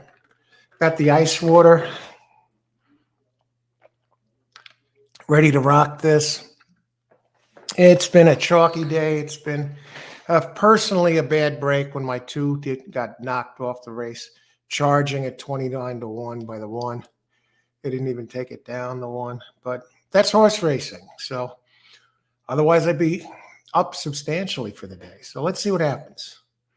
As it is, we're not getting hurt, but 4-1 ice cold exacta here. I think the one has a shot to actually win this race, but let's see. Good luck, Austin. Scott, race 6, 1-4 all exacta box. Okay, so you got all over the 1-4 over all and all over 1-4. Okay, so you can actually hit this twice with the 4-1. Good luck, Scott. All 1-4. Time to get serious, all in on Scratch Cat. All right, let's see what's happening here. 11-1 exact, the 51.88, nice. And the 50-cent trike, not bad, really. And all right, but okay, the one, Joe Talamo doing a nice job on the one here today. In the money twice with long ones. 4 is 1-5. Let's talk about this race. Get this PP out of here. And we're into the final 3 on this Wednesday card, midweek. Excuse me. So are they both Brad Cox horses? Yeah, they are. How many times do we see him come 1-2? But how many times do we see the one that is the longer one beat the shorter one? Okay, 1 1/16 mile, optional claim. Any of these in for the claim? Absolutely not. Scratches.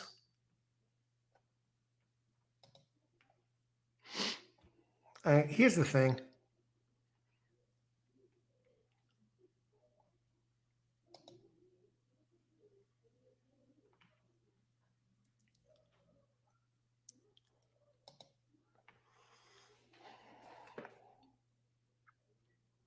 Okay, no scratches. Any late scratches? Check these late pick 3. Nope, same. I got the scratches being displayed below the title of the show in the scroll. And 8th race is going to be a freaking another one with a bunch of first-time starters. Unplayable. Virtually unplayable.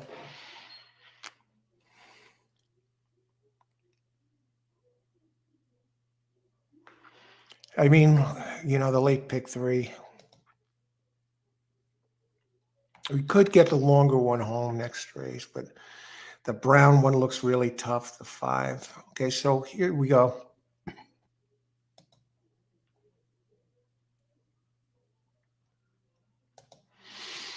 Okay, 1 1/16, fillies and mares, 3 and up.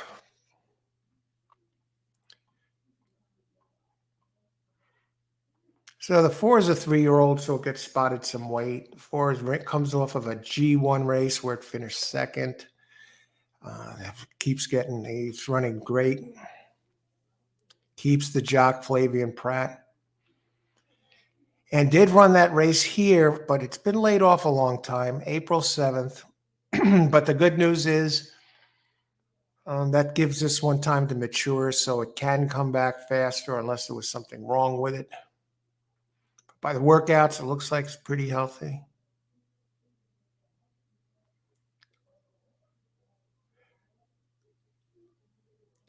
After its last race, it had some time off and only began working out again in August, and that was April 7th. That's the lone bit of concern here. I don't think the one is by any means impossible. Insignia, that's the one I'm going to key off here. Out of Curlin.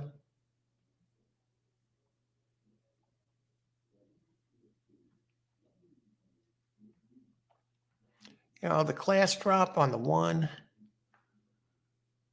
Let's going third off the layoff. At least it's kind of run recently. And the race 3 back got caught running wide at Saratoga in July. And still managed to finish third. Hasn't raced here. Just looking at the early pace here.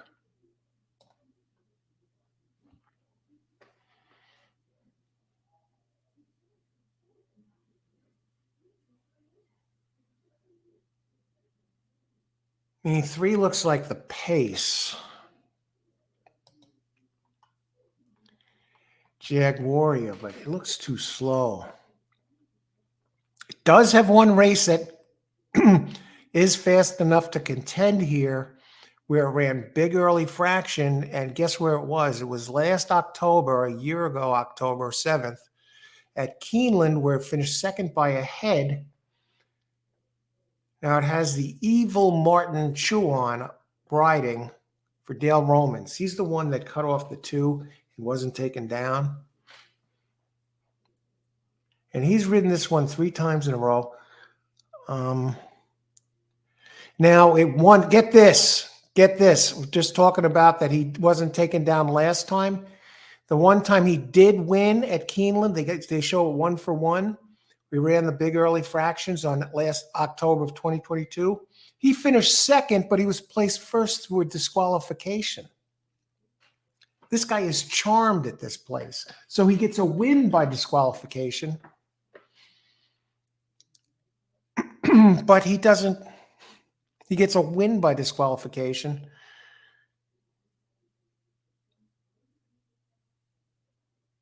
But then, okay.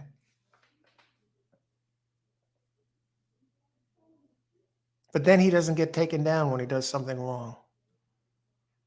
I mean, Scratch Cat has a decent race here. Gets Gaffleon for Philip Bauer. I'm trying to see what we can do to get around Punch Bowl. I see 1 as the way around Punch Bowl. Insignia. I think I'm going to try and get the 1 home here.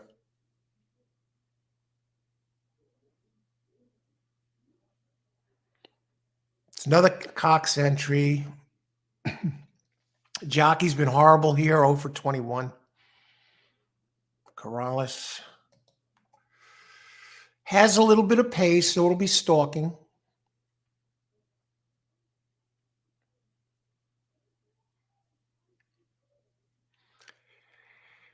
And it does have that race, that earlier race that fits.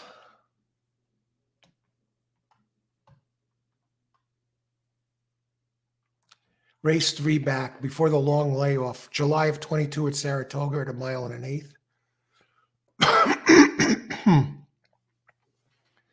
Overall, this jockey at Keeneland, he's a 17% jockey, Corrales overall. But Cox with Corrales together win 35%. That's covering over 85 races.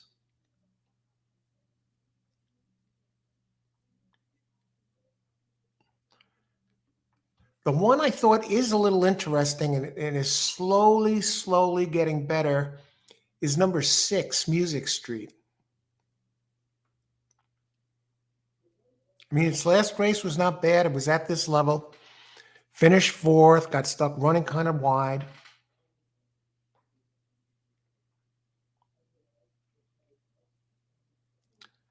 And Scratch Cat, some nice races from Scratch Cat. It looks a little too slow for me.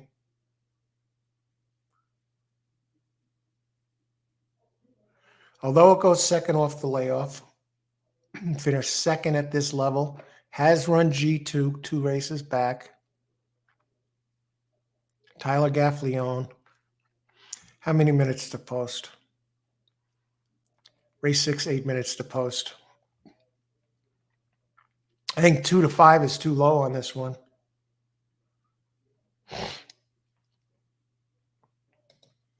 What 5 is well rested? Yeah, second and last. Bullet 35. Yeah. Scratch Cat has run here before too. Tony Vasilino. 4 with 1, 2, 3, and reverse try 4, 1, 2, 3, 1, 2, 3, 1, 2, 3. 4, 1, okay, and 1, 2, 3, 4, 1, 2, 3. Punch is a super horse, but I'm allergic to chalk. Win without a knife. Hey, win without a knife. Hey, Al, thanks for letting us use your platform. You rock. Hey, my pleasure. Win without a knife. Glad you enjoy the show. Thanks for joining us. Good luck. 4-1 exact, 4-1-5 exact, both ice cold. Let's see these prices.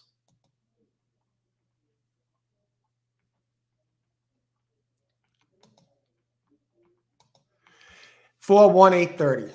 Cannot deal. Cannot deal with it. No, scratch cat.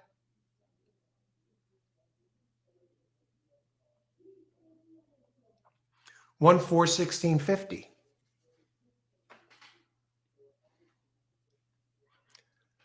Let's see who's taking the money in the doubles. I guess it got to be 5, right?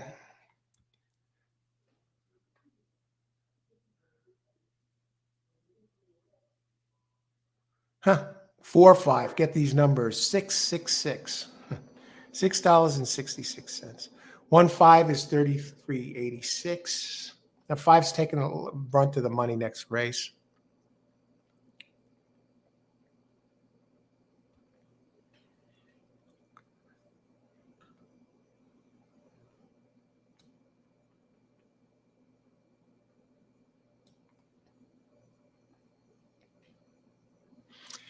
I'm looking at the next race. You know what? I'll eat the stupid chalk this race. I want to see some of my contenders next race that look longer. Race 7. See, I'm working on this. I'm looking for angles. I'm not going to try and catch up in one race. 5, okay, I get it. Chad Brown.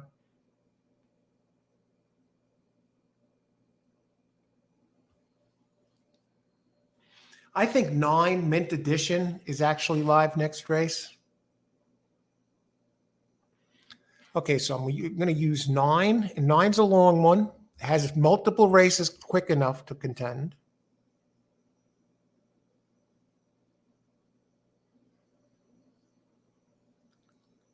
Declan Cannon. Let me look at that 15.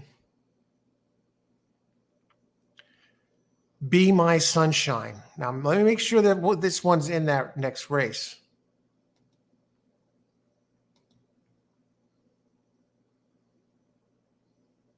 Oh, no. No, 15, Condone. Let me make sure. Oh, no. If the other one, 15, I don't want it. So almost like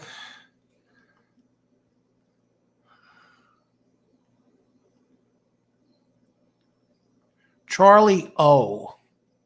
Next race. 20-1.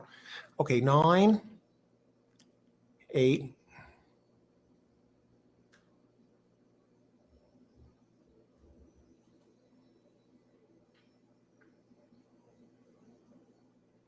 Eight, 9 are 2 long ones I'm going to use next race.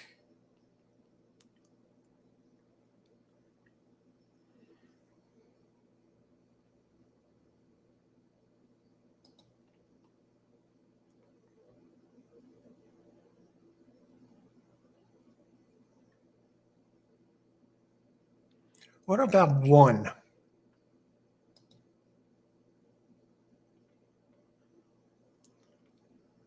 4 minutes to post.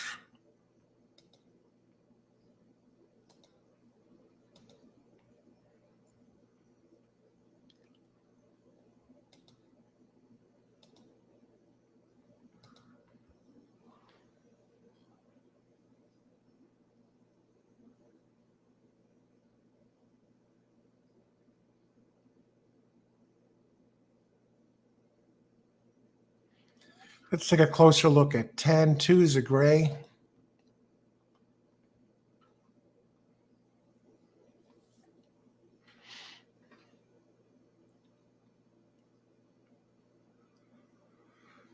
Got to go to the pace for next race. See what we got here.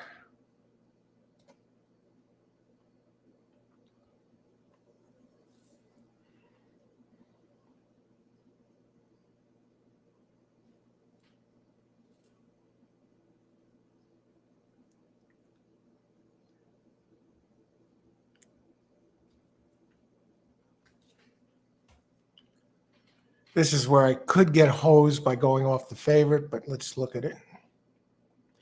Got to go to the PPs, 2 minutes to post.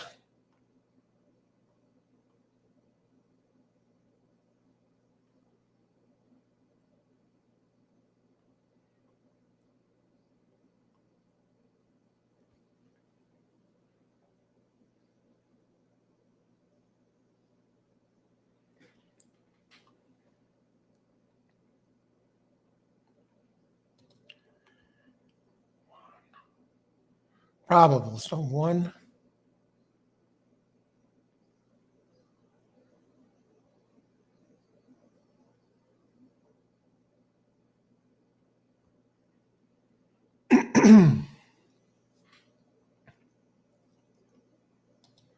Doubles.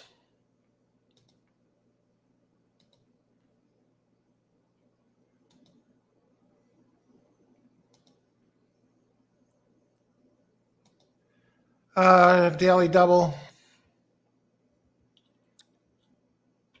Race 6. Daily double.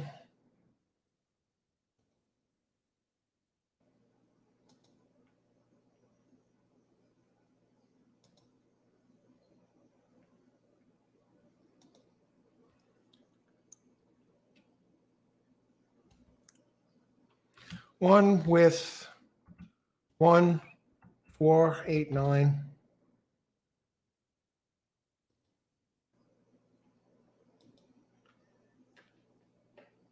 Both the 8 and the 9 have races that contend. Back races. 4 and the 8 do have some speed early. Austin, 4-1 exacta, 4-1-5 ice cold. You got that. Let's see. I didn't use the 5 next race in the pick 5. Okay, 4. Okay, good luck, Austin. Verdine. Okay, $5 try. 4, 5, 1, 2, 3, 6. 4, 5. Good luck, Verdine. Let's do this. Race 6, small double 4 with 1, 4, 8, 9. Okay, they're in the gate. Good luck, everybody.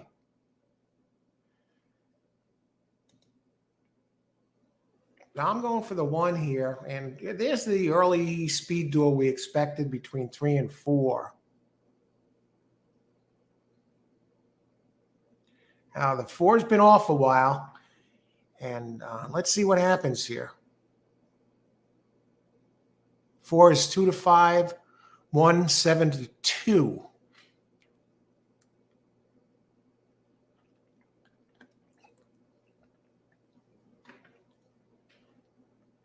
Two's a gray horse.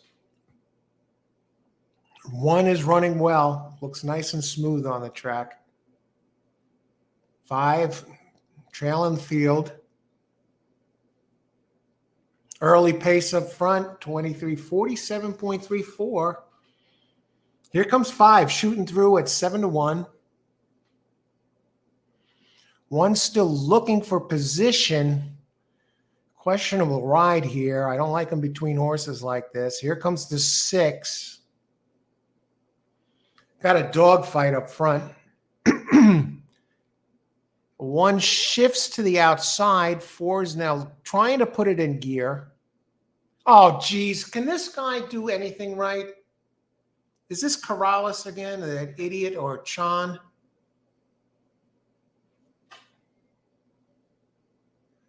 Here comes 2. Here comes 5. Here comes 3. 5 charging home. 2 with 11 to 1. 5's going to get it done, folks. 5 over 2. Holy cow.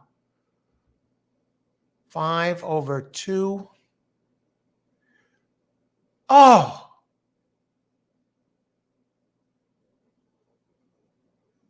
Bad ride on the 1. This guy should be, oh, brother.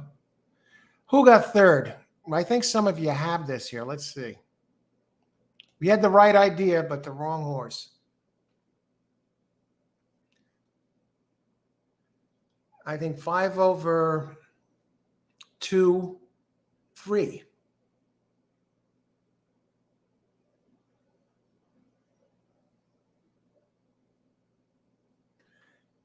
All right, let's see. Hopefully somebody had this. Race 6 in the books. All right, Irene, you're in good shape. Got the 5 home. Excellent. Good job. Brad Cox cannot be happy. The horrible ride on the 1, even the 4. 4 should not try it. Went with the 3.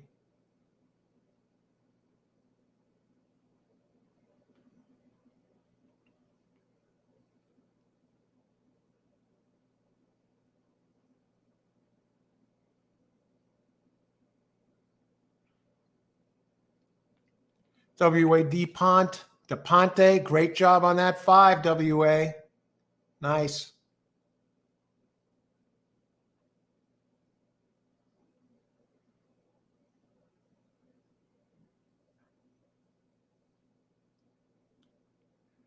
All right, great job, Irene. Great job, WA DePonte. You got some live ones there in the second leg. I like the 9. I like the 15. And I like the 4 in that race. I didn't use 15 because of the outside, but 15 can get it done. 9 can certainly get it done at a big price. And 4 looks like the early speed. Good grief, Austin. Yeah. 4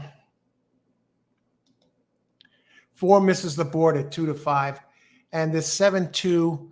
Let's look at that 2 horse a second. How did we miss that one? I thought my 1 might have got it home there if the jockey didn't totally screw up. Yeah, it could. 2 is a consistent horse for Michael Maker. Joel Rosario, very consistent. Knows how to find the winner's circle once in a while. Not as fast as the others.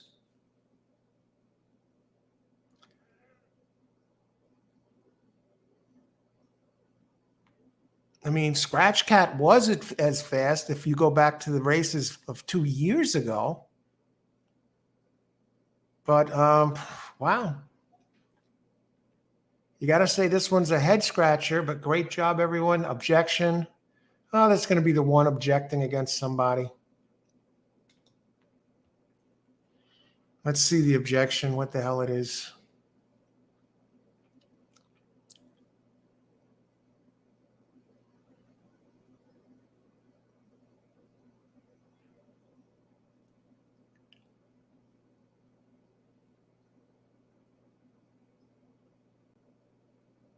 Yeah, I don't see anything to warrant an objection.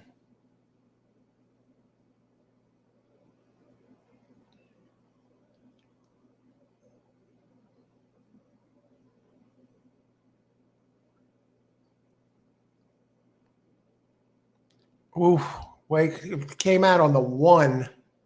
5 may come down here.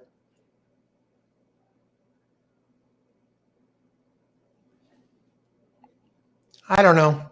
If they didn't take down the last one, they're not going to take down this one.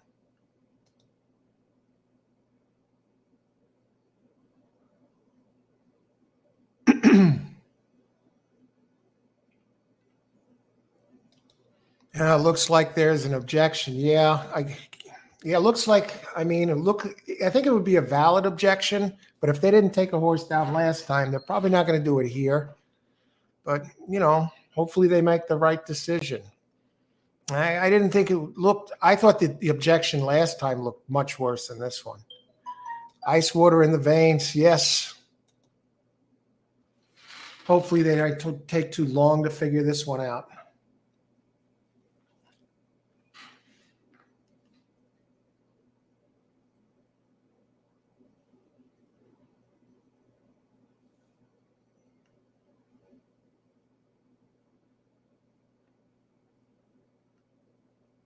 All righty. Excuse me. Hopefully they get this straightened out real quick.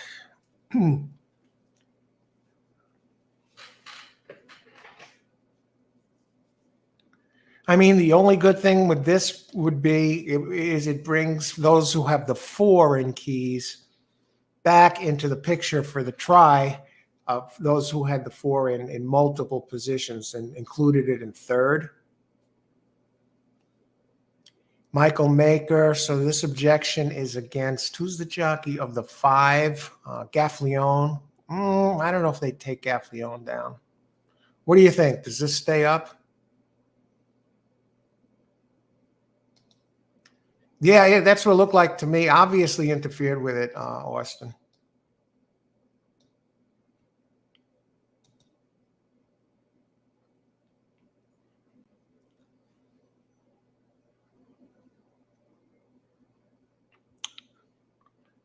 Luis Saez on the 2, he would turn into the winner. If it turned out 2-3, the exacta, this would be an exacta of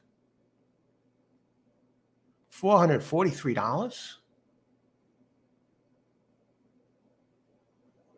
versus a 5-7, no, 5-2 is $133 exacta, but a 2-3 is $443. Come on, guys, figure this out. Stop horsing around.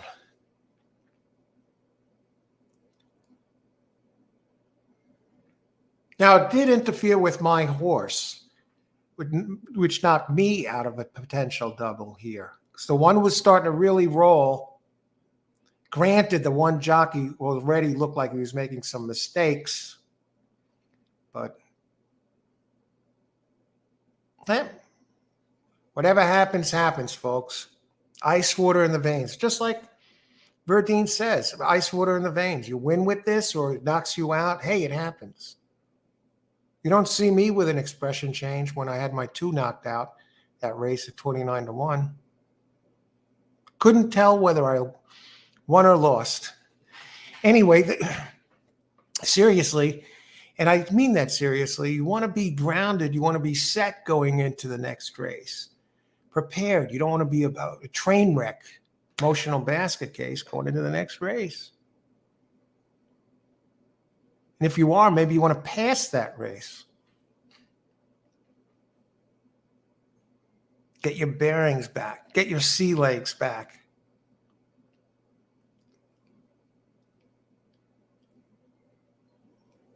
You got 2 very challenging races coming up.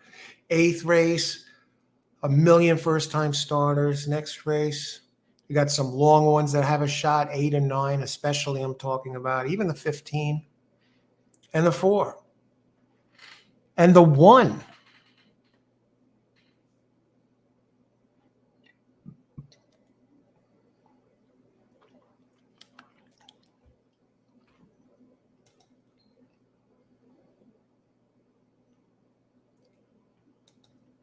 After the last one, I would say, think this stays up. Last one looked a lot worse to me. Me too, Dave G. Okay, yeah, varying opinions there. This one looked much worse. It would bother me. I have the 2 in my pick 4 as well. Come on, Dave. Stop horsing around. Wouldn't bother me. Yeah, right attitude there, Dave. And it looks like he stays up.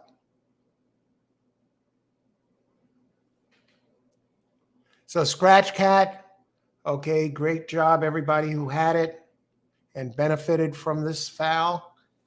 But that's horse racing, folks. The stewards are having a rough day, a really rough day at at Keeneland today.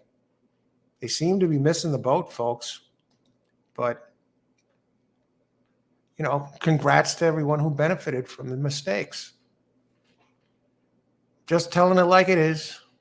Straight shooter.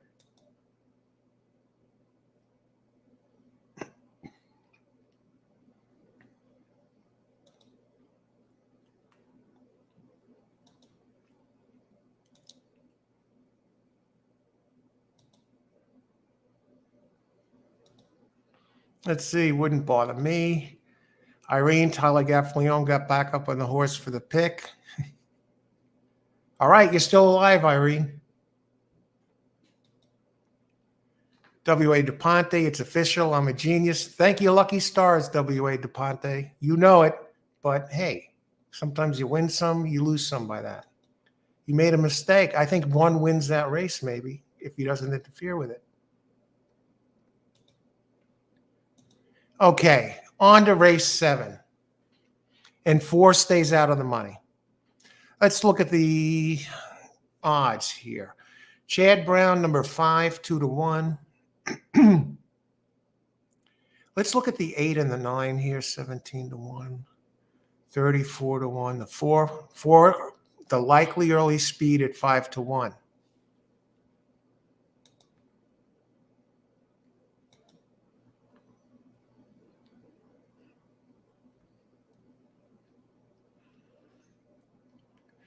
All righty, let's talk about it.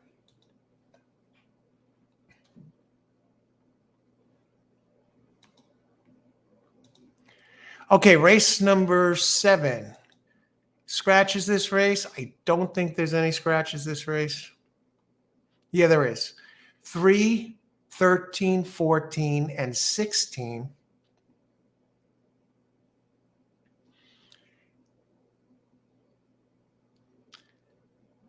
I mean, the 5 ran a,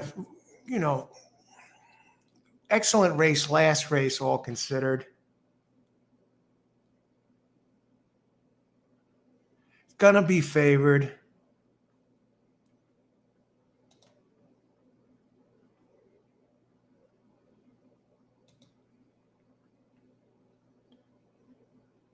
And let's talk about it. 1 16th mile on turf, allowance, 110,000, okay. Fillies and mares 3 and up, you know the deal. 3-year-olds get spotted some weight. So we got a turf race here. And the incomparable Chad Brown brings in the morning line chalk at 2-1. And this one sits on the board at 2-1 now. Has the 3rd highest Brisnet ranking. I have this one listed first in my pecking order. And I would have had 13, the AE, listed second with a big shot to win it, but it didn't get in. And I'm wondering why the 13, also eligible, didn't get in, but the but the 15 did.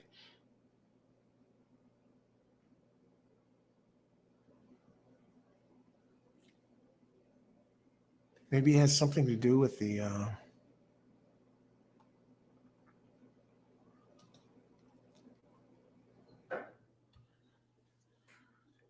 I would have been alive with 1, 4, 8, and 9. Do I think it would have get done?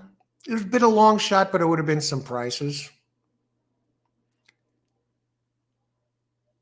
I think the 1 had a trouble at the break last time, empirical view, and it surged up, and 1 driving at Kentucky Downs in September gets Julian Leperoux up, only 4% at Keeneland.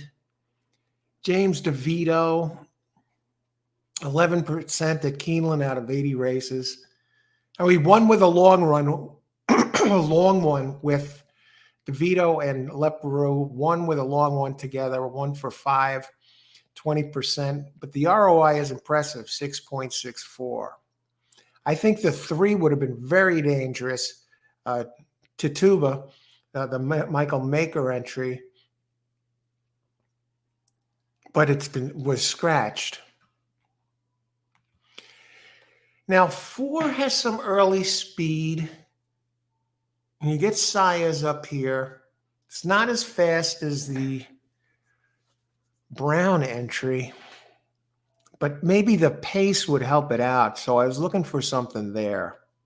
And the 5, of course, keeps getting better for Brown after its first race where it was walked off.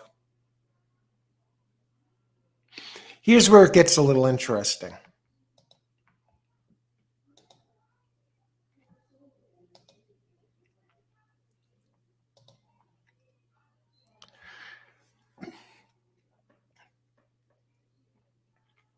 Number 8, Charlio, has some early speed. And this one ran a race 3 back, came in 3rd, only a length and a quarter back at Ellis Park. And this one has some early speed. So For all we know, this 8 might go to the front and try and steal it on the front end for Brian Waltz. Now, Alex, a card, 15% jock overall, only 9% here, but that's 32 races. So you know it has the turf, the goods on turf. If you go 3 back, now I want to bring up some numbers on this. Charlie O. Yeah, ran an 81 and really set some good fractions on the right near the front end. It basically raced around the track, never more than a length and change back of the leader. Did have the lead at the first call.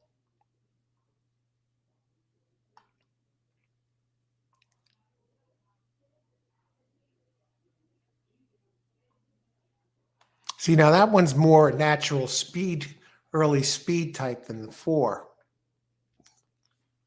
Now we're going to go back to the 1 a second. And what a closing kick the 1 showed in its last race. And its second turf race, he expected to improve. And this one did win, one empirical view with Julian Leperoux up the last time. One from post position 8. This time it should save some ground inside. It has enough speed early that it shouldn't really lose much in the way of ground, but the closing kick, 94 Brisnet, late pace number. And it comes off a bullet workout on the 8th at Ellis Park, first of 13.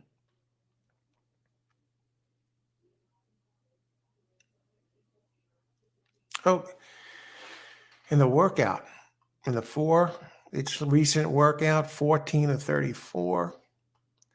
The 8 had a 4 of 8 on the 30th. Does have some, we know it has a number of bullet workouts in its workout history. And 9, mint edition.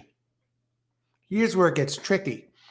Now, this one did face, believe it or not, Charlie O in that Ellis Park race where Charlie O finished 3rd, a length and a quarter back.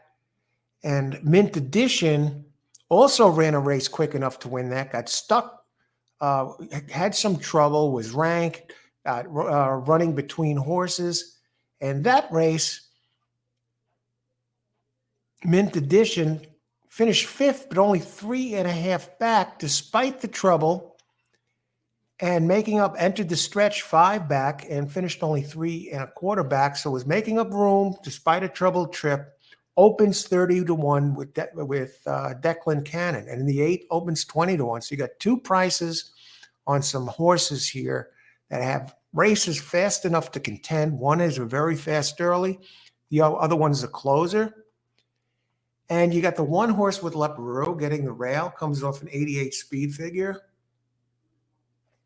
I think we have a shot here for some prices, but let's see. We got 11 minutes to post.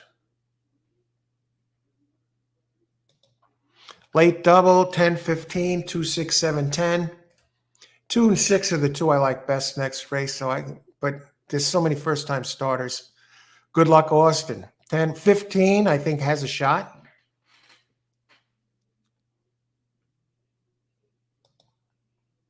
Hi, Coach. I like the 12. Hiya, Michael. Good to see you. Good luck. 10 win place. Let's look at that 12. Let's look at that 10. We talked a little bit about the 15 already. Beach Walk. I love the second off the layoff angle. And this one is definitely live. Can't pick them all. But, I mean, it's race before the layoff was fine. I think this one was just a freshener. And I could see 10 getting it done. If you go back to the race it had on July 8th, it won despite getting caught wide. At a mile, it drove past late. I should appreciate the extra 16th. What are the odds on the 10?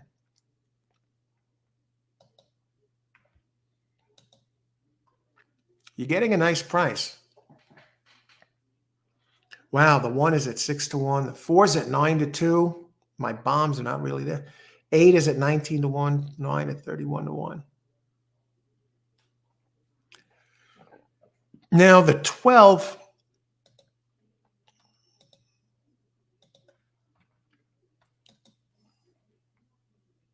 let's see your 12 here. You have this is another one that has a good back race.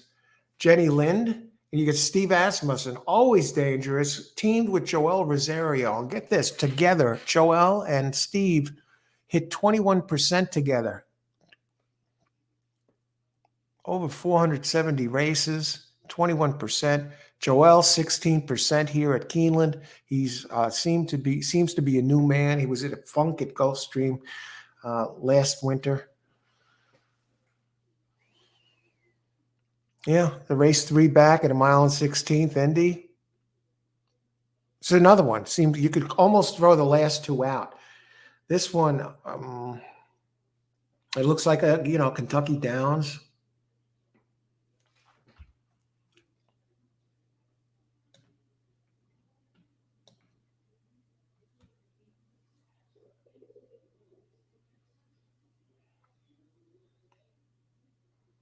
It's going to have to work out a bit of a trip.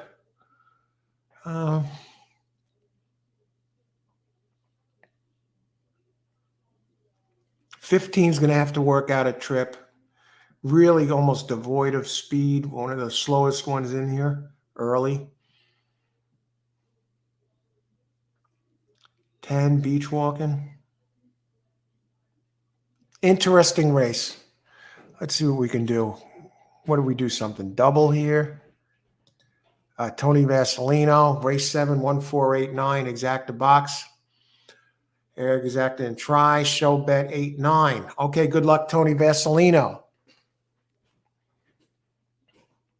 Yeah, it's gonna be interesting to see what the brown horse does. I think it's a little overrated, but its last race is definitely good enough to win. It really moved forward there. I mean, the 7 horse is another one. That is one I was really considering here in this race.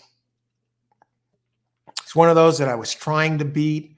Very consistent performer. Let's talk about 7 in race 7. It is consistent as they come.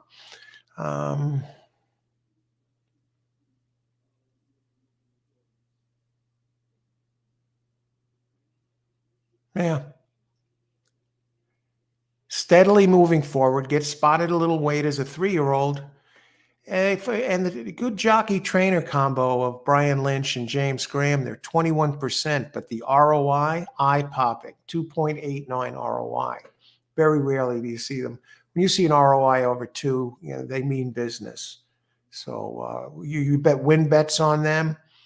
All 61 of those races, you're getting $2.89 back on every $2 bet. So you're almost making 50% on your money if you just bet this pair consistently. And it has some we finishes second a lot, but interesting race.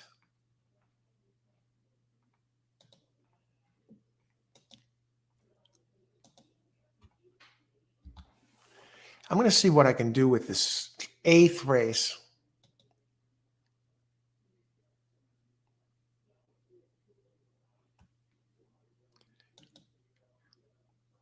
I want to thank everybody for joining us today for this Wednesday afternoon October card here at Keeneland. Got a lot of good, exciting stuff coming up, and probably some interview shows lining up especially for the Breeders' Cup, which is coming up early November at Santa Anita. That Breeders' Cup Classic is going to be a doozy, but all those races are.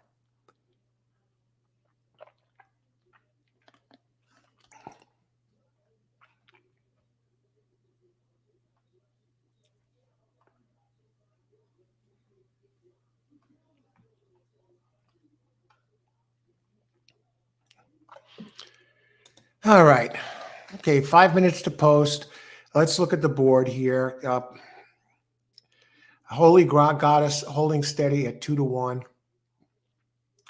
I think 4 is going to be the speed early. 4 or 8 probably be the speed.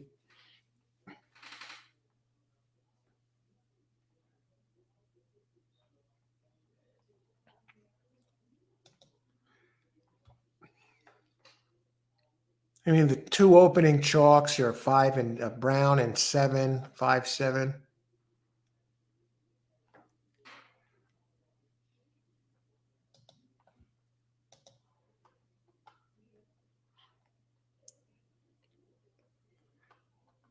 Actually, the horse with the highest Brisnet ranking here in this race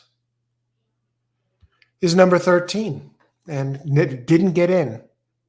And I like that one at 5-1. But somehow the 15 got in instead of the 13.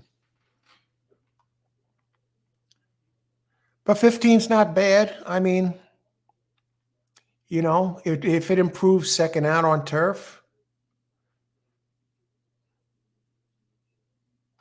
the 1 has the closing kick, though. That's the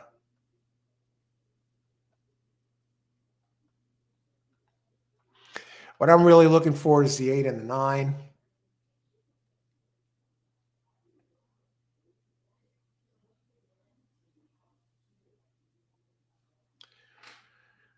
Yeah, let me just do this. Maybe this is a little chalky play, but we're just going to have a little fun with this. Exacta.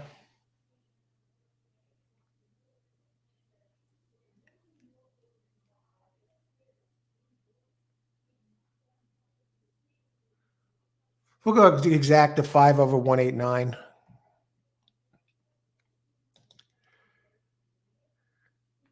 Race 7. Eat chalk this race, right? Maybe that helps somebody besides the chalk win for everybody else. Exacta. Like the 1-8. I like the 8 and 9. I like the 1 late kick. I like the 8 and 9 back numbers that are concealed. Hopefully, they come in there somewhere for not just me, but all of you as well. That 8 and 9. Number 6, Yarborough to Place. Laloy. Let's see what that 6 has going for it. Is that the one that only runs on dirt? No. Mountaineer horse. Hey, it's run some nice races. I mean, weak trainer there, 5%. Eric Reed. Let me just look it up here. 6. Never raced here. Has a win at the distance. You see the 7 hasn't raced here. The 5 hasn't raced here. The 4 hasn't raced here.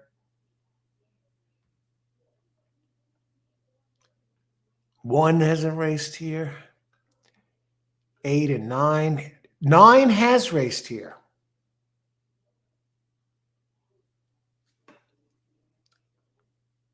And it put up a competitive number here. It didn't win.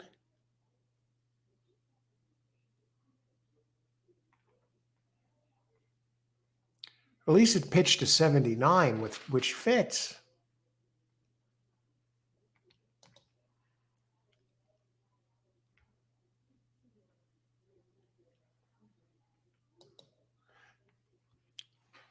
All right, go keep going, Irene. You got good luck. Great job there. You get some payouts there with some of these. 9. 9's run here. I'm telling you, 8 and 9. I looked at this very closely, and I think both of them have a shot at least at the board. And win. 0 minutes to post. It's getting close to post time.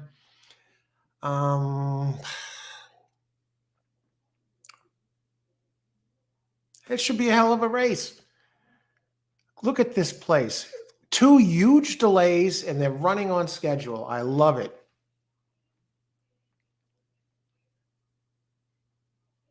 All right. Good luck, everybody.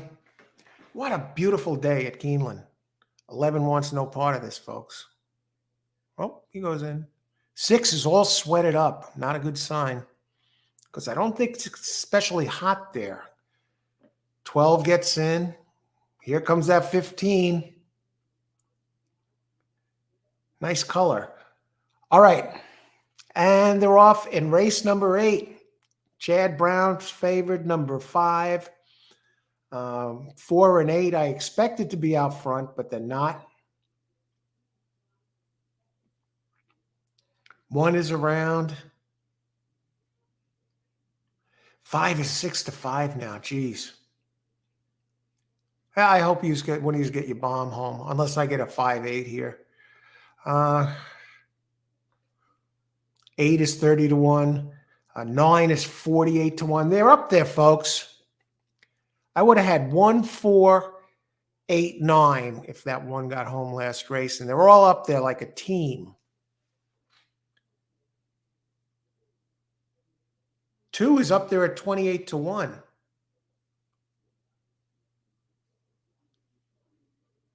One is bet down suddenly to 6-1. May the best horse win, as always. Nice, clean race.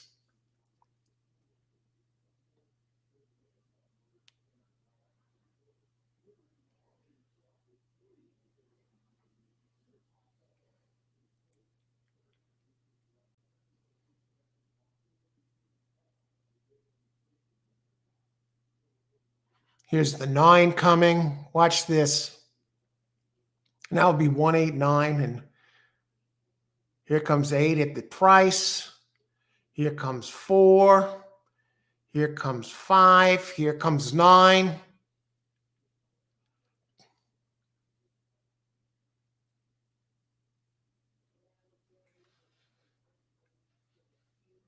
I'm going to lose this the hard way, folks. Hopefully that was 9 in front. 10.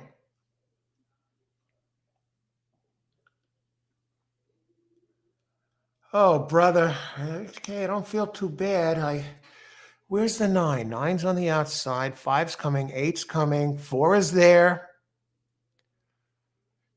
10 is slicing through. I think it might be. I don't even know who got second. All I know is 10 got this. Beach walking at 20-1.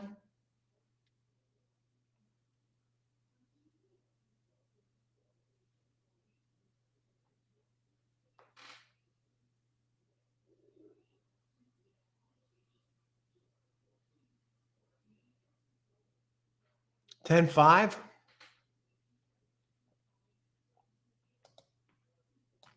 If it's $10-5, we're talking a $154 exacta for 2.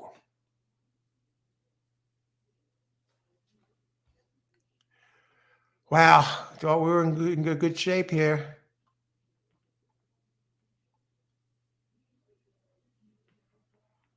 Austin, you're in very good shape here with this late double.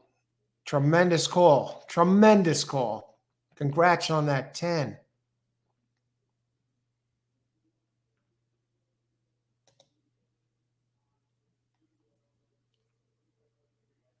Huge price. 10, yeah, why not? Had that warm-up race at 7 furlongs at Kentucky Downs. It comes off a win at Ellis Park in July. Tremendous. Had every right to win that race. Wide open race. And I got to think it's...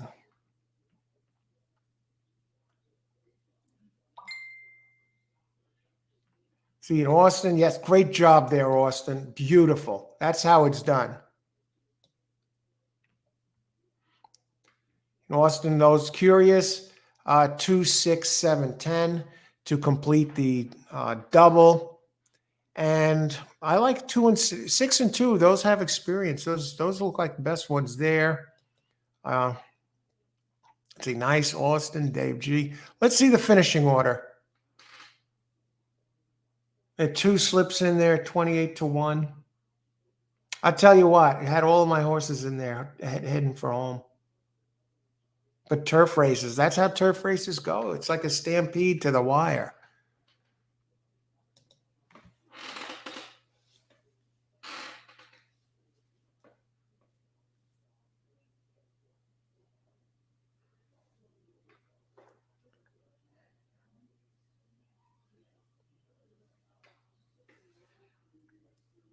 Come on. Close this thing up. All right. Maybe things are turning around here. Dave G, Austin. Nice Austin. Always a gracious crowd. I thought 4 was there. The 8 was there coming for home.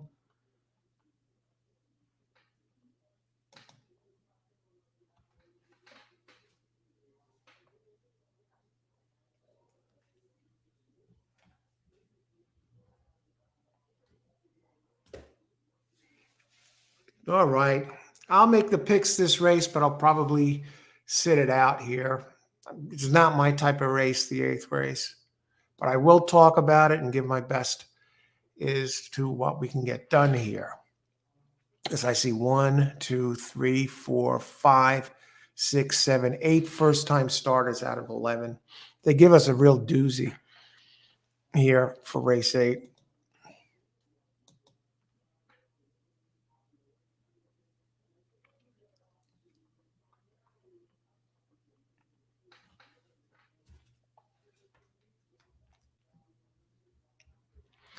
Okay, let's bring up some PPs and see what the heck is going on. Close them up. Race 8, 6 furlongs. Now, this race is really interesting. It's a maiden claimer. Remember I said there are 11 entries and 8 of them are first-time starters? Now, these horses are starting for the first time, and they're in for a claim, but not your ordinary claim. This is a $150,000 claiming race. You want one of these horses? That's going to cost you $150,000. Maiden claim. They never even won a race yet. And 8 of the 11 haven't even raced before and they're already in. But usually, now listen to this, the 3-horse Track Light, that's a $200,000 unraced horse and they're putting it in for $150,000 claim. So already they're willing to lose $50,000 on it. The 2-horse, they're willing to lose $5,000. At least the 1, Atomic, cost $75,000. So, hey, we'll get rid of them for $150,000 if you want them. You'll be curious to see who got claimed out of this. 4, $20,000 horse in for $150,000. 5, $22,000 horse in. 6. All right, so most of them are in for considerably cheaper. Number 8, Sterling Honor, out of Honor Code. $230,000 entry. Okay, so they're willing to take a loss. Army Kid out of Army Mule, number 10. $90,000 purchase in for $150,000. Barn burner first, people. So first, okay, here goes. Maiden claim, 6 furlongs.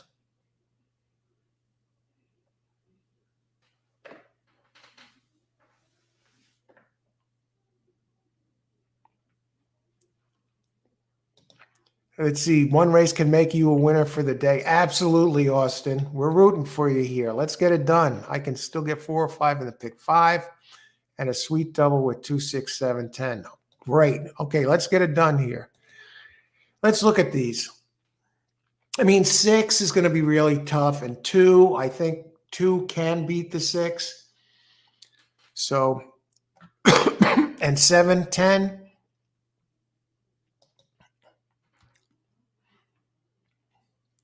I'm going to go down. I'm going to look at the pace here for a second.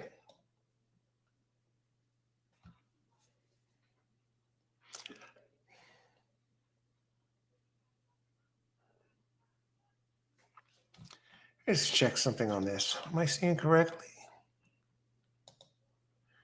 Yeah, six is the early pace.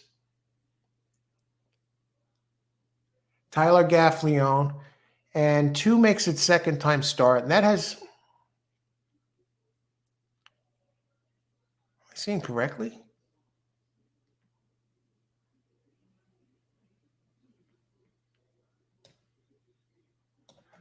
Okay, I'm just looking at this.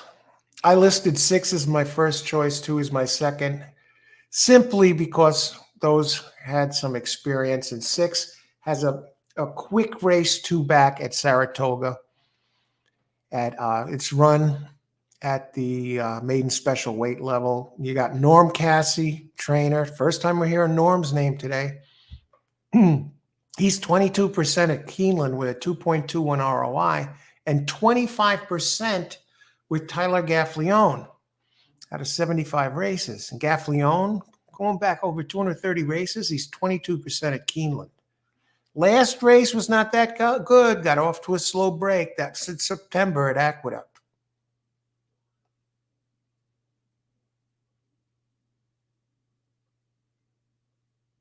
But its first race, it came in third, did considerably better.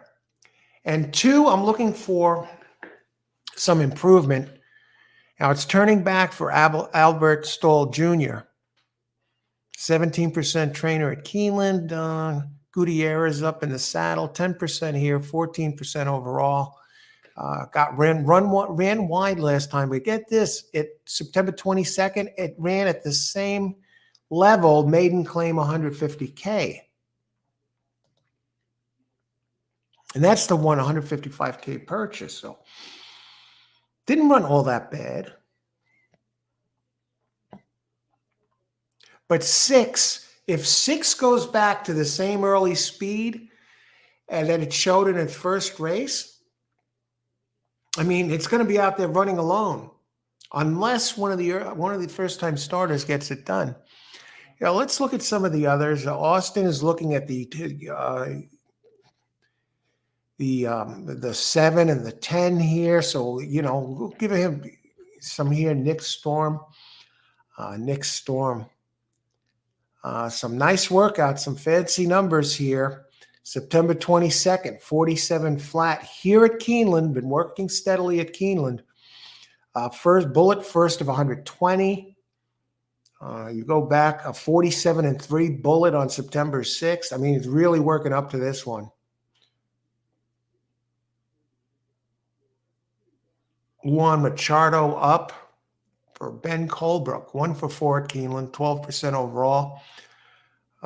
Dialed in Spadestown and the breeding and the lineage. But the workouts make number 7 a factor here.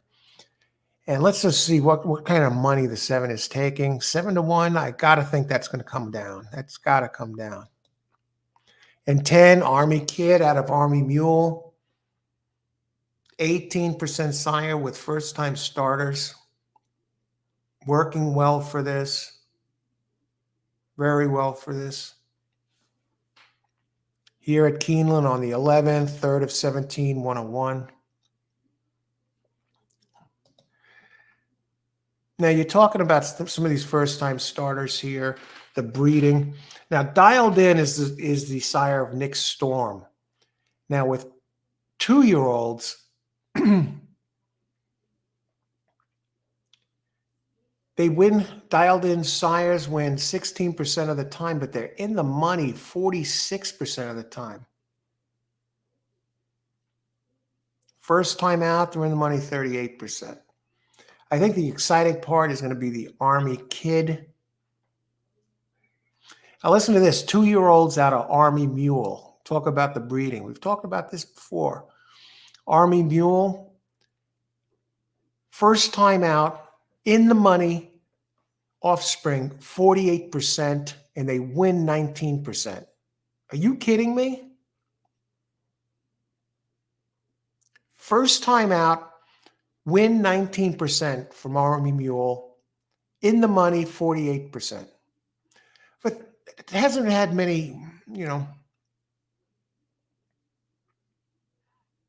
And overall, as 2-year-olds out of Army Mule, in the money 53%, win 19, same 19%. So there we go there.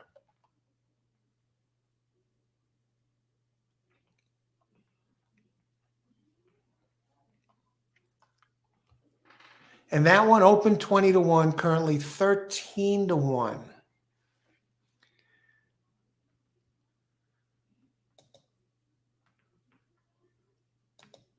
You know, it looks like the pace is going to be 6-2,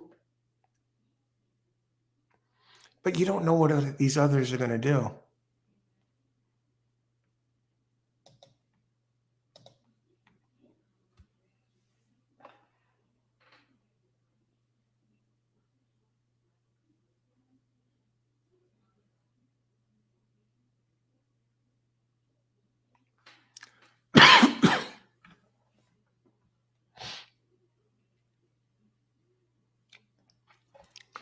Now, both the experts over here, Scott and Catton, they both picked the 6 to win this race.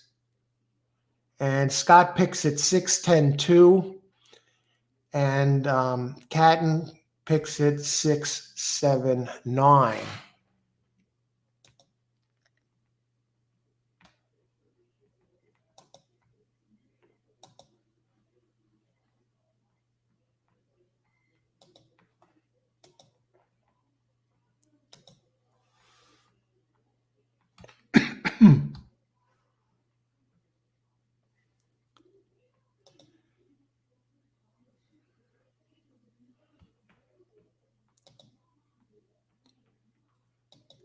Okay, let's see, 1 second here.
We still got a race to go, folks. It's been an absolutely great day here and very challenging. A lot of chalk for a while, but we had some big payouts in the last couple of races, a nice daily double, some nice exactas. And this race, who knows with these 2-year-olds? So let's go look at this here. Race 8, number 12. 12 is acting up a little bit. All righty. And I want to thank everyone for joining us today and being part of the show. Wednesday, hump day. Kind of see the weekend out there somewhere in the distance.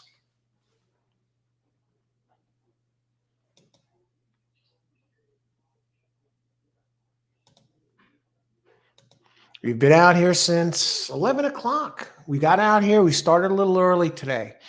Came out here after getting the handicapping done, and then we found out what the scratches are, and started to make adjustments on the card after the scratches. That's what we want to do. Look over the card before you play, and then look at your scratches and make your adjustments. This way you're all set. You're in the catbird seat when it's time to get started with the races. You're prepared. You're not going in cold. You have more time to look things over. As the races unfold, keep an eye on the board, the payouts, watch for the body language. So we're looking at 11 minutes to post here.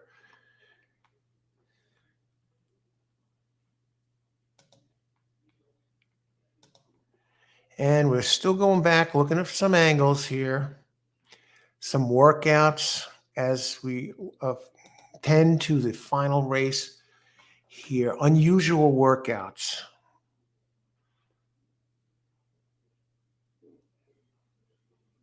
Breathing. Hey, Brandon Walsh, the trainer of number 3. Now this one's in for the 200K. This is a 200K purchase in for a 150K tag. Again, this is a 150K maiden claiming race. This one never even raced. And Brandon Walsh is 23% with maiden claimers and comes off a very strong 4 out of 36 workout on the 12th at Keeneland, 48 seconds. Has the breeding in there on the quality road on the sire side, tap it on the dam side. It has the breeding to run well. A 16% sire with first-time starters. Dam has a winner from 3 starters, 23% maiden claiming. Anybody else with this exceptional workout to point to here that indicates some massive speed? Number 5, Runaway Joke, does have experience, but it was a slow race on turf. I'm not sure what's going on here. 3% trainer, Eric Heitzman. Mitchell Murray, 9% chalk, 0 here. I don't like it. The only thing I like is it has a little experience. It did run a workout, second of 11, 47-3 on October 5th. Does have a bullet on August 31st. I don't know. It does have practical joke into mischief. It does have some breeding. I mean, to run on dirt. Second career race, Eric Heitzman is out of 16 races, 13%. Now again, 6, the favorite. The first race it came in 3rd at Saratoga. It showed a lot of early speed. Didn't show the early speed at Aqueduct. That's the thing that concerns me a little bit. Has a 9 out of 34 workout here at Keeneland on the 11th, 49-1.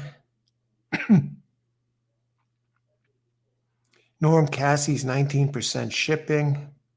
First time maiden claiming. It is dropping in class. First time maiden claiming. Cassie is 29%. You got Tyler Gaffleone up. The 7, I think, is very interesting.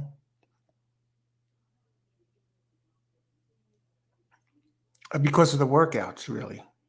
It's a kind of a bullet machine. It runs, I'm seeing 4 bullets here on its running line. And the trainer is 1 for 4 at this meet. How many minutes to post? 7 minutes to post.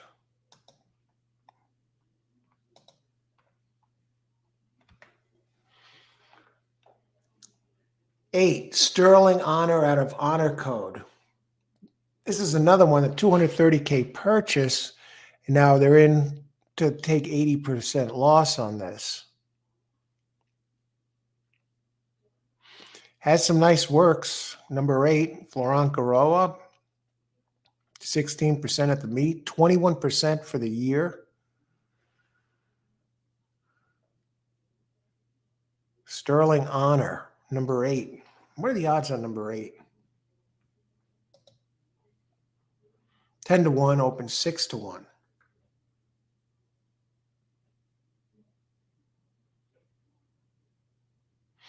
What do I do with this? It'll be too easy just to say play 6, right?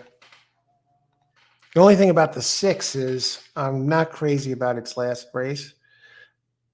I didn't like its loss in early speed.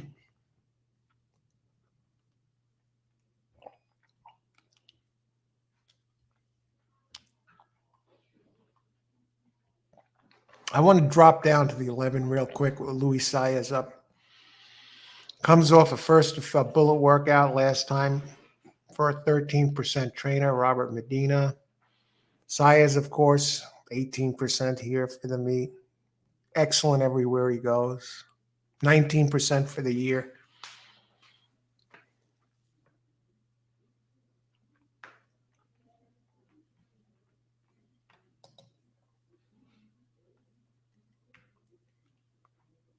And 12 did scratch out of this. So I guess that's a late scratch there, folks.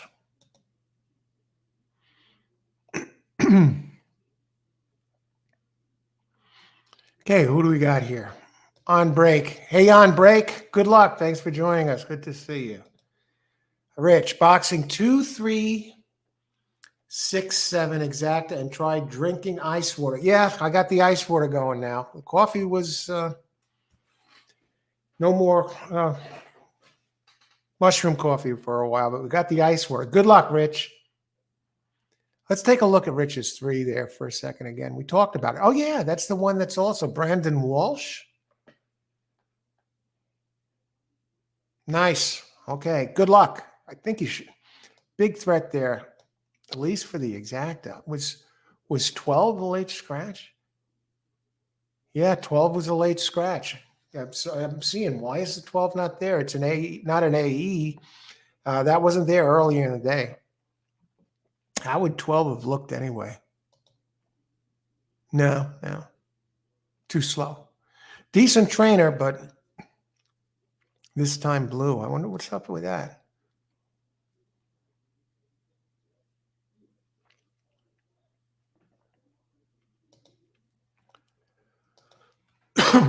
Austin, don't look the works and breeding on the 10 horn. I looked at that. Austin, I was talking about that earlier. Let me go back to it in case you missed it. I think you'd be really impressed with these numbers. 10. The works are there, but listen to this. First time out, Army Mule offspring. First time out, wins 19%, in the money 48%. Wins 19%. In the money 48%. And get this, for 2-year-olds overall, wins 22%. Wins 22%. This is the offspring, in the money 48%. Very dangerous, very impressive sire. Yeah, the 6 is coming from New York bred, restricted races, have to use. The race, its first race was quick. I don't know what happened the last race. I think the 2 might be a little bit more solid even. I don't know, but if 6 runs back to the race 2 back, you've got so many first, it's going to be dangerous, but there's so many first-time starters in here that we're going to have to, this is going to be a wait and see deal. Christopher, I like 1 to win, play, show. 1, 2, 6, exacta, try box. Good luck, Christopher. 2 and 6, you got to use. And we're going to go back to the 1 for a second. Mitoli. This is not a bad sire. First time out, in the money 44% of the time. The trainer wins 4% first time out. The jockey and trainer, they're 15% together. Atomic. What are the odds on Atomic? 21 to 1. You're getting a price. Good luck, Christopher.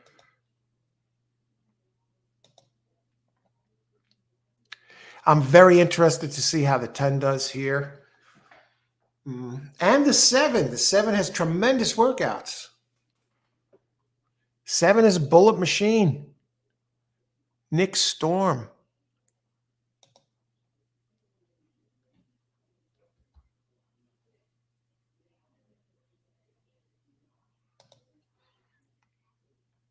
James White is in the house. James, 4, 7, 10, 11, exacta box. Okay, good luck, James. That's got the 11 with Sayas. We've talked about the merits of the 7 and the 10. The 11, Louis Sayas, is taking money. We were looking at that just a second ago. And the 4. What about the 4? Finish the mission.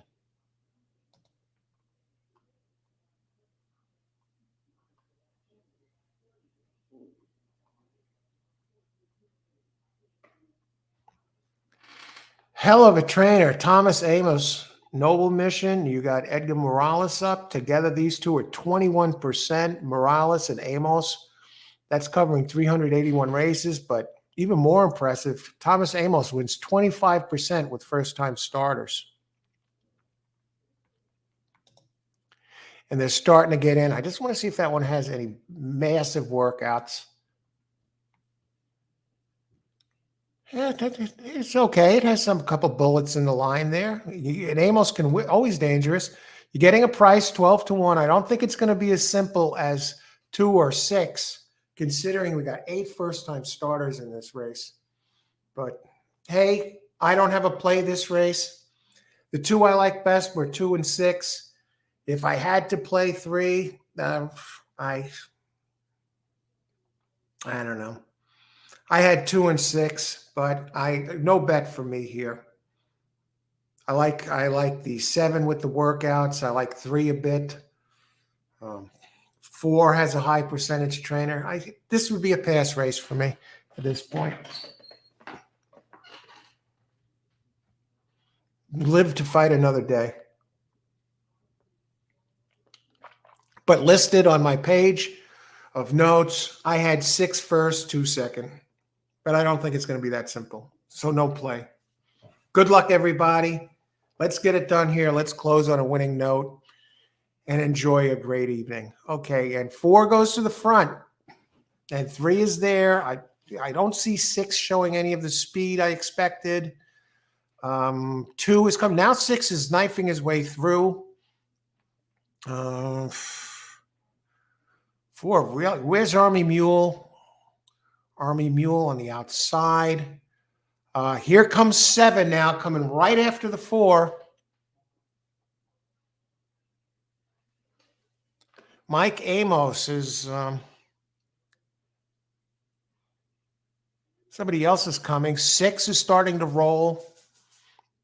9 is starting to move. A gray. 7 is starting to make up ground on the 4 as they head for home.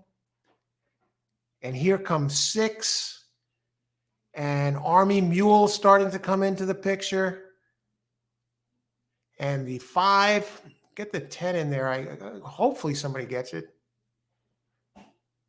And that's the workout machine, number 7. Nix, 4, 6, 5. No, it's 7, 6, 5. Will pays Austin. You do have a double there that pays 111.26. Great job on that, Austin.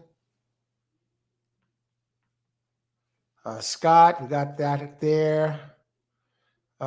With this exact is 710 over Irene. No, love the 2. Strong works. Just catching up there. 10 just to win.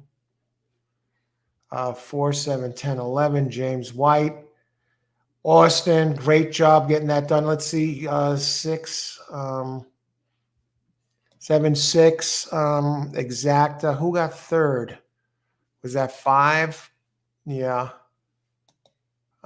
So you got the exacta. Good job, Rich, because you got a longer one up on top. That's 7, 6 will pay 3804. Okay, I want to wish everybody a great evening. Thanks for watching today. and enjoy your Wednesday night. So again, yes, Austin, tremendous job on that double closing, strong closing kick. And Rich with the exacta. Okay, have a great night, everybody. Keep you posted on more to come. Be on the lookout for those notifications. Okay, have a great night. If you play anything tonight, ice water in the veins, best of luck and bring it home.